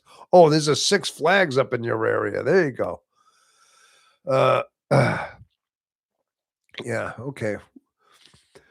Yeah, but, your sibling, though, your brother, especially a twin brother, man, always remember that, yeah, like I said, sometimes you have a you say certain things about them, but deep down, man, you're brothers, and you'll always have a certain connection. There's an unseen connection you have with your twin brother, too. I mean, you guys share the same DNA, man. I mean, you're identical. You came from the same egg you divided. There's gotta be some even though you have a different personality, there's gotta be some kind of uh, a spiritual, intuitive connection that you guys have. I mean, they say twins have that, you know? You're gonna remember you're a twin. That's something that's unique when you have a twin sibling like that. I mean, I got brothers, but never a twin, you know? I mean, sometimes you have those twins that are non-identical. Oh, what do they call those? There's another word for that. What is that? My mother was a twin. She had a twin brother. You know, she had a little bit of a connection, but not quite the same though. Intuitive connection is like oil and water. Okay, all right, I get that. you guys are you guys are very polar opposites. Yeah, I get that. Oil and water. So there's definitely so you're not feeling it. So you don't feel any kind of maybe you have something, but there's nothing on his end at all. There's just it's like closed off. I mean, maybe there's half of it, but there's no connection there unless it's unless it's mutual. You know what I mean? Maybe there's nothing. If he's like completely opposite, if he's the ESTP type and he's just the sensor type, then he's got none of that, or he's not, or maybe he has it and he ignores it. Yeah, maybe there's something there, but just kind of totally disregards what it is. You know what I mean? That's all. Um, but that's interesting. Oil and water, oil and water don't mix too well, do they? Yeah, I know that. Unless you're making salad dressing, then they mix pretty well. Until they separate. Put the right spices in there, right? There you go. Yeah, that's kind of cool though. That's always good to know that yeah. Everybody hear me all right? I'm trying to make sure this microphone stays right where I can get it.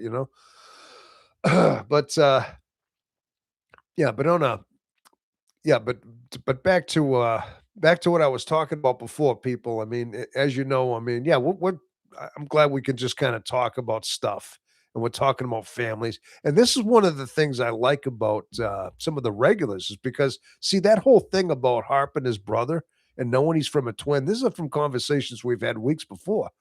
And I didn't just have that conversation today. This is stuff that I remember. See, this is one of the things, the beauty of it is that, like, you people talk to me and you tell me things like that, and I don't forget that, and it carries over to the next week. It's like, oh yeah, I remember that story from before. I try to meet, I try to remember each and every one of you in your conversations and what we talk about, and some of the details. I mean, I guess that's what you do. You try to have that good connection in the memories. That's what friends would do, right? So, but that's what I'm saying. That's part of like one of the beauties of having the a connection there, especially with the regulars that come in. So that's always good to know. But on a lighter note though, as you know, being this personality type, as INFJs, as I've said before, yeah, I guess one of the defining things about our type, I mean, not only it's not just always about the confusion and things like that. I mean, oh, emotional photographic memory. Yes, you've said that before, Jethro. That's right. Yeah, we've talked about the emotional photographic memory. That's quite a deep concept. If anybody's ever heard that, that's a personality pill. The emotional photographic memory. I mean, think about that. That's pretty deep. I mean, we all know what that is. Usually, a photographic memory is something that is It's a rare gift given to certain people where they can actually have a recollection photographically. They can see an image and have a very good, clear recollection of something photographically. That's the whole photographic memory. Now, Jethro, personality pill, is saying that INFJs have a unique trait in them is that they have a photographic memory, but it's in the emotional sense. Like we remember a certain emotion, we spark a certain event in us emotionally with somebody, and that memory comes back to us in that way. Now, is that unique to INFJ? I don't know, but I mean that's something deep that he's come up with. That's something that he had a revelation about, and that's what how his mind works in that way. But he said that that was something Jethro had said, and I thought that's pretty deep. Is that yeah, we could do that. It's what we have here between each other. Okay. Hey, do you think that's between each other there? Okay. All right. Tom, can you give me some advice, please? Blaziken, what would you like to know? Blaziken, listen, Blaziken, talk to me. Talk to me, Blaze. What would you like to know? I mean, you asked me about is running away a good idea? I said, absolutely not, Blaziken. If you ever do decide you have to get away for a bit, make sure you go with a family member, maybe somebody you trust. If you have an older sibling, stay over their place. Do not run away and go into the streets. Don't run away into some place you have no idea. Don't ever do that. Okay? Please. Like I said, if you have to, do it that way. Okay? Find some family or good friends and that you can stay with them for a little while. That's all. Um, so what's your advice? What would you like to know, Blaziken? Okay, Vamp, I know. Okay, I think it's okay. So personality pill. I think it is the NFJs too. You're good. You're a good guy, Tom. Glad I found you. Oh well, thank you, Nightcall. I'm glad. Hey, listen, I'm glad you found this channel as well, and I'm glad you're finding some kind of insight here, some value to this as well. So that's why I'm here. Listen, I'm here because of that. Because like I said, we just need a little bit of support. This is something we never get. Typically, NFJs, like I said, we're always alone, and we just need somebody to tell us we're not alone. We're alone together. That, like I said before, the running away was because I felt sad, and I am fine at my home. But I feel like I need to change. I need to change something to feel better. Okay, but for the advice, anything really. Um, okay.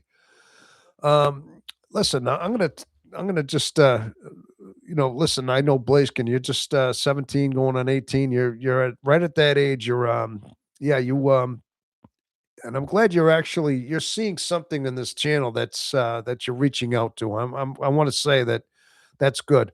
But my advice is, listen, you're going to live a long life. You still have a, you're still, you're still a kid. You got a long life to live.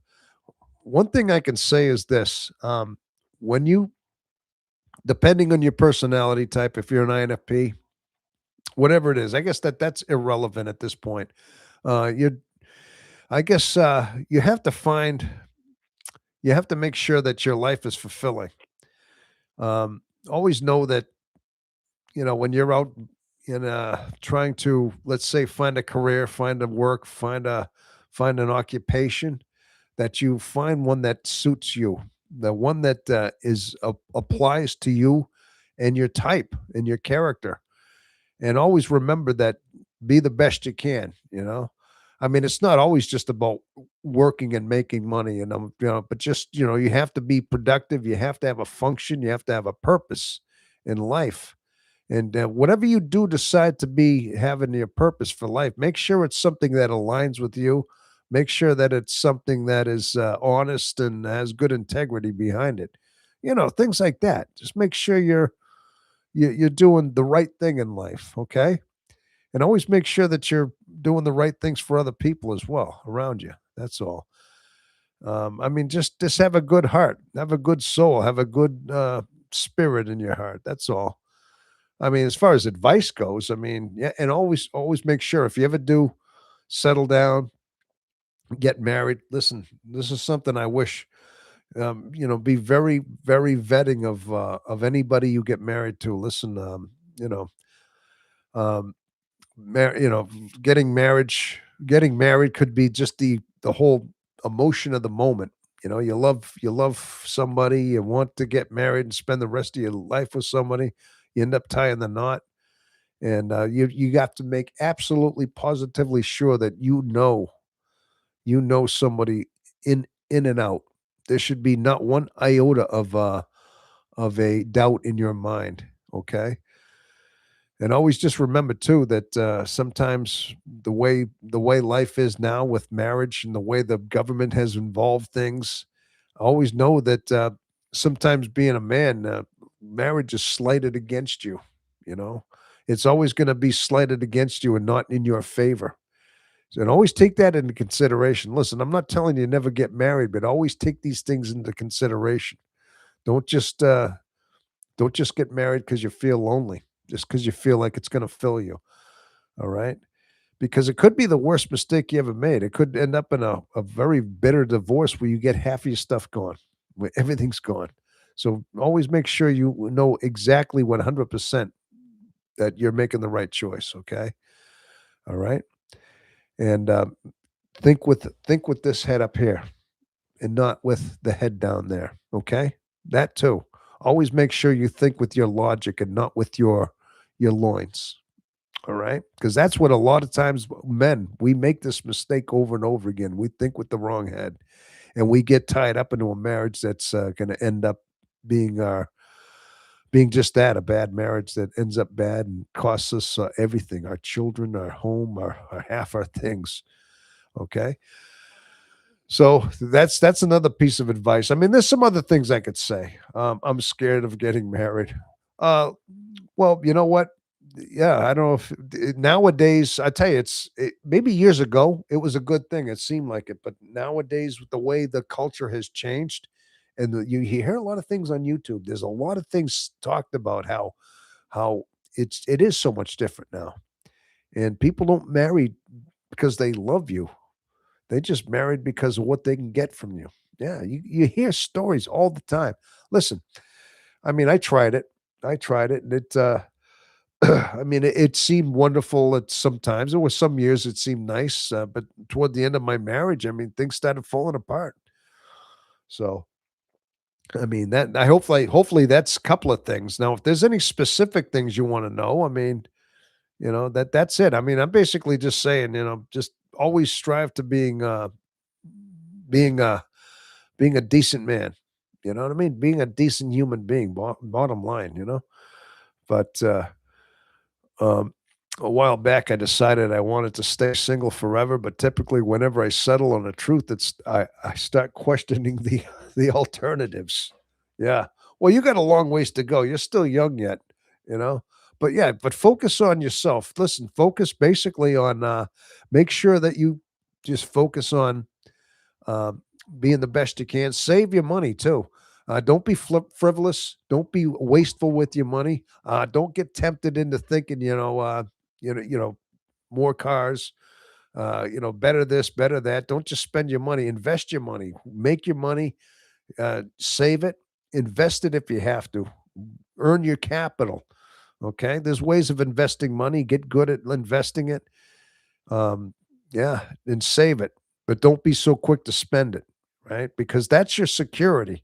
Bottom line is, listen, we were talking earlier. I was talking to Jethro earlier, all right, and we were talking about how a lot of times um, you should, instead of making money to be rich, just so you can have things, so you can feel like you have lavish things, and you will compete with other things for your material because you have a bigger house, a bigger yacht, a bigger swimming pool than your neighbor, a better car. Don't think like that. Just think that your money, your assets are your security. The money you have in the bank is security that's going to sustain you. Not that you not the idea that you can do better things with it and be better and be in competition with everybody. All right. And also, if you do have a little bit extra and you can, maybe be the anonymous philanthropist. You know what that is? That's the guy who just gives away some of his money and, when he can afford it, that is. I mean, if you have anything and you wanna make charitable donations, yeah, that goes far too. Now, you don't have to do that, but bottom line is you're asking for some advice, okay? Um, but always just be in charge of your own mind too.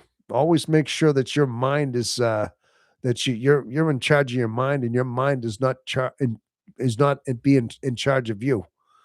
Okay. As introverted, intuitive types, and as I'm going to say that you are, I mean, our mind tends to drift and it tends to wander sometimes. You have to just make sure you stay in control of your thoughts. Now, I'm learning that, especially as I get older in life. Okay. The more you're in control of your thoughts, the more peaceful you are, too. Okay. So there's a lot of things I could say. I could go on and on. I mean, these are some of the basic things. That's all. Blaiskin, Jethro, yes, ISTP. I pretend to be an ISTP when I'm cleaning up in the house and cooking. You pretend to be, huh? Well, I need to pretend that a little more often. The cooking part's all right. I got to just know I can clean up a little bit. In fact, I got dishes to do too.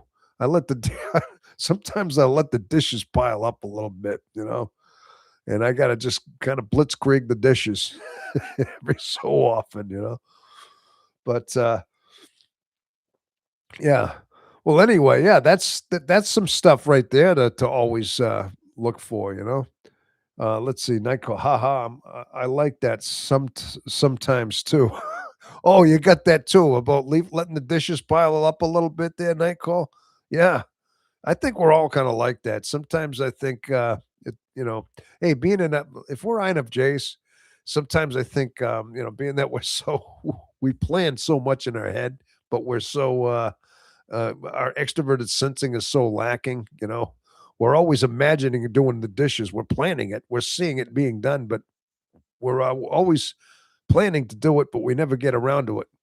And I don't know. It's almost like you have to just you got to get your hands in that dishwater and just do it, though. So um, but I end up doing that stuff too. I end up having things like today. I ended up before I went live, I had to mow my lawn, and there was a log out in my backyard that from a tree that fell. I had to cut it up, break out the chainsaw, and I had to go cutting it up this today. But I had been thinking about cutting that thing up for like weeks. I knew once springtime came around, I'd have to cut that log up because it happened last fall. And I knew I had to cut that thing up since fall. And I finally cut the thing up and I got rid of the log today. You know what I mean? But it took a while to, but the plan just kept getting postponed. It's like I had the plan going. I knew what I had to do. And then a week could come, oh, I'll do it next week. But then you always, sometimes we postpone these plans. It's like, but the thing is, it finally goes away when you finally do it. You know what I mean? So same thing with dishes. Sometimes things pile up a little bit. That's all. The truth. Sometimes we just got to take action. We think too much. Yeah, that's right. Exactly. George, peaceful, my bye. Oh, George is taking off. He's going. George Porge must have taken off. Okay, he just said bye. Must be getting a little late. Maybe that's okay. Um, thanks for the advice, Tom. Ha ha. Think like something. Yeah, but like I said, if there's anything, Bliskin, if you're still out there, if there's anything specific too, I mean, a specific thing of advice on, you know, you can always talk to talk to us.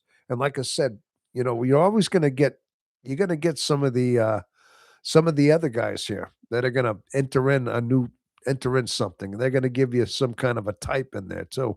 And I see some of the advice these guys give too.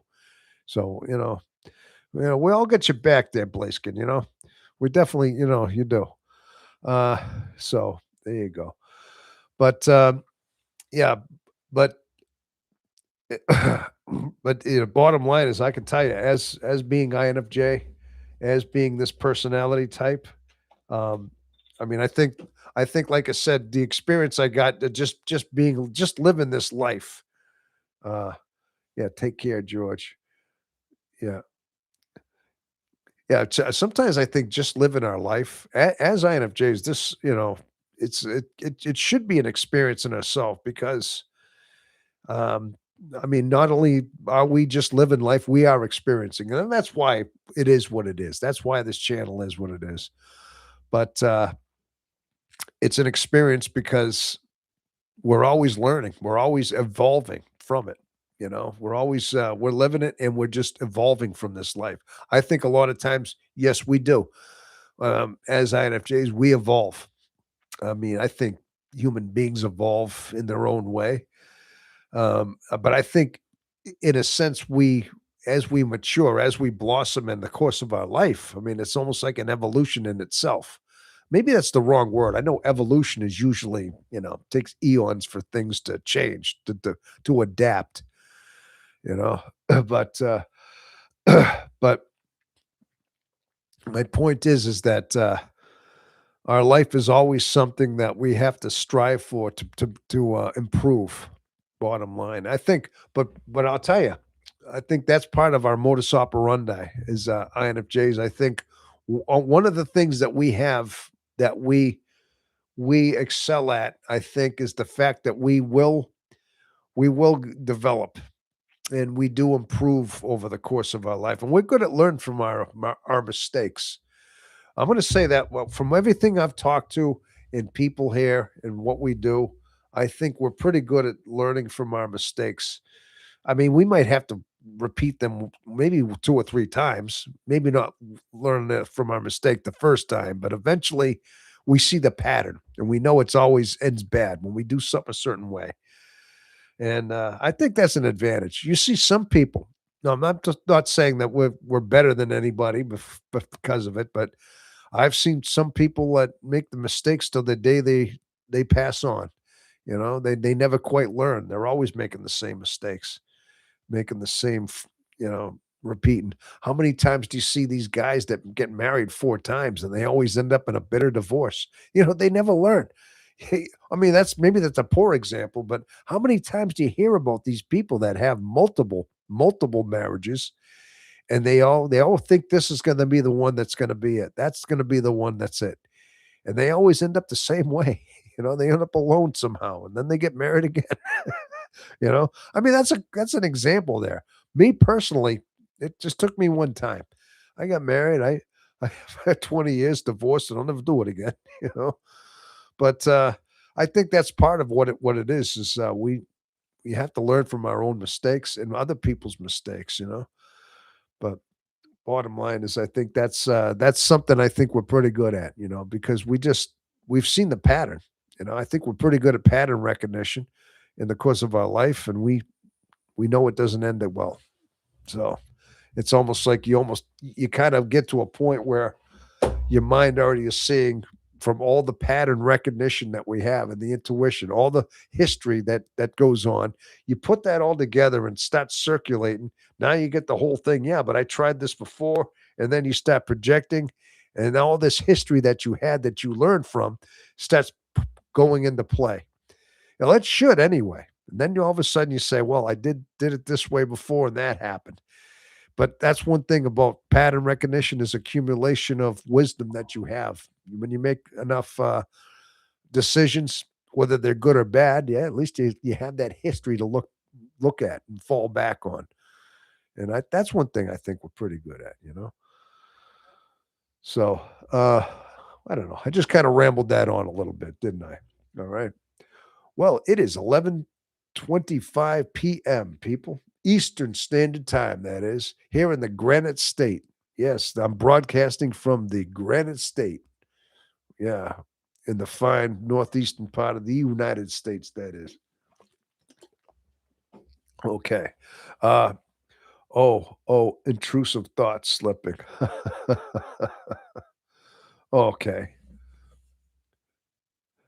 Sometimes I want to get married to someone old and rich. Wait, we talking about that sugar mama we were talking about last broadcast?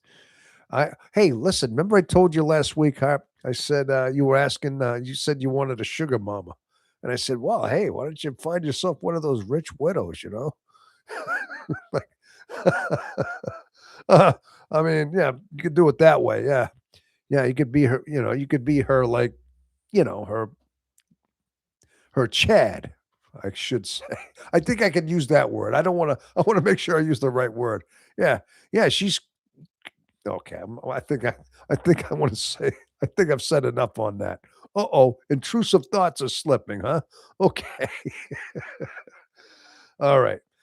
Um, well, so anyway,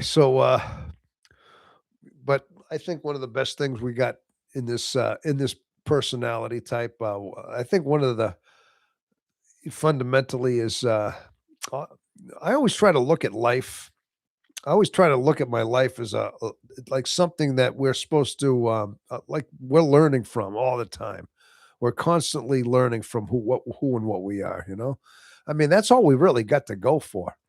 Um, but like I said before, my mom always used to say that we're here for a reason. We're here for that whole reason to find the truth, to find the answer, to somehow find salvation. That was the purpose of our life. You know?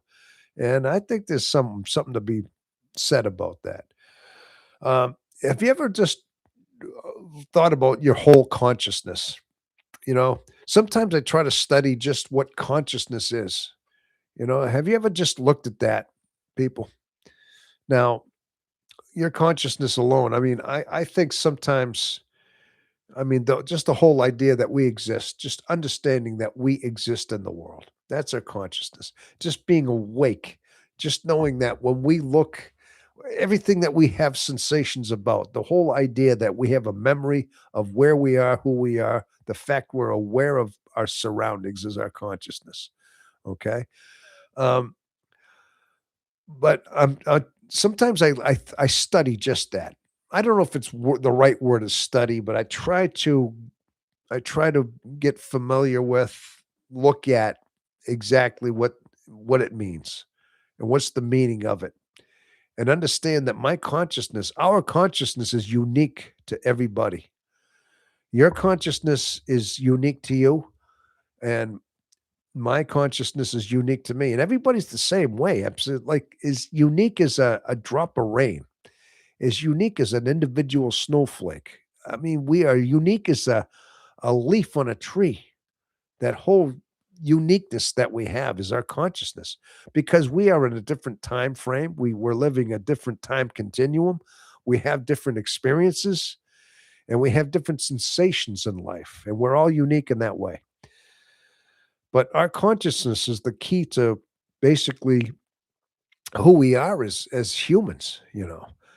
I'm actually convinced that being that we are human beings, being that yeah, we're humans. I'm actually wondering if animals, you know, just beasts of burden, animals themselves, insects, animals themselves. Now, I don't think a plant is conscious. Does anybody think a plant is conscious to what they are? I don't think that. I honestly don't think that. Now, is is a let's say a grasshopper conscious of being a grasshopper? I don't think they have the same kind of consciousness that we do. Human beings are cut out of a different cloth because of the fact that we were created in the image of our creator. We were created in the image of God. I think that we are literally a higher consciousness. I think our consciousness literally derives from the fact that we were in the image of our creator. That he gave us this whole understanding that is separate, that is different than the animals. I mean, somebody may argue that they have a consciousness too, but I'm going to say that they don't ask the same questions we do. They don't introspect. Can you picture like an ant introspecting in itself, thinking about and questioning its existence? Think about that. I can't picture that. I can't picture anything other than human beings. For some reason, just what my gut is telling me that we are different, that our consciousness is different than an animal's. And I mean, I have no proof of that, but I just know it because I look at animals and how they react, how they move. It's like they're almost in they're just going on impulse. They're going strictly on their instinctive impulse. I mean, in a sense, humans can be that way too. I mean, we can be impulsive too. We can have animalistic tendencies because we are animalistic bodies, but we have a separate component. That separate component being that that true consciousness that we have. Heard a study that suggests that plants are conscious and can recognize people. um, a study. So we have we have Mace. I've seen that name before. Hello there. We just got somebody coming on in here in the chat. Additionally, there was an experiment done once where plants were subjected to insults, and the others was given words of love and encouragement. The plant that was constantly insulted withered and died.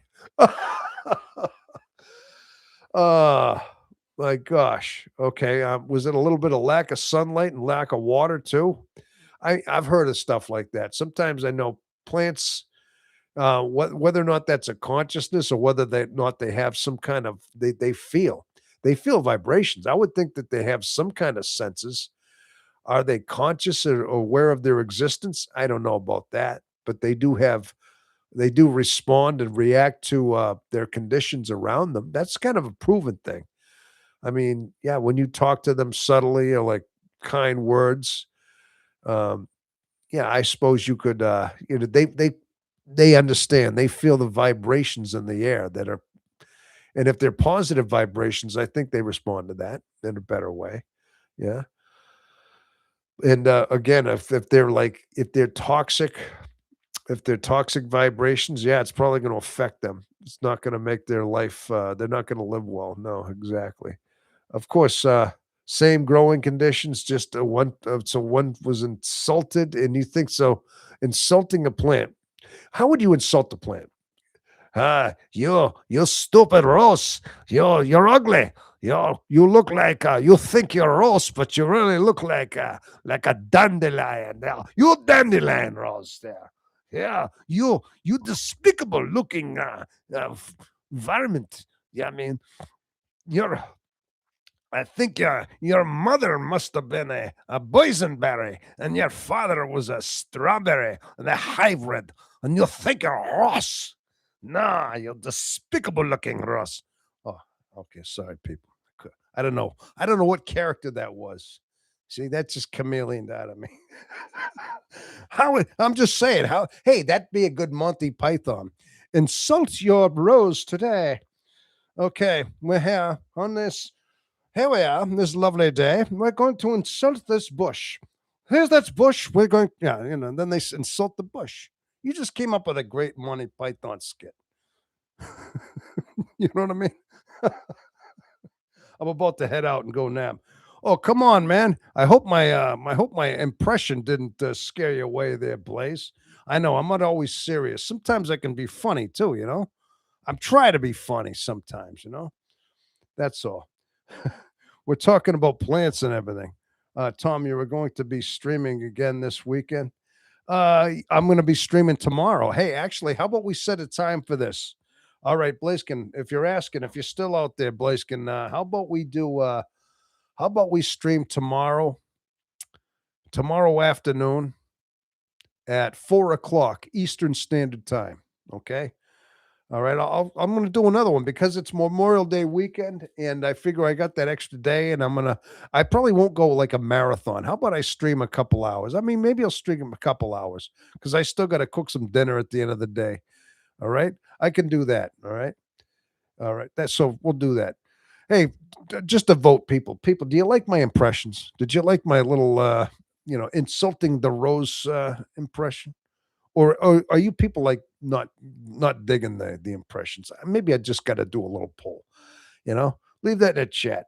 If you like an occasional impression, I'll do one. But I don't want to scare people away either. You know what I mean? So, hey, these characters can just come out of me. Hey, there's a hidden talent for you. Occasionally, I get these characters that they just spill out of there randomly. Occasionally they're there. So. Um, I'll tune in. My dad wants me to go fishing with him. I think so. I'll come home at about 6 or 7 p.m. All right. Well, Blaze, can you have a great time going fishing with your dad? I mean, you know what? Listen, I tell you something, Blaiskin. If you're still out there, if you have a good dad, and you're going fishing with him, and enjoy, savor those moments because, yeah, that those are just great moments to have. Because if your father's willing to take you fishing and you like doing that, those are some of the best bonding moments you can have with your father. Okay, so always know that. So I hope you do that first. Don't don't hopefully you get your thing done and come back later on. And you can always watch the rebroadcast, but spending time with your dad, if that is probably the most important thing you can do right now. Okay, all right. I'm glad you have a good relationship with your dad. Definitely. All right. Oh, George, Tom, Chicago accent just killed my houseplant in the past 3 hours. You call that a Chicago accent, George? Oh, that's Chicago, huh? Oh, I would have thought it was a hybrid between a Boston and a New England accent. I mean, I don't know if it's Chicago accent, unless it was that. That's right. Cherish the time with your dad, brother. Yeah, there you go. Uh, George, George, that's so mean. Oh, my Chicago accent. I think he's being funny there. You know, yeah, funny like a clown, so I can amuse you. Funny or what? So no, but no, the whole thing about insulting the plants. I guess I was just kind of leading on to that. I was just talking about consciousness. I know they do studies and stuff like that, but I didn't know that they actually insulted plants. It just sounds funny. Vamp. I always love Tom's jokes. They make me laugh. Okay, thanks for the advice, everyone. It was the highlight of my week. Okay, Blaze can have a good time with Dad tomorrow. There. Oh, I meant Boston. Oh, okay, you meant Boston. Okay. I was gonna say, I mean, gosh, I definitely know I don't have a Chicago accent. Hey, I went through Chicago one time. I don't think I stopped. I just went through it, passed on through, you know, back back on my travels, let's just say. Back on my radical teenage travels through you know, my trying to find myself, I should say. So I passed through there. But I didn't want to stop. I heard Chicago was a major rough town. I didn't want to stop there. I just didn't want to risk it, not knowing my way around town. It's not a good thing. Blaze, have a great time. Yeah, there you go. I used to have to. Oh, yeah. Oh, Vamp used to cook. Used to go fishing with your mom. That's good. That's awesome. Yeah, yeah. Oh, that's good. Yeah, we definitely got to have those memories, I suppose, huh? So, um, yeah.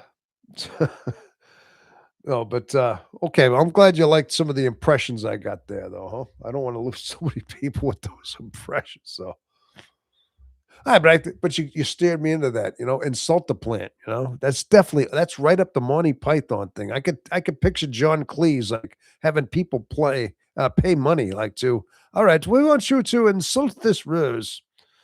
They'll insult the rose bush. That's definitely something they would do. You know. And over here, you are going to praise this tree. Call it good things. And then we're going to insult this one and see which one survives. Okay. I get that's a John Cleese thing.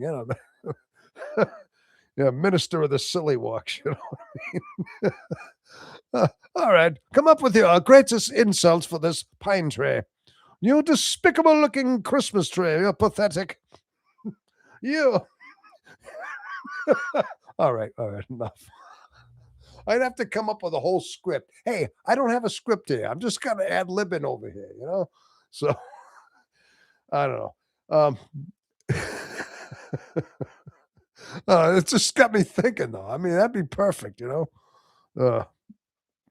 but Night Call's laughing at that one, huh?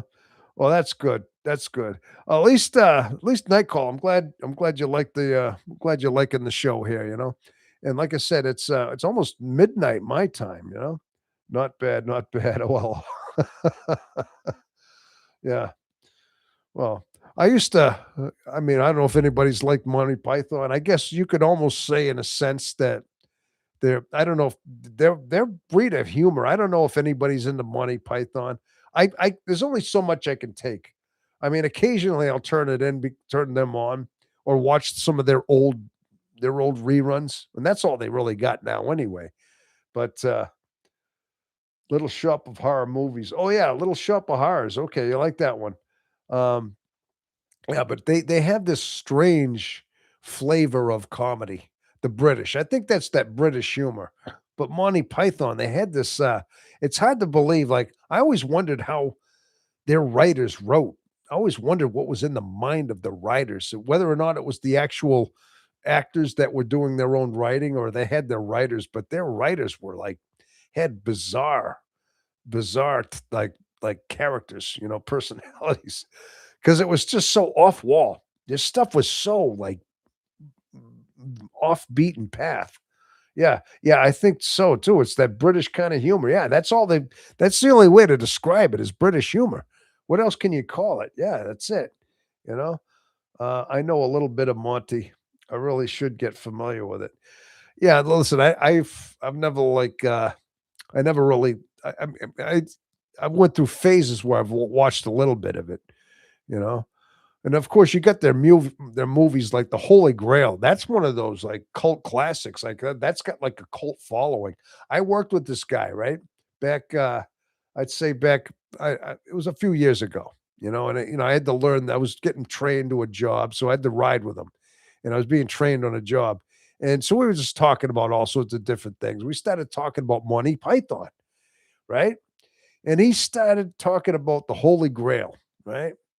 And all of a sudden, he started quoting things like perfectly, like he memorized the entire movie. I mean, he was talking about, that part on the Holy Grail, like the oh mighty Sir Robin. Yeah, I know it was some song the minstrel was singing. If anybody remembers that song, but he memorized the whole thing perfectly. I'm like, oh man, how many times has this guy watched the movie? I mean, he had to watch the thing 30 or 40 times in order to memorize the movie like that. But he did. He was quoting everything. I was like, you got to be kidding me. But I mean, it was a funny movie, but I don't know if I'd watch it that many times. Although I've had a couple movies I could watch over and over again. There's some movies that are go-to movies. Like I said, Saving Private Ryan's one of them. I used to love the Blues Brothers movie. Love that one too. Yeah, there's a few that are like that. Yeah, definitely. Uh, so I can't believe it. People, I have already been here 4 hours and 45 minutes. We're going up on 5 hours. Yeah. I can't believe it.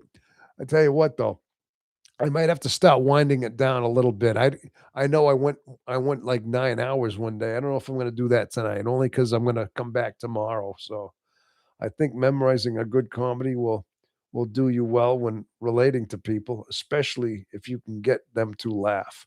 Oh yeah, see, I guess if I could memorize, let's say like I said, I needed a script. Hey, let's insult this pine tree, like Monty Python, like that'd be perfect. That'd be right up there. And then they just and then you get one guy saying, "Oh, you're a lousy looking Christmas tree. Oh, come on, you can do better than that, chap." You know, but I'm doing pretty good. I'm doing my best I can. Oh, you can do better than that. It's just like they have a bickering thing where my insulting's better than your insult. Now I can insult you more if you want. It's like then you got these different Cockney accents coming out there and all that. Uh, Hey, I should probably do hey, I could probably do a skit one day with that. I'm gonna have to do this. Maybe someday I'm gonna have to record a video, kinda like maybe do a Frank James thing. Maybe I'll take a Frank James. Listen, sometimes I'm inspired by the dude, FJ, Frank James. And I know he's got his own skits, but I could probably do one of those things where I do like these different accents and different personalities, you know? Yeah. Ooh, that's something. Or I just do what I'm doing, but I have to come up with scripts. Any good script writers out there? Anybody knows how to write a script? Yeah. I don't know. I'm sure people do stuff like that, but I'd have to come up with a good script, and this. But I could do. Maybe I should start doing that. You know, maybe I got to let these little impressions, these things come out sometime. In some of the videos I got. We'll think about that. One of my ex was Christmas tradition to watch them. Oh, all right. You're talking about the Monty Python movies? Yeah. Not nice, Tom. That was a pleasure meeting you in the community. I'm going to call it here myself. Oh, thank you. Night. Hey, listen, night call. Yes. Like I said, I'm getting ready to wind down in a few minutes. I'm not leaving just a second, maybe around midnight. Okay. I'm going to wind this down at that point. But I'm glad you stopped in. I'm glad you subscribed. I really appreciate your support out there. And hey, I do encourage you to, if you'd like, watch some content I got. I do have some videos. I got videos that cover different variety of different subjects about things. I mean, you might find them enlightening a little bit. I mean, I just try to cover different topics on our personality type and things like that. You might find something that works for you. That's all. Well, thank you. Um, yeah, but I did. I ended up getting a whole bunch of I got the whole box set of like Monty Python, all their not their movies, but their show, their entire show. I watched a little bit of it. I haven't watched all of it or anything like that, but yeah, I can't believe how my hair is getting so light. My hair looks like it's getting so gosh. It's like I feel like I used to be a dark brown hair. I mean, my hair was all dark brown, kind of like the back of it. And now I'm like, I can't believe how light I'm getting. I guess that's part of me growing older, I guess. It is what it is. Yeah, but I tell you, we went and had a good life. I'm glad that this is all working. This setup I got with the cameras working and the microphone. I feel a lot more like at ease now that I'm able to do it with the phone camera. I mean, the phone camera was doing a good job with these lives, but now it's actually doing very well. It's actually good. I see you see me.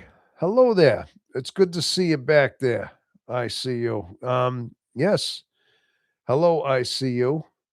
Yeah.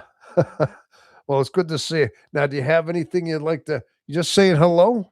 Uh, I mean, a lot of you, a lot of times, not everybody calls up with like an issue, or I'd like to think that sometime, maybe like to have some kind of an advice hotline, but it is what it is. I mean, not everybody calls up. I think typically our type where I mean, sometimes we like to talk about our issues, but typically we're not like that. Maybe that's one thing. I mean, we keep things in so much within ourselves. We don't like to lead on too much about our our problems, our issues.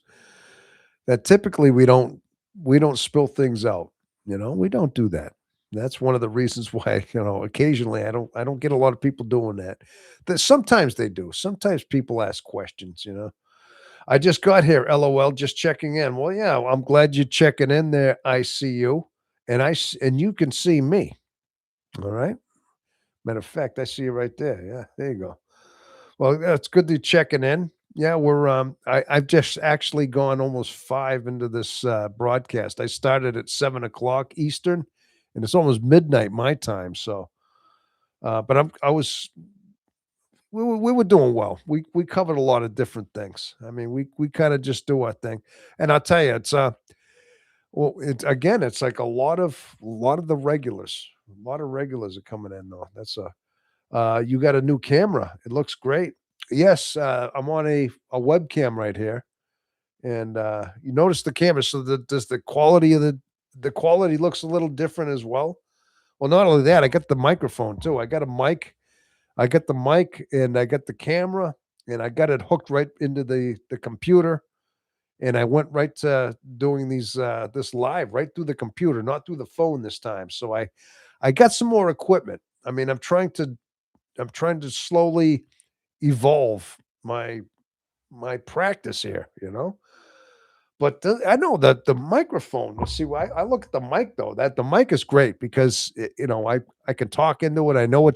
I know I've heard my rebroadcasts from last week, and I was listening to it on the stereo, and I thought, "Wow, that sounds really good." It was picking up the sound really good, and, yeah, I mean, it should. I mean, that's what it is. It's taking the voice right there. It's taking everything right in, so but I think it actually adds a very, it adds a more of a professional look about it. Somebody had mentioned that last week. It looks like more professional, like more like like real.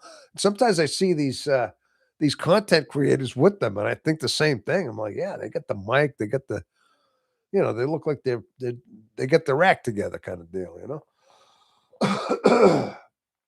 so yeah, but I think it definitely adds to the whole thing. There's no doubt about that.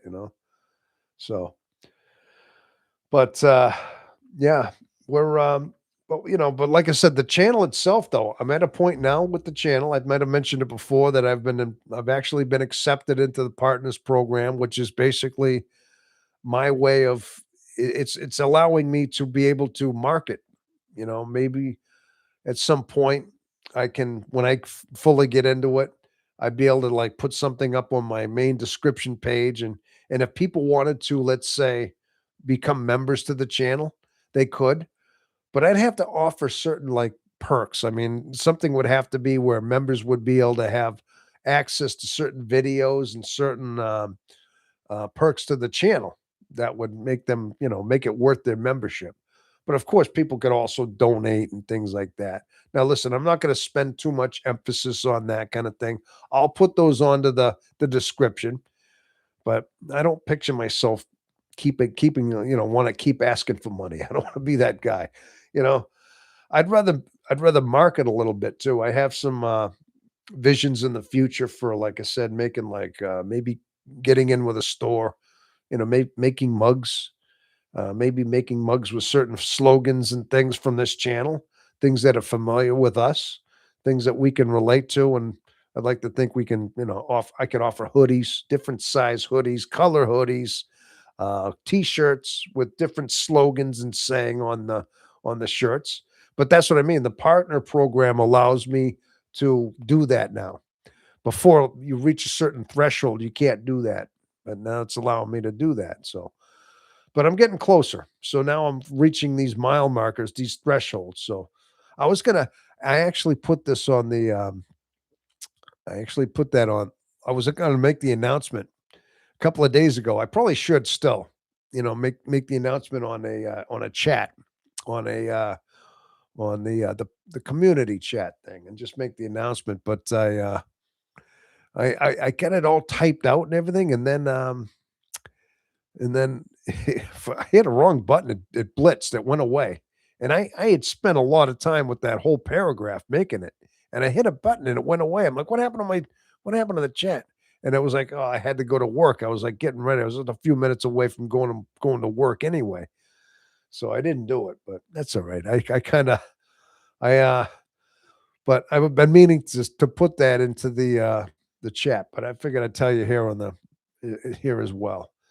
But, like I said, so little things are happening. Little things are starting to take place with the channel, which are good, as far as this advancement. Also, as you know, people, I'm coming up on the year anniversary of the first video I put out. It'll be in June. I believe I looked at it. It was June. Oh my gosh. It was either the 9th or the 7th when I put out the very first video for the channel. That would be that's gonna be the year anniversary, and it's coming right up on it. We're just a couple weeks away from the first year of the channel, and, so I'm sure I'll have a live I've already planned on that, having another live broadcast, go figure, you know? Maybe just have a year anniversary broadcast, and, because, just maybe relive some of the things, some of the videos I got, um and, well, I mean, they're all out there anyway, but bottom line is, yeah, it's just been a year that I've put my first ones out there, and a lot's happened in a year. I mean, the whole climb to get to 1,000 plus subscribers, that was one thing. And, yes, I know I kept you all posted on each one of the milestones, the 100 milestone, the 200, up to 1,000. And a lot of you have been right there. And so many of you, I must say that, I'm just thankfully you were all there for most of them, if not all of them, close to all of them. You've been right there. So, we can, always know that it was but it's been quite a year, though. I mean, one thing I've discovered about YouTube, I mean, everybody's different and everybody has a different journey as far as their content, as far as their channel goes. But, one thing I do know is that YouTube is not, just apply for a job and start the next day and, "Okay, here you got a job." Like, typically, you know what I mean? Now, part of this is like if you wanna think of it like a job, it's you really can't in the beginning. You gotta think of it as you're putting out content and you're trying your best to try to, work with try to build up subscribers, build up a community, and then that was one of the things that I had to learn, just building up a rapport with people. But so much I've learned in the last year, though, as far as just how to start a channel, keep it going, come up with different ideas for content, different videos, and just how to make them. And, because you try your best to make them interesting, make them, what people are going to get. Um, June 9th was the day. Oh, thank you. Thank you, Jethro. June 9th. Oh my gosh, June 9th. That's my brother Jim's birthday. Yeah. My late brother Jim's birthday was June 9th. That's just significant. Maybe that's a coincidence. I don't know. But okay. But yeah, but I learned so much in the course of the this year as far as that goes. And it's been quite a ride though.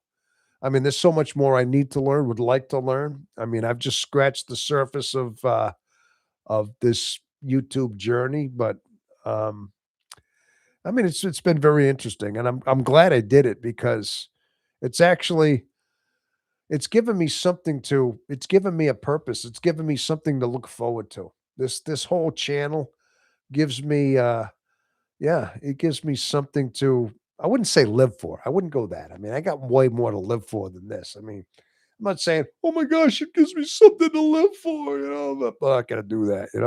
I mean, but it gives me something to strive for, something to enjoy doing, enjoy knowing that hopefully somebody out there is getting benefit out of this, and above all, knowing that if somebody stumbles across this video, stumbles across this channel, that doesn't know who they are, doesn't know their type, and then finally figures out this is oh my gosh, this is a personality the way I did. And if it just steers somebody to finally figure themselves out the way I did, the way it helped me, then I did my duty.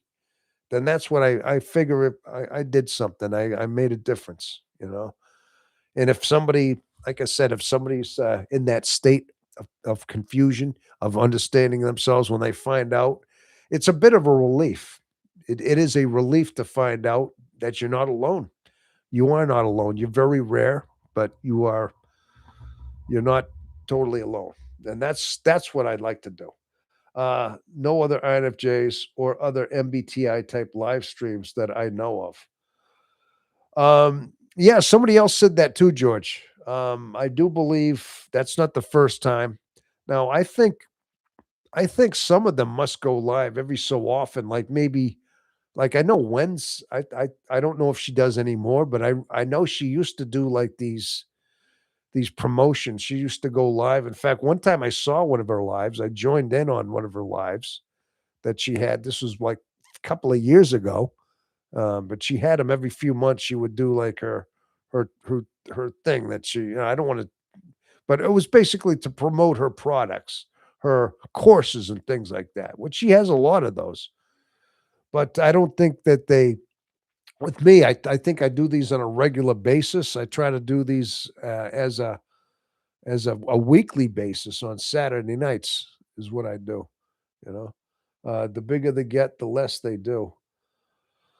Oh, yeah, okay. Well, that means something too. I mean, yeah, uh, I could see that. It means a lot of times the lives are, um, yeah, they're trying to like boast. They're trying to bolster. Yeah, I mean, I'm doing this not only to connect, but also I mean, I like to think that I'm getting my word out there. I'd like to think people are passing this at some point. Yeah, but that's part of what it is. Pill, yeah, seems the way. And do you remember Wen's live streams too?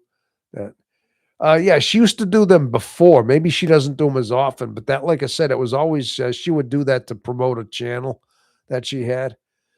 One time I saw FJ. I did see him do a live. I caught one of his. I just happened to be um, flipping through YouTube, and it said live Frank James, and it was his millionth subscriber live chat that he did. And so, I mean, that was a million subs for him, and I could see why he'd want to go live for that. And of course, he was. And but by this time there, he was talking about how he's married, how he has a kid. Him and his wife went on this trip to like Italy, and he went to Rome, and he took a vacation, took a trip. so I mean, I saw that. That was a couple of years ago. So I mean, they do that every so often.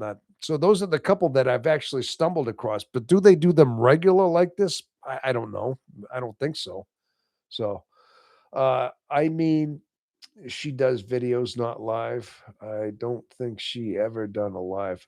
Oh, you're talking about when's? Well, I mean, maybe you've never seen one, but a couple of years ago, I did. I seen at least one of them, and I think maybe she doesn't do them anymore. Like Jethro said, maybe the bigger they get, when they start getting big and they've cemented a certain following, maybe they don't have to do them as much. It's something they don't have to do them as often because they've sealed, something like that. I don't know. Yeah, she used to do lives. Yeah, like I said, I know I've seen one or two in the years. Maybe she just, like you said, she just got big and she doesn't have to anymore. But the point is that no, I mean, just that's what I think. As far as like the channel goes, as far as the year anniversary, I began to do more lives. I thought that this was really going to help with. I figured it would help with the whole audience and help with watch time and things like that. Of course, I mean, yeah, but what it all steered into was finding finding a lot of you out there, finding you out there. I mean, there's a community right now that we have a very tight knit group that shows up here when we do the lives, and yeah, and that's very it's very heartwarming for me because, like I said, you feel like old friends to me, you know, you just really do.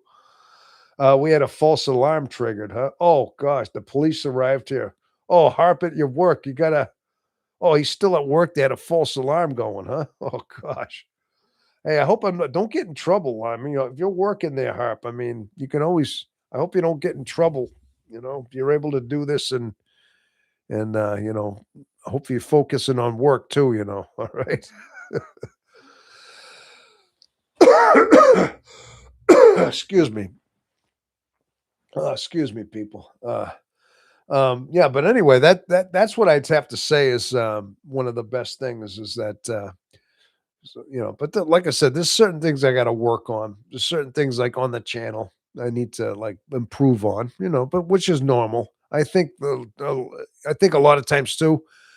Um, like I said, there's so much I have to learn as far as the YouTube thing. I mean, there's professional YouTubers out there. There's ones that are pros, and there's ones that are very very successful at this. I mean, I'm whether or not I get to that point, I'm not really looking for that.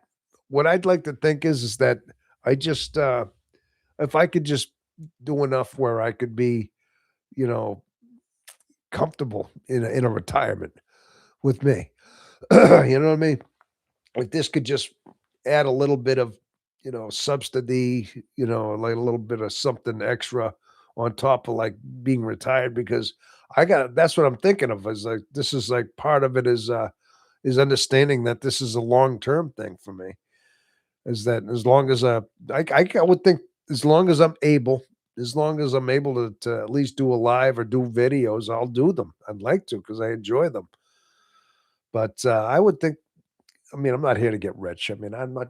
doing that. I want to think of it more of an idea of just doing it because I like it, and also if it would help subsidize me into retirement, then that's all I can really look for. So, I mean, give me something to do also. I mean, when I'm retired or so, I figure I don't want to just do nothing. At least this gives me a little something too. So a lot of it's got a good lot of good benefits to it, you know. MBTI stereotypes like to coin us as the bad as bad at using it, but it's just a blind spot, not a bad spot. What do you mean by that? Like coin us as bad at using it? Bad at using what? What are you talking about, Harp? What are we talking?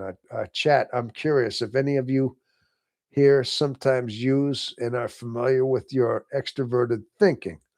Oh, okay. Is that what you're talking about? We're bad at it. Extroverted thinking. Uh, extrovert. Okay, well, introverted thinking is what? That's a hereditary, a third function. Extroverted thinking. So we're bad at it.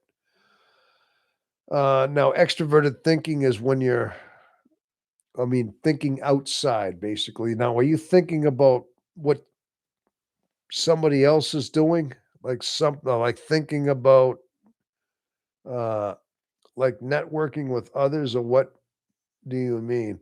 Yeah, I'm just trying to figure out extroverted thinking. Like, I mean, introverted when you're thinking inside, but would have to do with something to do with involving like others, like thinking the way they think, or like trying to decipher what they're thinking, or like what is. How do you? What is extroverted thinking? Or thinking about your surroundings, like trying to think about your environment. I'm trying to think exactly what what that would constitute and why we're bad at it. Well, the thing is too, it's one of our sub functions. It's one of those lesser functions that we don't tap into very much. Yeah, we don't do a lot of extroverted thinking. That's on that less side that we do. Uh, what the heck is TE? We must be bad at it. We don't even know what it is, what the hell it is. Yeah. Hey, that's a good point, George. Hey, we're so bad at it. We can't even describe it. You know what I'm saying? I mean, hey, you got a good point there, George. Excellent. It's like we're trying to figure out what it is. What is what is it? What does it mean? You're thinking about other people, thinking about what they're thinking about. Uh, yeah. What does that mean? Yeah, it must be bad. That's funny.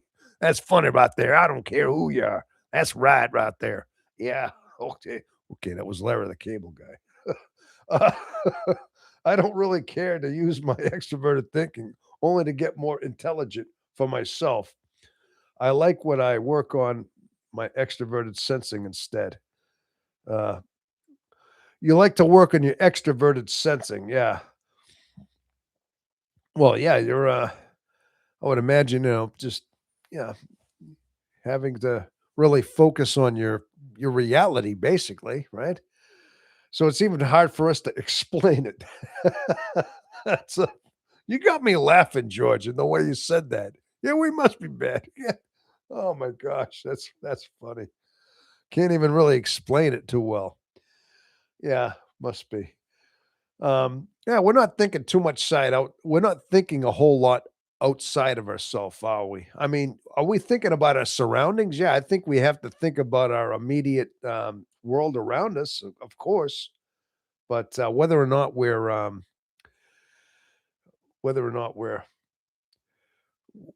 thinking, using it as it's definitely not something we use as our main function. There's no doubt about it. We can't even describe it right now. So, like gathering information, maybe right. I do think it's a blind spot for me for sure. Yeah, I mean, I'm kind of like I'm just trying to describe what it would be. It's like almost like, have I ever used that? What exactly? What is it? I mean, in a way, I mean, extroverted thinking. I mean, extroverted sensing is. I mean, that's basically your surroundings, but thinking. Um, all I can imagine is we're pretty much doing that when we're. I think it ties in a little bit with our intuition. I mean, you have to read a room. When you're reading a room, think about it. You have to see what's around you, your surroundings. If you're trying to read somebody's expression on their face, read their eye, whatever the look in their eye. If you're trying to gather information about who they are, about how authentic they are, I mean, you're looking outside, but that's your extroverted sensing. You're looking with your senses. But then it goes into the introverted intuition and thinking as it's processing it. So it's still introverted thinking at that point. But extroverted sensing, I mean thinking. I mean, I'm trying to think. It's just you know it, it's all tied into what we do anyway. We gather information. We're gathering, pulling information, trying to decipher different things around us. Now you're looking out extrovertedly, trying to gather information. I think that's the best version of what I can imagine what the extroverted thinking is.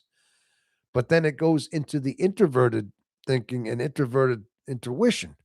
So it's going inside to be processed, but it's being gathered from the outside. So you're thinking, you're trying to put things together, but I mean, maybe I'm totally off. Logical outside yourself, extroverted thinking. Logic outside yourself. Okay. Um, yeah. So logic outside yourself. I mean, but wouldn't that be our introverted thinking to think and like to decipher that it's logical to in the first place? You see what I mean? Like you're still having to process it inward in order to understand it. So, boy, this is one that's baffling us, isn't it? It's almost like it's it's it's kind of I'm trying to imagine what exactly that means, you know? Okay, so we are about NITI loops, baby. Yeah, we are about the NITI loop, baby. Okay. Logic outside yourself, extroverted thinking. Okay. Pill, we are inward with introverted. We're no, we inward with introverted thinking. Yeah. So logic outside is your extroverted thinking. Okay. I'm just trying to yeah, okay. That's a hey, thanks Harp for throwing this little wrench in the works over here, huh? Coming up with this little thing to think about. Yeah, you're giving us a oh yeah, this will get them. Yeah, let's talk about extrovert thinking. Yeah, there you go. Inward logic, uh, introverted thinking. Okay, inward logic, introvert. Yeah, that's IN. But we're talking about extroverted thinking is what he was talking about. And I'm thinking it doesn't really compute. It's not computing well with me because I think any thinking that we do is always like internal because we're taking in our senses, taking it in, and then we start processing it in our inside. So thinking is always it's an oxymoron in a sense. Thinking is just that. Thinking is always thinking inside. But you're talking about extroverted logic. Okay. So you're saying, okay, so you're looking something outside of you and you're trying to make it logical. Like that fire hydrant is logical because I know it is there because it supplies water for the to put a fire out in the immediate vicinity. That they tap into for water. I mean, you see what I mean? You're thinking about an object and trying to think of the logistic behind what you're seeing outside of you, like that kind of thing. But my point is you're having to process that logic inside your mind in order to decipher what you're seeing outside of you. So, yeah, perfect example, Tom. Oh, okay. All right. All right. So that's a good example right there. Okay. I'm just see that's the first thing that came to my head is as far as like trying to decipher what that is. But again, like I said, pill, Jethro, that is, that still requires you to think internally inside your head to compute that. Even though, okay, like I said, it's not. Maybe your introverted thinking is a lot of what is processing your own plans, your own mind, your own um, future, your own future goals. That's going on. That's your introverted thinking, and align with your introverted intuition for your own goals. So the extroverted thinking would be that you're thinking and trying to compute of your surroundings, of the logic that is around you, like that fire hydrant, and seeing the logic as to why it is there. Okay, I think we're overthinking this one, huh? You think I'm overthinking this just a little bit? Overanalyzing this just a little bit over here, people? Uh, well, you start getting us thinking, and it's like it's almost like a riddle, like a Rubik's cube. All of a sudden, having to put together. You know what I mean? All right, but anyway, I think that's what it is. Okay, I think we kind of troubleshot that. That must be it. Okay. Okay. Yes. Perfect example. Inside your mind, after the outside, first extroverted thinking. Yes. All right. All right. I think we got that handled, Jethro. That's got to be what we mean by that. Okay. But see, we're bad at it though, huh? All right. Are we? But we're bad at it. Okay. Maybe it's just that it's not a dominant function, and I can see why. It takes a lot of thought in order just to figure out what it is. You know what I mean? Oh my gosh. Oh, you people are too funny out there. You know that? All right. Um, well, anyway, so people, I want to thank you all for sticking around today. Look at that. My camera's following me around again. Hidden Harp sent us Hidden Harp, send us on that pill. There you go. I know he did. Yeah, he sent us down a little rabbit hole. He just yeah, but I like doing that. That's why I ask for these little these little things to think about. I always ask for people to come up with their comments and get me down a rabbit hole, and that got me down there, didn't it? It got us all down there. So we had to decipher what it was. All right. Well, people, thank you so much. I think what I'm going to have to do is, like I said, I'm gonna wrap this one up. I know it's been almost 5 hours. It's been over 5 hours here, people. I tell you, I don't know where the time goes. I do these. I just sit back and I don't know where the time goes. It's amazing. But I want to tell you though, I do enjoy doing the lives. It's obvious. I keep coming back to these, so I must like a little something about these things, right? Well, anyway, you heard some of the plans I got, some of the things, and again, some of these things are in the works. They're not going to be immediate. These are plans that I have for the future goals that I have, and I'd like to think that eventually they're all going to unfold eventually. But again, we got a year anniversary coming up. Oh, and like I said, tomorrow, 4 o'clock p.m. Eastern Standard Time, I'll go live again. We'll go live again. Maybe not quite 5 hours. Maybe not a 5 hour live. These are long lives. The Saturday night ones, I don't mind doing the long lives. Maybe tomorrow I'll do a shorter one, and we'll decide if we want to do one Monday. Maybe, just maybe. I mean, I'm going to try to figure out if I can do a one of the verticals on the. Like I said, I'm going to try to figure out how to do that. It's got to be more easy than I thought. Okay. So people, I want to thank you so much for showing up today. I really do. And so I'm hopefully you'll join me again tomorrow at 4 p.m. Eastern Standard for another live. We'll do it again.